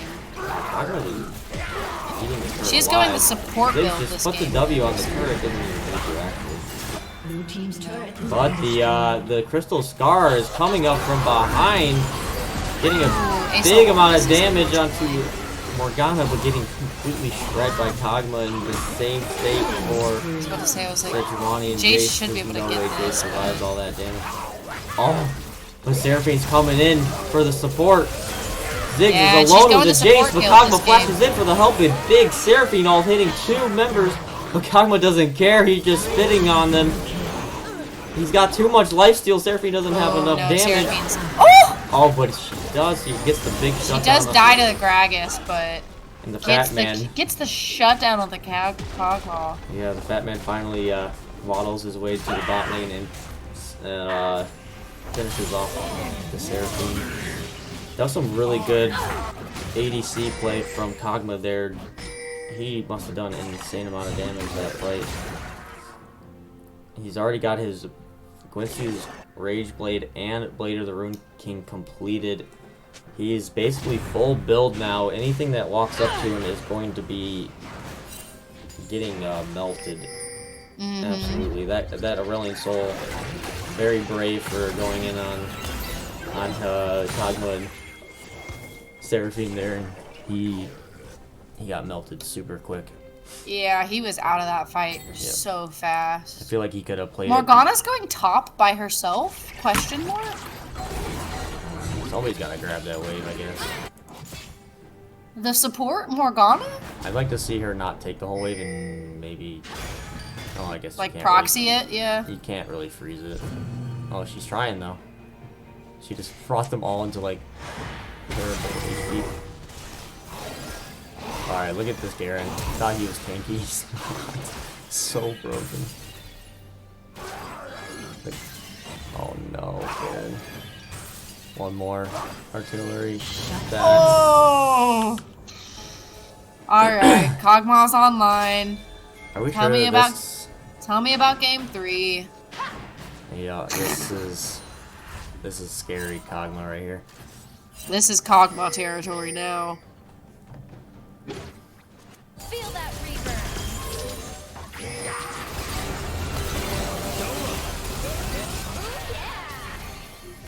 I don't know how I mean, giving the Jace main Jace is not always the worst idea. He is 3, 1, and 4, but at the same time, I feel like I would have rather seen an ADC into the Kog'Maw. I don't know. I mean, I think that Jace has a better chance of killing Kog'Maw than anything this guy could have played. That's instead. fair. What did he play the last game? Misfortune. Lethality Oh, that's Misfortune. true. Banned, though. But it got banned. Yeah, I'm not sure what else he plays, but this Typhoon. Oh my gosh, the great escape from Gabe here. I think he dies, but they trade the shutdown on the Gragas for the Baron. I mean, that's a pretty good trade, I'd say. Yeah. Yeah, you're happy with that if you are Freljord, but Crystal Scar is going to answer with a turret of their own. Is no shutdown gold yet. Oh, the gold is still actually pretty close. It's only bot lane who's really behind. The Vi is actually 1 in 5 right now, building really, really squishy. I feel like when you got a Kog'Maw on your team, you don't really need to go full damage Vi. You could Kind of go a little bit more bruisery. try to survive a little bit longer, maybe. Turret has been destroyed. Yeah, it looks like most of their money is on the Garen and the Aesol.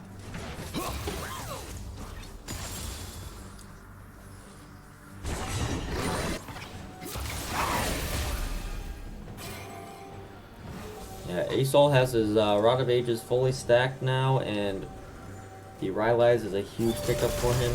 Going to Seraphim's next, he should be able to survive at least the Vi engage.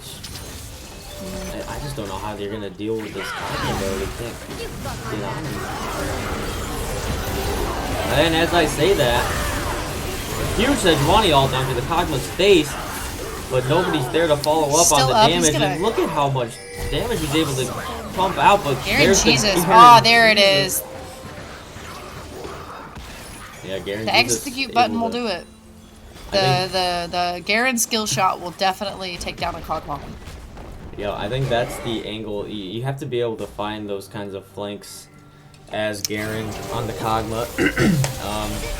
Because if Kog'Maw is It was a great silenced shutdown and- for him too. He got a lot of money out of that. Oof. Yeah, this Kog'Maw is definitely not tanky enough to survive the QE ult, ignite, whatever from Garen. And maybe Garen Jesus is the answer to Crystal Scar's prayers. Kog'Maw problem. Alright. Ooh, good flash from Seraphine. Stanzi. I think she still dies to the to Gabe. Yeah, Unfortunate. She did dodge that Q though. That was kind of good. Feels bad that it was wasted, but she didn't know that Gabe was there, so. The grass was there. Sag. Yeah, it was a good reaction flash, but hindsight, it was a terrible flash because she just died anyways. Yep. But oh well. Aurelian You Soul know. showing up with the massive freaking meteor on everyone's head. I wish he was there to drop an E on them while they were actually stunned, but he floated away the other direction. Probably could have killed up. Garen Jesus going in. Holy shit. Absolutely melted this Garen. I don't even know how. Oh, that's Jace trying to get the counter kill, but like, jeez, they just popped them. That was, he kind of went in by himself. They kind of like went in all at different times and didn't really follow each other, you know. I mean, I guess Garen's all he's got is a little bit of armor and some attack speed. Red team's turret has been destroyed. I mean, he's got like 600 health and items, but I mean, at this point in the game, it doesn't matter how tanky you are, the Cognos is gonna melt you. Yeah. And this Gragas has actually got a fair amount of damage too. He's got a lot of Aegis and Seraphim complete. Looks like he's building into whatever that one, Shadow Flame or something. Yeah, I think Hockey, I don't know if he has enough gold. Like, he's got 1,300 in Aaron, the what are you finished doing? tier. You can't just engage onto a Gragas like that. That's really unfortunate. Suicide. That was suicide. That was... You need to be saving your flash engages onto a Suicide. Cosmo. Anything that's really sad to see from Crystal Scar. Oh boy. Yeah, he needed to wait for his team if he was going to engage and kind of have some follow-up. Maybe he didn't see the entire army of Freljordians behind the Gragas there until it was too late, but very unfortunate.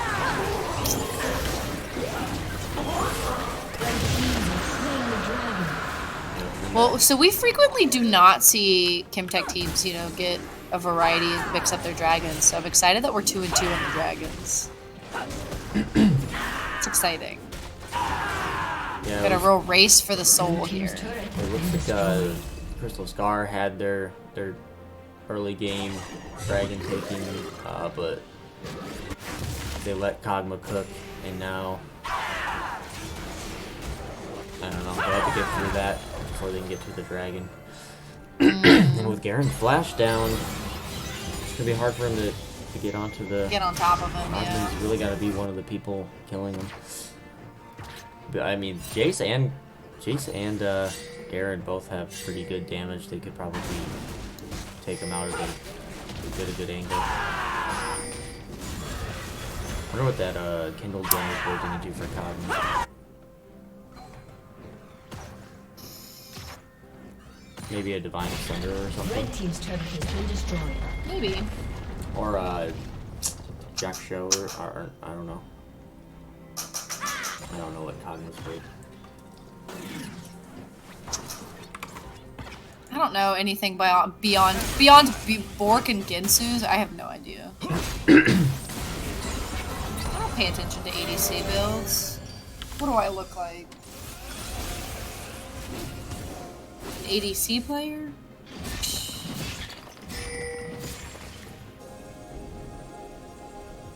Yeah, I have no idea. If anyone has any guesses in the chat, you know, let me know what you guys think. Get the chat engaged. What do you guys think that,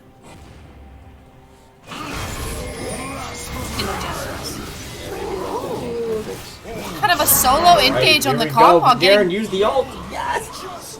Garen, Caught Jesus, out coming by up the Garen. huge for Crystal Scar, getting the kill on the Fed Lizard thing.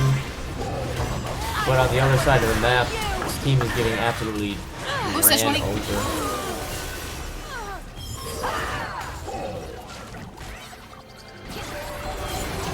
Garen's getting a good split push here.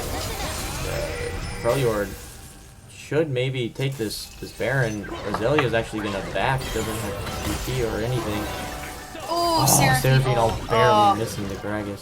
That was so sad. Aurelion Sol does have Mega Ult here. If they decide to fight, it could, and Kog'Maw is not around, it could be really good for Crystal Scar. Sammy said in chat that she thinks it's either chains, like anathemas, or randomins. Garen Garen is get a getting little bit caught caught out out here on the again. Morgana. But The team is the here to cavalry follow is here, up. the Aurelion Sol all landing on the Gragas. Morgana feels going away a little bit too soon. Flashing slightly to the left away from Kog'Maw, but still in auto range. Jace quickly goes down. And that's going to be a Baron for Freljord.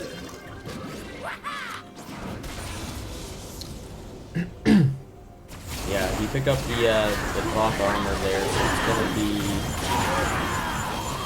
some sort of Candian, probably a random instead. Thank you for the insight, Sammy. Much appreciated. get going on. Freljord is doing the business right now, man. They're kind of kicking it.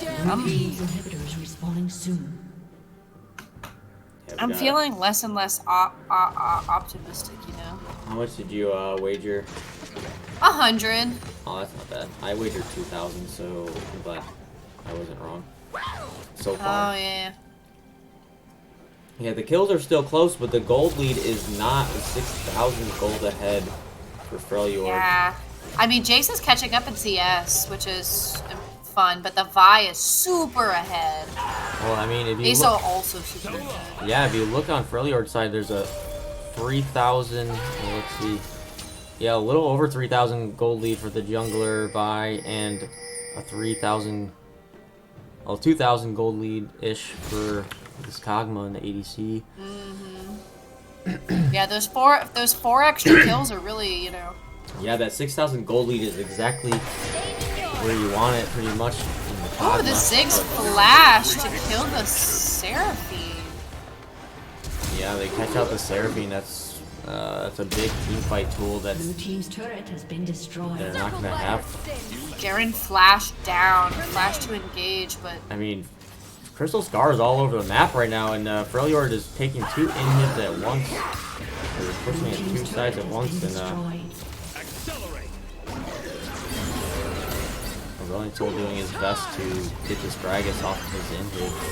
they're Sejuani getting like all 3 of their inhibs attacked at once. and Jace chunked out really bad there from Levi and Zig. This freaking pig fight bot lane. Big fight. Gragas was just slapping his belly into Sejuani getting the kill. You just can't They're do gonna more go damage. for it? Yeah, they're definitely. I was about to say, I was like, are they gonna go for the triple inhib and then the end game? Big ult from the Seraphine. Garen going in onto the Vi, getting the kill, but Kog'Maw just ignores everybody and takes out the precious Nexus for Crystal Scar, and that's game 2 win for Freljord, bringing us to game 3 here. Wow. Yeah, the little void monster spelled big bad news for Crystal Scar. They were not able to shut him down, and this infamous Jace one-trick player did pretty well for the position he was in, but Yeah. oh man. Not much you can do against a fed Kog'Maw. Well, at least so now we got game 3, and it's the second game 3 of the night for these playoff games. Let's see if Freljord is. Yeah, it's been a long night for you. Thank you so much for doing this. Yeah, it never gets old. Can't tell if that was sarcasm or not. I But mean, it really. I don't know. I enjoy it, so I'm having fun. My eyelids are. heck a little yeah. I got my. Everybody eyelids are a say little thank heavy, you, but Jord, I'll in be chat. Everybody thank Jord, Yeah, our resident well, op. thank you all for suffering through listening to me for all these games. Oh my you know, gosh. it's, No, wrong. Incorrect. It's not a suffer. It is quite enjoyable, in fact. Oh, that's very nice. Let me to get hear. you invited.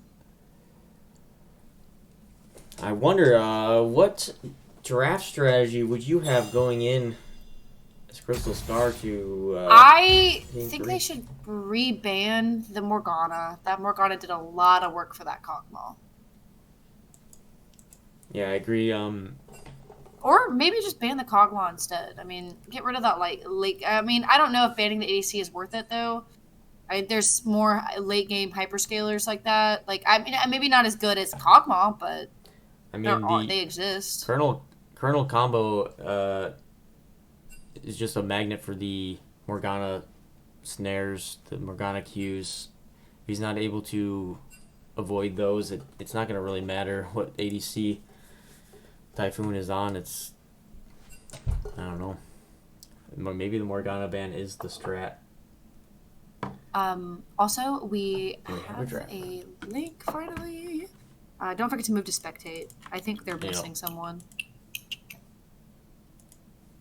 let's go over to pick and ban and got draft. Sorry for the Do we know- background noise. Oh, I you're- am. Yeah, you're good. Do we know? Oh, I have to move to spectate. I'm an idiot. Whoops. Yeah. So that they can invite the last person. I was gonna sub in for Azalea. He can stream his last game. Yeah, NBD. Very fair and even sub, actually. I'm so freaking tired right now. I'd probably just int. You. I think it would be a fair sub if they made you play something like Jenna. Mid. No, I would. My brain turns off at 11 o'clock. I'm not allowed to play competitively. 11 o'clock. What time zone are you in? Eastern. Yeah, it's already. Oh, so brain it's off 11 now. for you. Yeah. Yeah, it's about to get real wild in here with some of the stuff I say. I'm casting. I'm sorry in advance. So Nah, man. I think the people are ready for the ready for the chaos. I'm sure ready. We got. Bring it on. We got Happy Blessed Symbol, aka Crystal Scar on Reds. Wait, what side are they? They keep sides. I think we're supposed to do a coin toss for the third game, but I think they just decided. They figured it out. They're already drafting. Oh, they're already so- drafting. Yes, so same sides. Looks like. Going for the Urgot Misfortune Nocturne ban on Freljord, so they opted to not ban the Moo. Let's get Freljord in here. Left the Seraphine up too. Maybe they first pick it. Well, I don't know if that's the move for them, but oh no, they left the Moo up because they're first picking the Moo. I'm actually so confused. I don't see Freljord. So Freljord is cow. I mean, I'm just trying to get the icons. I guess I just don't care. I'm just gonna put them all on, and that'll be Freljord right now. So that's Freljord right now because I must have accidentally moved it out of here. I can't find it. Understandable, honestly. They opt for the Seraphine again. I mean, it's been working for them, so I don't blame them. What do we got? Yeah, after this, I'm also going to go to bed because I've got to be up at 7 tomorrow. Yeah, the Seraphine has been really good for them. The Morgana Qs were the only thing that was stopping her from taking over that lane. Ooh, Kaisa. Yeah, we got a Kaisa in for the Blessed Isles. And Leona coming in for... Ooh, this is some engage. Yeah. Ban my Morgana. I'm going to pick the thing that I don't want you to pick Morgana into. You get these Leona engages on top of Seraphine. If she's not able to, if this bot lane is not able to avoid the Leona E's, it's going to be another about the same story 2v2 advantage bot lane. I'd really like to see Crystal Star's jungler just live bot lane and just never allow a 2v2 to break out bot lane because this ADC is just the bane of their existence. Wait, why did they ban Garen? Does someone play Garen on the other team? That's a great question. Rumble. Yeah, they banned the Garen, and he's just like, alright, I'll just play Gragas again. I don't actually know what bans Gragas, or I don't know what actually counters Gragas. I don't think literally anything does. Okay, so Gabe, the person who's playing the Gragas, also plays Garen. So thank you, Noodle, Christo, for the information. Ooh, okay, we got an Ornn. I liked Ornn. Ooh, Viego. Yeah, Ornn's a really good pick into Gragas. I like that a lot. They got the makings of a really, really good teamfight comp here on Crystal Scar. But so does Freljord with a bunch of CC already. And, they just add more CC on top of their CC by picking Maokai jungle for Freljord jungler. I don't know the name still, and I don't know why. Crystal Scar? Yeah, Crystal Scars jungler is Oh, Akibo? they're sometimes it's hockey, but the last yeah, 2 games it's been Tony Pajamas. Either way, they give this Oh my! they give this guy gosh. Tristana. Malzahar. I hear that that's a pretty bad pick for him to be getting against you. Oh my gosh. I don't know. Okay, so this is some knowledge. Okay, Tony Pajamas has 1 mid lane pick, and it is Malzahar, and they just picked it. He has 1. And I was assuming because so I learned this. So the people who play on Freljord, they 2 of them, Milton Fudge Cow and Colonel Combo and Grey Goose, and Gabe. Milton Fudge Cow, Colonel Combo, and Grey Goose Gabe are all friends with Tony Pajamas, who's on the other team. And Tony, I learned this from one of them the last time I played with one of these people. I think it was Gabe. I found out that Tony plays Malzahar mid. So I wonder if they saw that they hadn't picked a mid laner yet and counterpicked the Malzahar at the very end because they were like, oh, Tony's going to pick Malzahar. Well, is Tony their normal mid laner? He isn't. No, he's not, but that is the one mid laner thing he has. I'm doing some very big brain thing right now. That's probably not true. But Azalea has been playing. This is probably like his 3rd or 4th Malzahar game. I think it's a both then.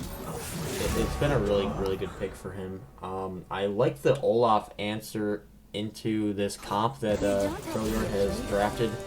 Just CC on top of CC. The Olaf is gonna run right through it.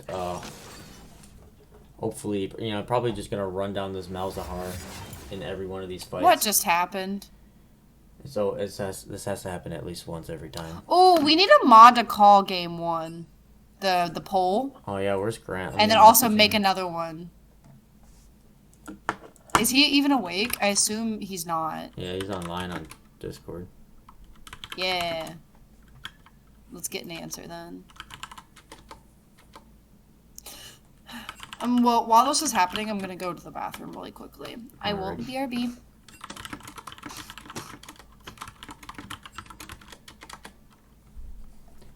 Or if anyone can hear me that's in the stream that is a mod can close it out for us. Looking at these 2 comps here, I think man, I mean, they both have really good team fighting comps, it looks like. It's going to come down to execution, and at the end of the day, I feel like the AD carry difference for Freljord is just gonna carry them to the finals here and win them game 3. That's my prediction. You don't have to be afraid. This guy's been an absolute monster all through that long. I think he needs to be moved up to Hextech. You're scared. Good to know. Typhoon has been crazy, I agree. I also think, though, there hasn't been, any other, I guess there's been some, really good ADCs, but, I definitely think he's been, the biggest one. He's been consistently, just... doing really well. Really well every game that I've seen. He looks... the way he plays it, it doesn't look like... It just looks like it's... I don't think there's very many ADC mains in Chemtech right now either, though. I think he's the only big one that is, a ADC enjoyer. And I guess if, you actually know ADC and you're playing into a league where team fights are pretty chaotic and fights are chaotic, you kind of shine. If you can just survive the first couple seconds of a fight, you end up looking pretty good. Even in these lane phases, he's usually getting the advantage, him and his supports. Tragic. I don't know. Oh, by the way, everyone in the chat, we have a new poll going. We have a new poll, so make sure to vote. The last one has been called, and we have another one. It is going really quickly, because I forgot to mention it, so make sure to vote as quick as possible. Because there are 4 minutes left. They did it for longer this time. I was worried. I was like, oh no. Holy cow, somebody put 6 1,000 points on Crystal Scar. Absolutely crazy there. I'm gonna match you with some 6,000 of my own guy. Oh my gosh. On Freljord? Oh, Freljord's got wow. this in the bag. Oh my gosh, well, one of you guys are getting a lot of money tonight.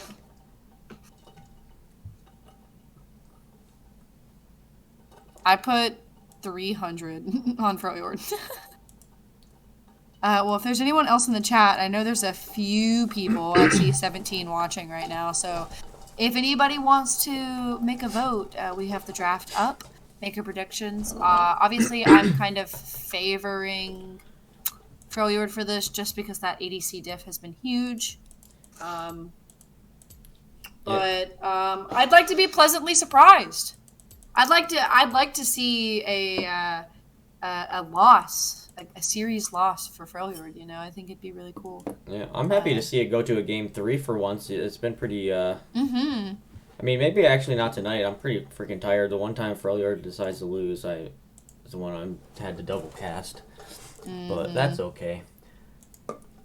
During the Noxus versus Bilgewater games, game 2, after Noxus lost the first one, I bet 3,000 that they would win, and I won 12,000 back because everyone thought Bilgewater was going to win it 2-0. It's like, so even if I lose the 6,000, I'm still up 6,000 for the night. So you got big schmoves tonight. Well, I'll be happy to take my. And did they close the old 400 or no? Hmm. Did they close the old poll? Yes, they closed the old poll and a new one is up. Yep. Okay. Oh yeah, you can't make a new poll without closing the last one, I believe. So That makes sense. they did call the last one. All right, we got Blessed Isles on this side now. And here's the Freljord thing I couldn't find before. Oh, okay, here we go. And we are now one little dot for each team. Game 3. The BoozeBash tournament is on the line. One team is moving on to semifinals, I don't know. And then the other team is going home, which, you know, they're already home, but they're not going to be a BoozeBash tournament anymore. Sad but true. A really good showing from Crystal Scar, though. The first game, they really crushed Freljord. It made it look really easy. I mean, at least from 16 minutes onwards from what I saw. Mm-hmm. All they got to do is just do that again.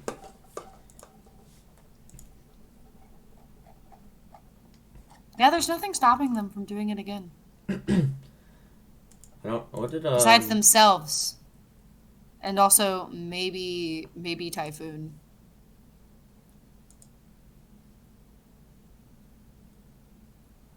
Yeah, I mean, Typhoon did play Tristana in the first game that they lost, but this time around, instead of a Pike, he's got a Leona. The Pike was not good. Well, okay, I'm sorry. It left a lot to be desired. Yeah, I mean, playing Pike into Nautilus, I mean, I don't know. It feels a lot better to pull a Seraphine than a Nautilus. I don't know how that lane phase went, but... Oh, pulling the Nautilus worked out 0% of the time.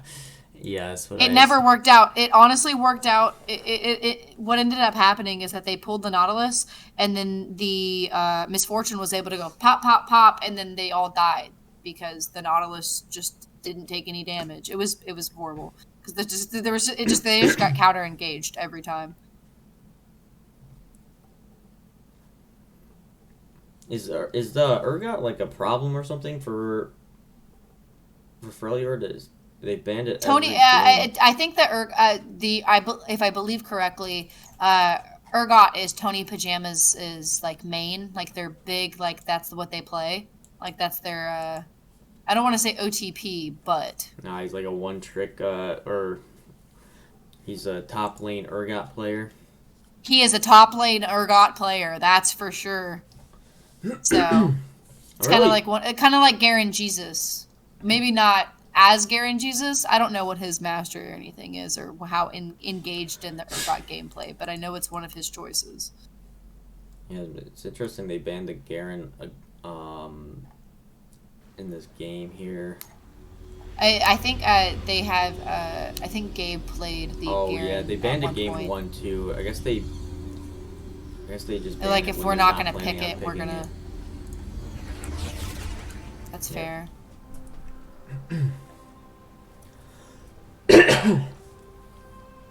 Loaded in, but it's doing the thing where it's like is all black. You've got to kind of just like. It gives me time to set this stuff up at least, I guess. That's true. Oh, there it goes. It's working for me. You just gotta click on the screen. Oh, this. Wait, I'm confused. Oh, it's Maokai support? Wait, what's going on? Yeah, okay. It's a Olaf's jungle. That's surprising. I was thinking it was gonna be Seraphine support. I don't know where I thought who their mid laner was, but yeah, it's Olaf jungle. Huh. That's gonna be pretty good at, possibly. Ooh, Azalea. Wait, are you watching something right now? Yeah. Oh, I just double clicked on the thing that fixed it. Okay, yeah. Zoom up. There's nothing. You haven't missed much. Alright,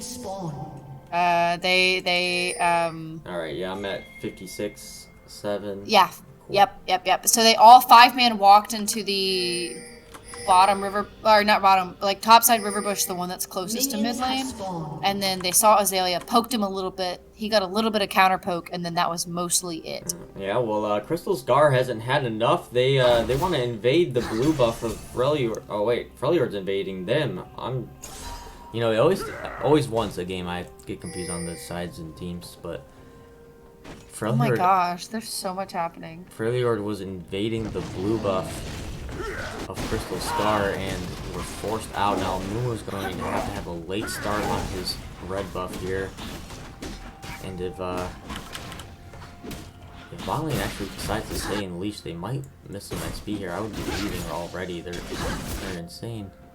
She might actually miss all of these. That would be really, really bad for Freljord. Oh no.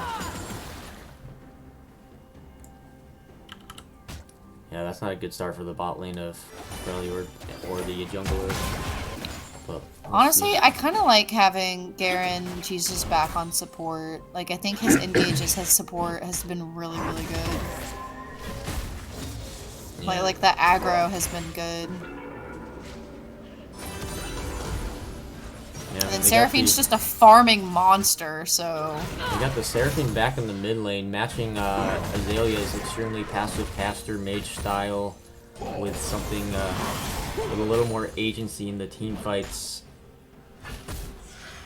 It did wonders for them in game 1, apparently. She was huge with those ults. And Freljord just likes the Congo line right at them. And yeah, I mean, if they're gonna Congo line right into the Seraphine ult, why not? Why not put her on, give her some money, you know?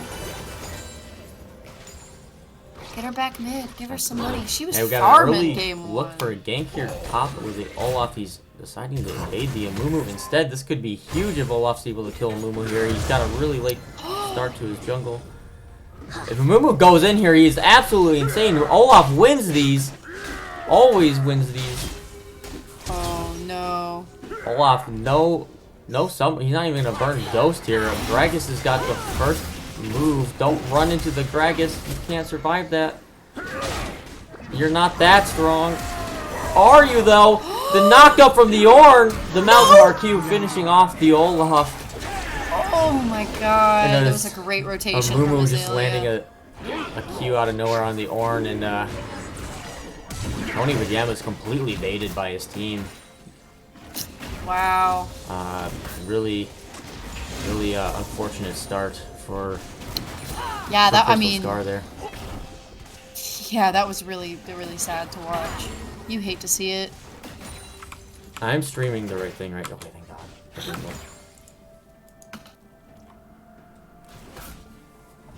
Just close your other applications. Smile. I thought I might have still had like pick and ban up or something. I don't know why Seraphine's just standing right next to the minion that dies to that. She might not understand how it works. That's fair. Because I think Danny is more of a support, like, bot player, so she might just, like, not understand the mechanic. Oh, Olaf getting barely 'Cause missing the Q on that. I didn't know that's how that worked. Luma looking for the counter game top lane. If he lands his Q, it could be another... Oh, he has 0 mana on the Gragas. This could be actually terrible if it goes in. Oh gosh, the Leona. Leona going in bot hard side. and getting the kill onto the Maokai. And again, Shade made it. Freljord's bot lane coming in huge.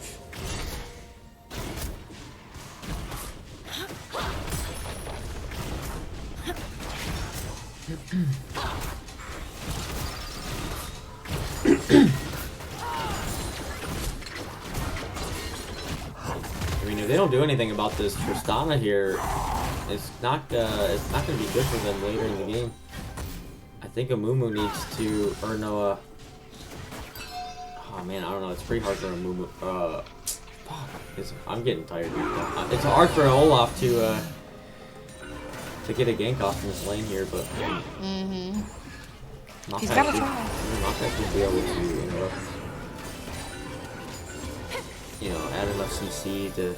He's gotta shut down this Tristana before she becomes an absolute monster. I'm starting to get tired too. It's why I'm not talking. Yeah, it's all good. I feel like I'm talking more because I'm tired. It's bad. Maybe it's a good, good duo then. Yeah, maybe so.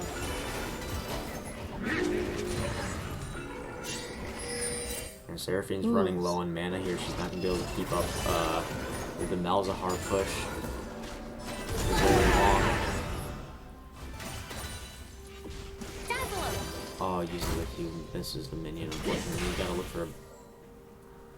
Olaf's gonna have to. I think she didn't think the thing would kill. Because I didn't think it was gonna kill it either, to be honest. Oh, It big didn't look Q like from it the was Amumu onto the Maokai. Tristana gonna be able to pick up another. Oh, kill. she's going in. Yep, that's That's the Tristana way. You just jump in, you do the thing, and then you jump away and Yeah, get clean away gank with it. by the Amumu bot lane. She's starting.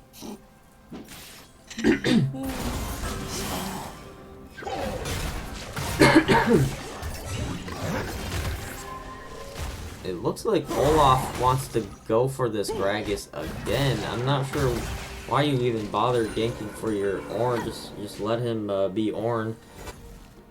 Needs to be bot lane for this dragon and protect his Kaisa. Maybe even shut down the Malzahar a little bit. Gragas ulting. Oh, he ulting him into his turret. I'm so fucking tired of you guys. Yeah, he ulted him into the turret, so I see the vision. I swear I thought like he's altered him like away from him and helped him escape, but I'm just dumb. Alright, well so far we got a 3k gold lead for Freljord. CS is looking pretty even all around, except I take that back. There's top lane CS difference is pretty huge, and Malzahar starting to build up a lead as well as Seraphine wasn't able to keep up with the push without her mana. She does have a tier now. Sit down and listen up. Oh, how did that not reach Malzahar? Oh, Mumu ulting bot lane. Kaisa actually able to kill the Amumu, but Tristana taking Maokai out as well. And now Kaisa is left here all alone. That would have been a really bad engage under turret by Leona. But maybe, Yeah, I think that's maybe why she didn't take it. I don't know, maybe she had Aftershock and Tristana probably could have killed her in time.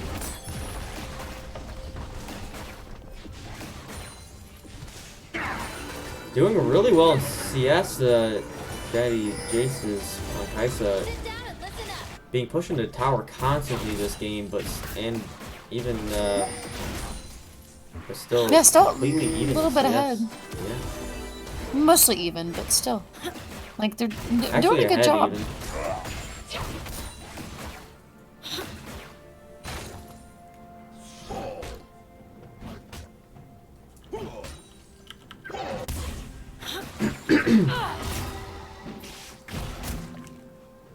Yeah, the Ornn having a real bad time up here in the top lane. It's, if I was with a Mumu and a Malzahar, or at least Mumu, I would be maybe to dive him here. Did he just give the Malzahar blue buff? Yeah, he did. What a guy. It's 10 minutes, he just gave the Malzahar blue buff. That's huge. Yeah, Mumu actually struggles with mana too in the jungle. It's one of the only champs that does. Spamming your W and E all through the entire clear, you actually do run out of mana without blue. Mumu could maybe get a Q over the wall here. I'd be flash Qing that. Oh, man. Oh, that was a great flash from the Seraphine.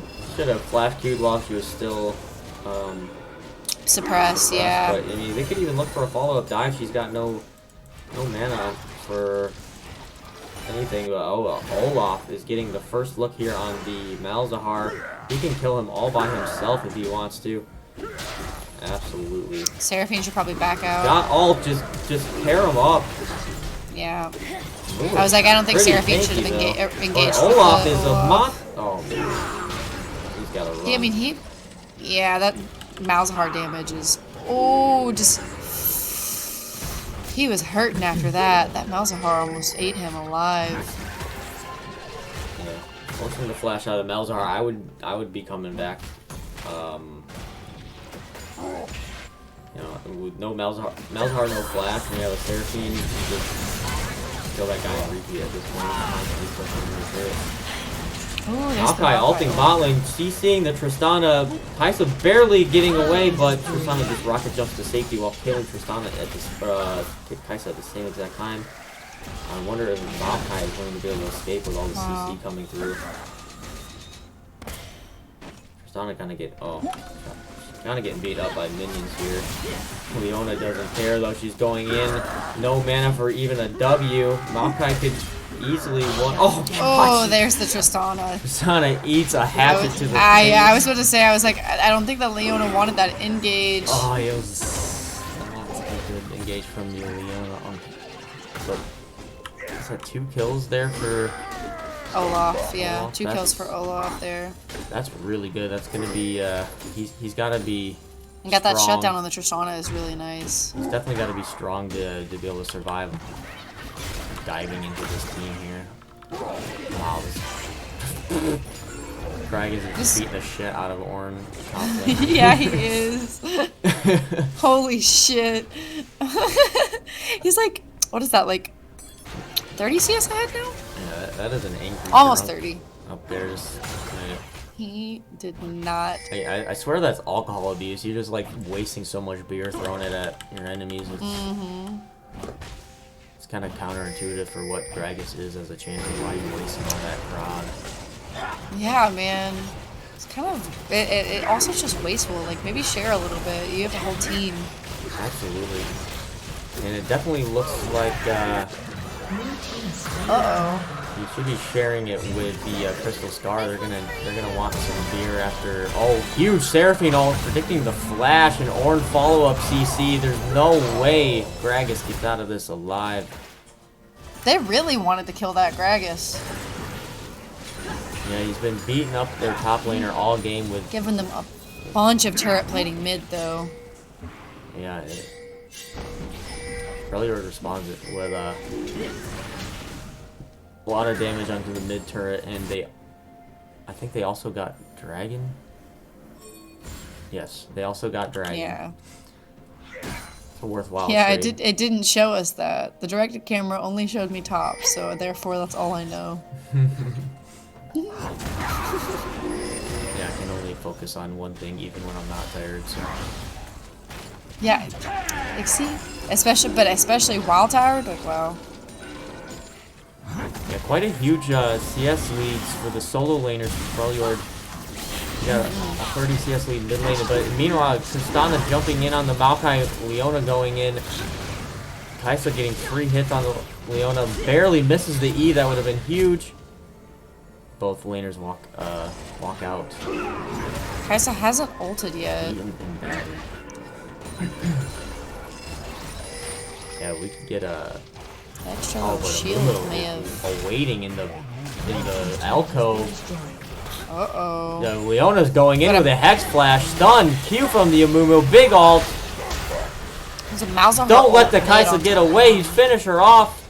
She's getting out, but that's another free kill for Tristana. Meanwhile, the Malzahar ulted the Orin mid. And Orin he's gonna burn him traded to. Yep. Orin traded getting bullied by a fat man, or getting traded bullied by some, I don't know, space aids guy. I don't know. What is a Malzahar even? Yeah, I don't know either. I can't give you an answer to that one, bestie. Some emo wizard. The dodge, wow, that was really Gragas done. goes in Well with done. the E, but his belly's just not quite big enough to hit that Seraphine. Now he's getting chased down by the Olaf. Oh, but Malzahar's here. Yeah, with no ult, he can't get away, but Olaf ults, and now Malzahar put himself in a bad situation, maybe. No, yeah, the Amumu there.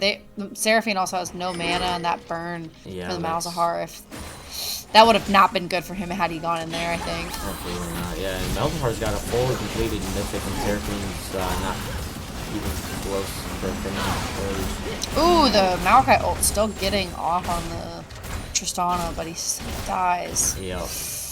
Really unfortunate. I want to replay that one. Yeah, just every time this Leona goes in, it just means death for Starling. And it looks like it's gonna be bot turret going down. And I would just go to Kaisa right after she stays. If Ornn's ult misses by a sliver, if that hit, it would have been. Wait, actually, that's Tristana. Yeah, if that hit Tristana with the Ornn ult, Kaisa could have killed her and. Ooh, turn kind that of a around. late But... TP there from the Malzahar. Again, I came in, said hello, went right back to where he was. Yeah. So saying hi, now we can at least say that he roamed the bot once this game. Yeah, he did something. No, that's a joke, but like they're actually doing really well. But it was funny. He definitely did roam bot once. Yeah, absolutely made the difference in the lead that they've thrown here. I mean, the Seraphine though is still Seraphine. They have some really insane team fighting ults. Maokai, Ornns, Seraphine. It's possible that they been line really it all good up. at dodging stuff. Fancy feet. Oh, predicts the flash flashes. again. Gets the kill. Maybe get a double kill here. One more turret shot goes through. No. Oh no, Leona Ignite. gonna ignite and kill. Malzahar easily kills That's this Ornn here. This Ornn is so frustrating. Malzahar, interestingly, not going Rylai's second item. I feel like that item is just completely broken on him, but he is getting completely collapsed on by the entire team of Crystal Scar. Azalea is not longer this world. Yeah. Big shutdown. It's like there's for the 4 people Olaf. away and no way he lives that. I would have maybe handed that to the Kaisa, but now the whole game is going to be in Olaf's hands. They're behind and all the gold is on him. If he can get one of these miracle team fights off where he just doesn't die and kills everyone, I could see it happening. Freljord's jungler is topside, so... Yeah, Makai just pressing the W and following Tristana all the way through the jump. Oh, there's the Olaf ult. Leona laying down her life to try to save Tristana. Oh, thank you, Gragas, for holding the dragon for them. Yeah, Yeah, It didn't reset. Oh, he's gonna try So- and pop it. yeah, that's it's actually a pretty good look for Crystal Scar there. They're behind so much gold. They're able to get a kill that was- and a dragon. Stop the stack. Yeah, those resistances from the dragon are gonna be nice. Yeah, 8% armor and magic resist. That'll be really, really good. Yeah, Olaf's completed his second item here. He's got the Ravenous Hydra, and he's. I don't know about Murktide. Is Murktide's troll on Olaf since he just has Olaf ults? I don't know. There's a lot of magic damage. I'm not on that sure. team, though.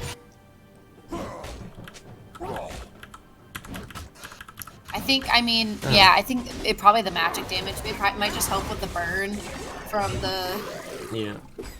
And I guess you don't have your ult up forever unless you're doing it perfectly. But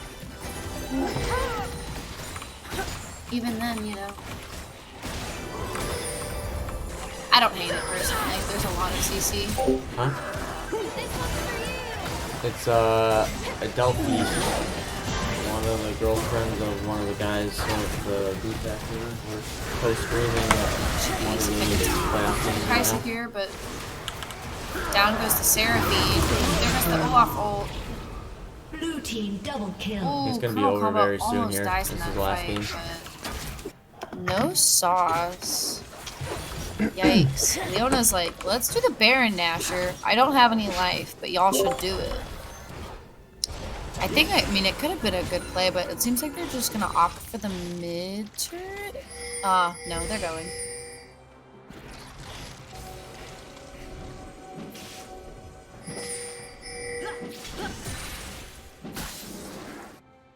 Mm-hmm.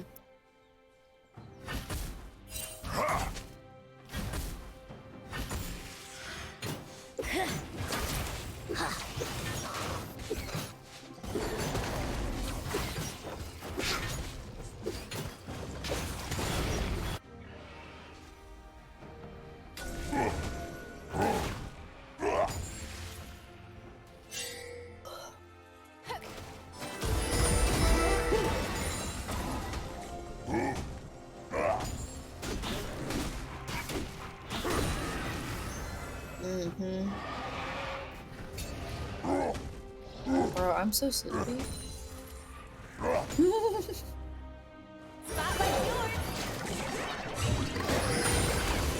Yeah, I'm gonna take a little nippy nap. Sorry, I have to lay down. My bed calls. Oh,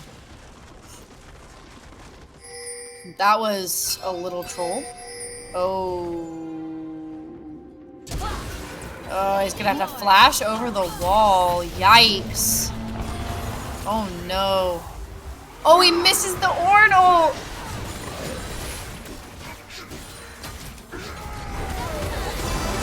Oh, there's the Seraphine ult.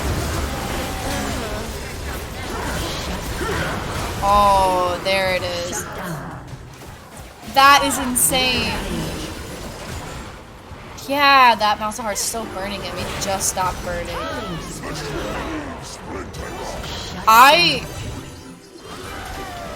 How does Crystal Scar miss all of the ults, but then they just the Seraphine ult?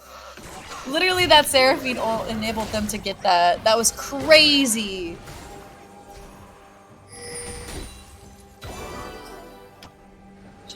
She saw it.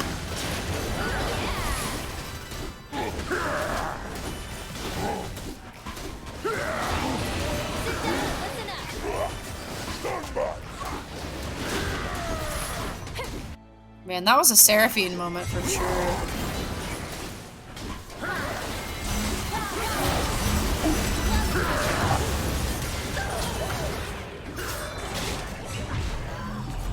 Nice.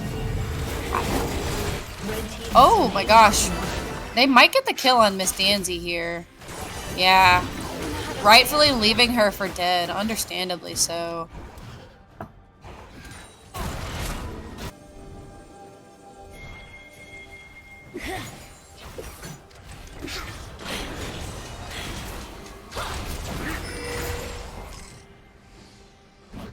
Seraphine just right down that.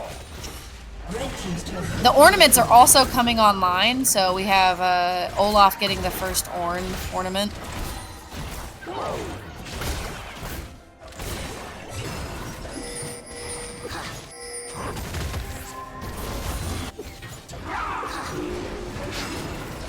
A ton of magic damage, but this Tristana is, you know.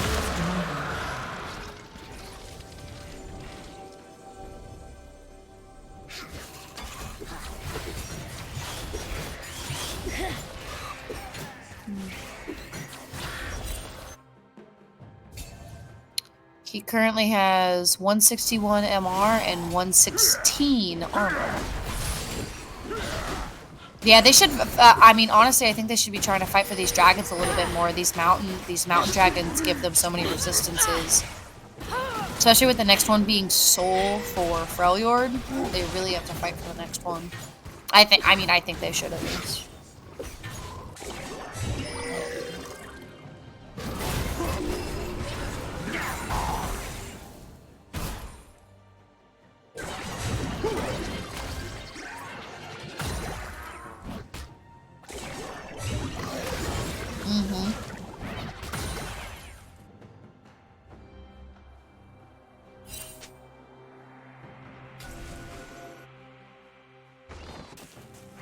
Patient as a tree.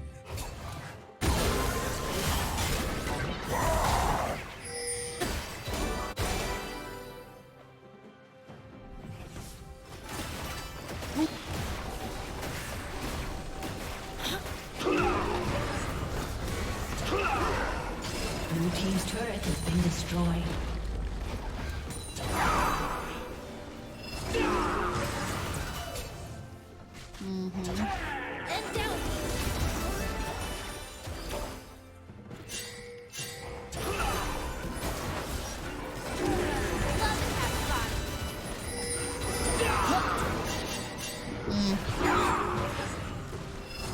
Red team's turret has been destroyed.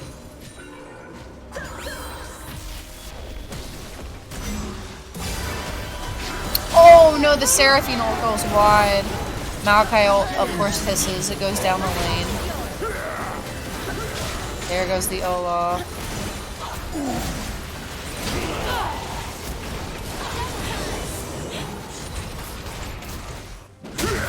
Olaf chasing down this Leona, and I just don't know if that was the move.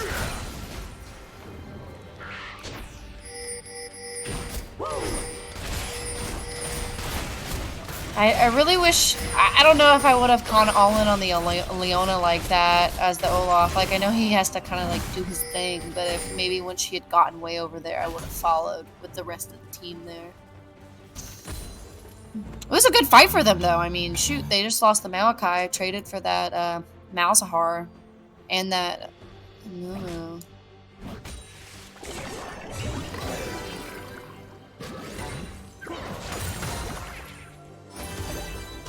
Uh-oh, Miss Dancy, gotta be careful here.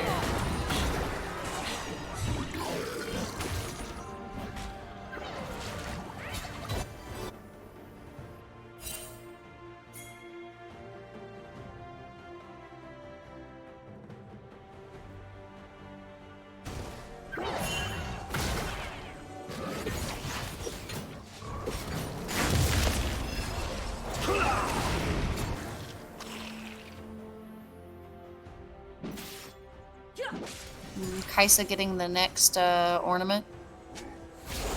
I suspect we'll see a Seraphine and then a Maokai after that.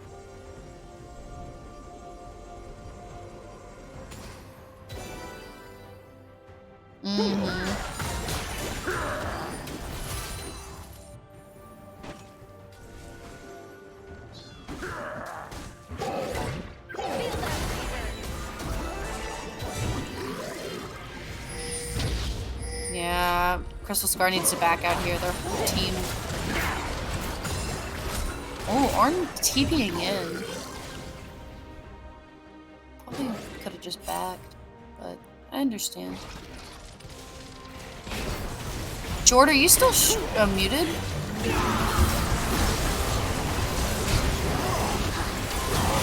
They asked it where you were on stream, and somebody. Yeah, I was muted on Streamlabs. Oh my gosh, you've been muted this whole time. That I've is just been talking terrible. to nothing. Holy jeez, I've been like performing over here. Come on. Oh my gosh. You know how much Jordan's- like I'm already tired and like.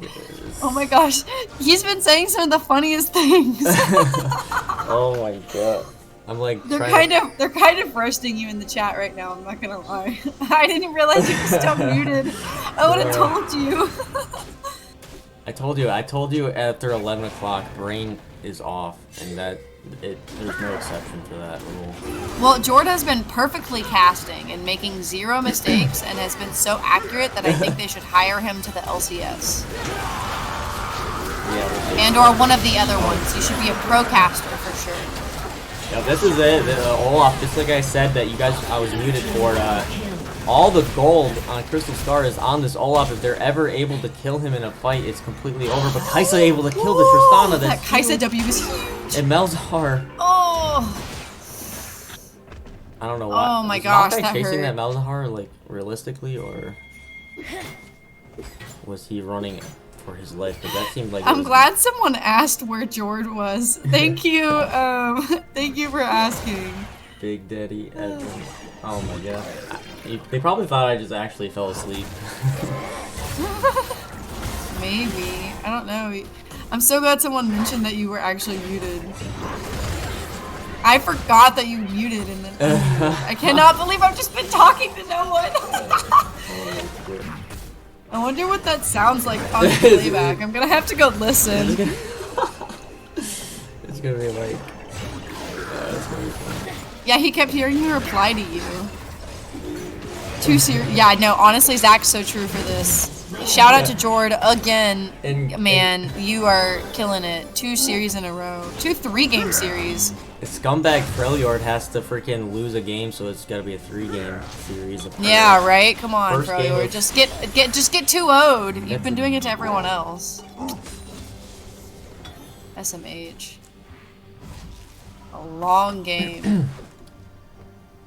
I'm sleepy. I was very distracted by my own stupidity, but it looks like Crystal Scar was able to secure that dragon and not allow them to get the soul. Yeah, they did. That's really important. The next one coming up in 3 minutes. I think Crystal Scar has a chance to win this. Seraphine did just get her ornament, but at the same time, I'm concerned. Yeah, so I mean, Olaf died in that fight really early, but he must have secured the smite on the dragon in the meantime, so almost a real play. But, this is a 5v4. There is no limit. Pressing the go button, or pressing the go button. None of the CC landing on anyone. Maybe time to turn around. Crystal Star, you don't want these. Mumu's finally here. You're gonna run into a Malzahar ult. Seraphine hasn't ulted yet, thankfully. Mumu with a huge flank. Ulting all four members of the team. Malzahar follow-up ult onto the Kaisa. Unable to do anything. Seraphine ult landing on a whole bunch, but wow. Crystal Star just setting themselves up to get just chain CC'd by the Amumu. Really good look by Budge Power. Oh, Seraphine getting the 1v1 on the Leona. Yeah, Danny just still showing him who's boss as she walks away. Yeah, Sammy, I'm kind of with you there. They kind of missed all of their lane-wide abilities. Yeah, as soon as the Ornn ult and the Maokai ult completely whiffed, you just walk away and wait for the dragon to come up. And now they might just end here. Maybe not. No. Sure as hell made the dragon fight coming up a lot harder though. But yeah, good look from the Amumu to punish the overextension from Crystal Scar there.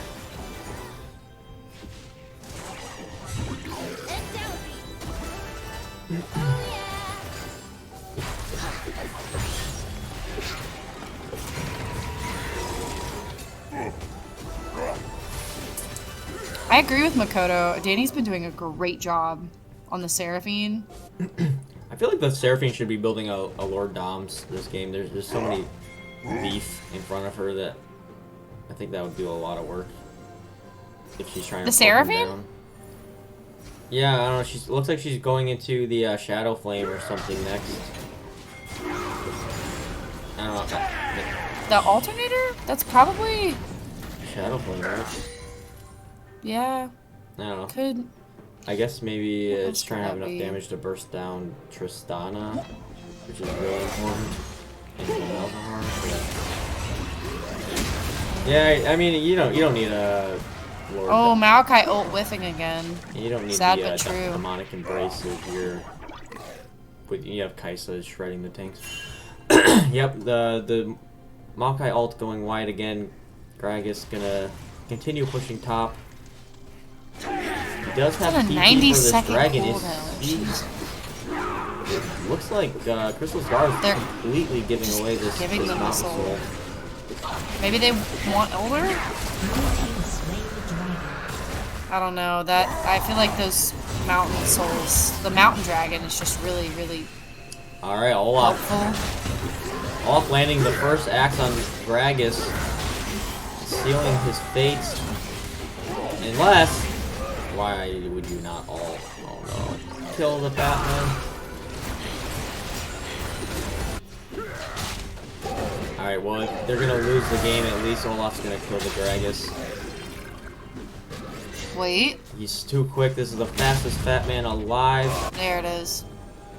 Actually, Crystal Scar The- able to the- push Freljord out of their base. Malzahar caught out by the Olaf and the Ornn. Stunned up by the Seraphine. Oh, Getting the nice. shutdown. 300 extra gold going towards Seraphine. Gonna be able to finish the Shadow Flame now for sure for this next fight. Maybe. Yeah, 1700 gold. And with Baron coming up in 50 seconds, Freljord will be up in time for that. And still 2 inhibs down. So they definitely won the team fight there somehow. When they're down almost 6,000 or 7,000 gold, they're still able to lose team fights. It's like the Freljord special. But it also goes the other way around. They'll win team fights when there's no hope. Oop, the last ornament. Alright, they give the Equinox to Maokai. That's the last one. So. Yeah, that's did you know about Ornn passive? I just learned this today from my co-caster Tay today. He just straight up gets 10% bonus HP, armor, and magic resist from all sources. Period. And then he gets 4% increased on top of that for every mythic item upgrade he does. Wait, seriously? Yeah, so he get 30%. So he just becomes a fucking tank monster at the like late game. Yeah, so at level 17, he gets just, I mean, and it goes up. We could probably go look He gets at how much 20 armor and Yeah, MR he he gets- has. Hold on. he gets He's got straight up- 261 armor and 310 MR. That man has Yeah. a lot of resistances Just straight right up now. 30% extra health, MR, and everything. And then you get the Jack Show passive, which is giving you armor, MR, blah, blah, blah. And then you get And then a couple increased mountain because of souls it's here. the- Yeah, just add another 16% on top of that. It's pretty good. Oh, Meanwhile, here's this huge fight breaking up. Olaf is able to just slap on top of the Tristana, completely untouched. Running away now. Ornn actually finding the knockup on Tristana, getting completely shredded. Has to crawl away. He's not that tanky. The 40% extra health, MR, and armor, not enough. Kaisa ulting in, barely surviving, not surviving. Oh my gosh. A pretty even fight on both sides. The most important person, Seraphine, still alive, gonna keep these minions at bay. I think they've got it here. Yep, there goes the Maokai. The Maokai, no. Yeah, there's Getting that big death timers left on the the Crystal Star players, and Tristana just doesn't even care about. Oh, big ulti from the Seraphine, able to kill the Tristana. That's absolutely massive if she lives. Oh, she's not going to doesn't. be able to kill Gabe. But does she buy enough time for her team to respond? If Gragas does a lot of damage with his beer, but not with his fists. That's so unfortunate. That was so well done by Danny. Oh yeah, then there's a double TP coming in from Freljord. Yeah, that was really well done by Danny. Yeah, Danny had some really, really good, impressive Seraphine moments this game. Literally keeping her team in the game from those, and the Olaf able to find a lot of, I don't know. I mean, it was... They got so far behind, but they were able to crawl their way back in it, and it could have been a different game if they just didn't get caught out in that one jungle. Like once you miss show the damage charts for the crowd. Oh yeah, I forgot I had to do that. There we go. Just because it's really interesting. Absolutely, yes. So we got some big numbers coming out of the Tristana and Olaf, respectively. He had all the gold on the team, and you know the win, the pressure to carry and win the game was all on his back. And Seraphine's back as well. Honestly, they did pretty good. Even it's just some I mean, honestly, they did pretty good. They were pumping out some good damage. Let me exit out of this and look at this gold graph, because it's gonna be really funky looking. Ooh, yeah. Oh, I can never look at it. Azalea, can you... Let me ask him. Oh, the gold earned? Oh, did you close it out? Well, it doesn't show up in my match history, and you can't look it up in the normal one. Oh, I still have it open. I can send you a picture of the gold graph. Oh, you can't? Okay. Yeah. I never closed it, so... I didn't think you could look at it through that. Yeah, you just look at it through the mat. Like, if you don't close it... Oh, is it under graphs? Yeah, just go to graphs. Oh my god, that's so smart. Yeah, just go to graphs, and then it's, Yeah, so if you still have it open, but, here. Boop. Thank you.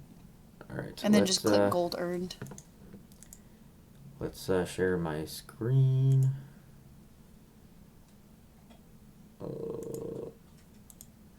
There we go. You can see my screen. Yeah.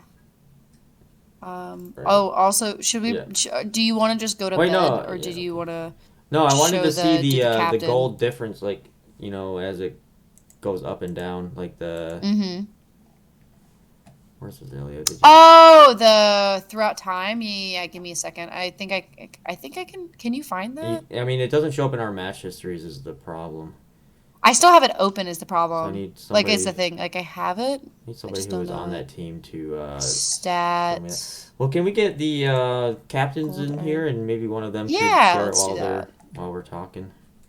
Because, I mean, it's crazy. Your guys' games, like, you're down so much gold, and then you randomly just win this huge fight, and it just fluctuates so much.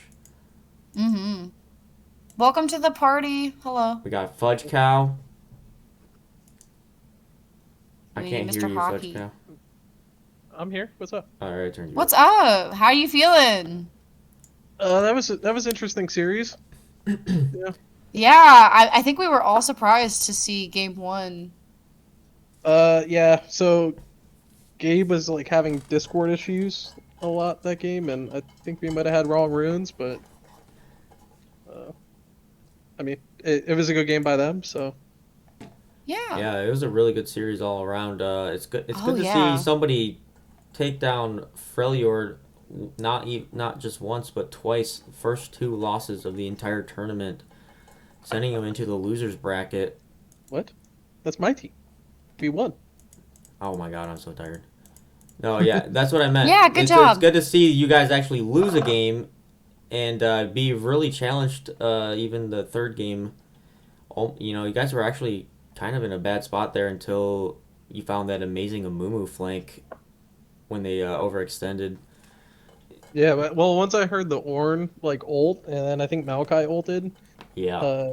We decided to turn, but Maybe was that during the time where I was muted, or no? I don't know, but I think that was during when you were muted. Yeah, I think you were muted for like the first 20 minutes of the game I was game muted 3. Oh my god! Yeah, I don't know. Because you I was muted literally when you calling got out, your when you got like when you were typing. Holy, and I think you were DMing Grant to do a holy poll, and then you were muted. So I think you've been goodness. muted for the like first 20 minutes of the game. You know, I'm just gonna retire from casting.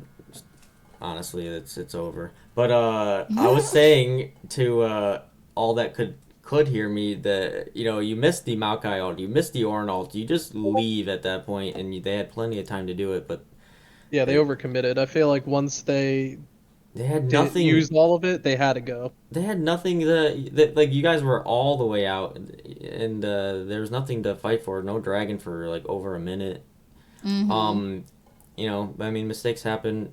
That fight really cost them. I think if they could have just reset and had their position that they were in at that point, it could have been a different game at that last dragon fight. And I don't know, but Freljord, really impressive BoozeBash tournament altogether. You guys are looking really good. Yeah. Congratulations. Thanks for killing it. We we had a game plan going in, and honestly, hockey does like a really good job just throwing everyone off at like you never know where anyone on his team is going, and like he'll just pull out random stuff. So like it could be an ASOL jungle, like who the hell knows. So I mean, give him props for like always keeping everyone on his their toes. Yeah, absolutely. Yeah, he definitely always is cooking. He's always in the kitchen cooking things up, coming up with some crazy ideas. So I'm trying to find this. There it is. My goodness. I'm trying to find your guys's what you guys actually drafted the first game. Because I'm sleepy. Yeah, maybe. Personally. I mean, we don't have the other captain. Let's just call it GG's. And Crystal Scar, really good job. Congratulations on being the only team in BoozeBash to beat Freljord. That is an accomplishment you can't be sad about. And you almost took him out the second game too. But yeah, good series. Freljord going to finals now, and yeah, I'm not sure. I think they'll have to play some other stuff going on to figure out the finals. But yeah, I'm all over the place. So the Chemtech actually has to. They still have to do like a couple other games from like the bottom people, I think. No, yeah. So this week we have one more game. It's Noodle and Fuel. God. So I think they're playing Friday. I don't think it's like confirmed yet.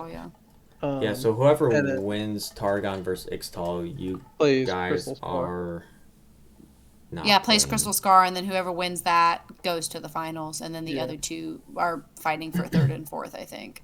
Yeah, so we got like a week off, basically. Yeah. Y'all get a bye week because you're large and in charge. Well, I wanna just apologize. I can't go in even one cast without screwing up something, but definitely time for bed for me. No, I appreciate you streaming, both of you. Tatum, Jord, thanks. Yeah, thank you, Adelphi, for joining me and literally solo casting for most of the game. That was very good of you. I have no problem. I didn't know I was solo casting, so that helped.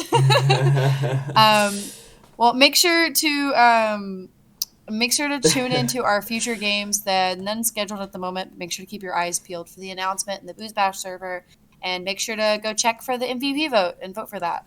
Have a good night, everyone. See you next time. Good night, everybody.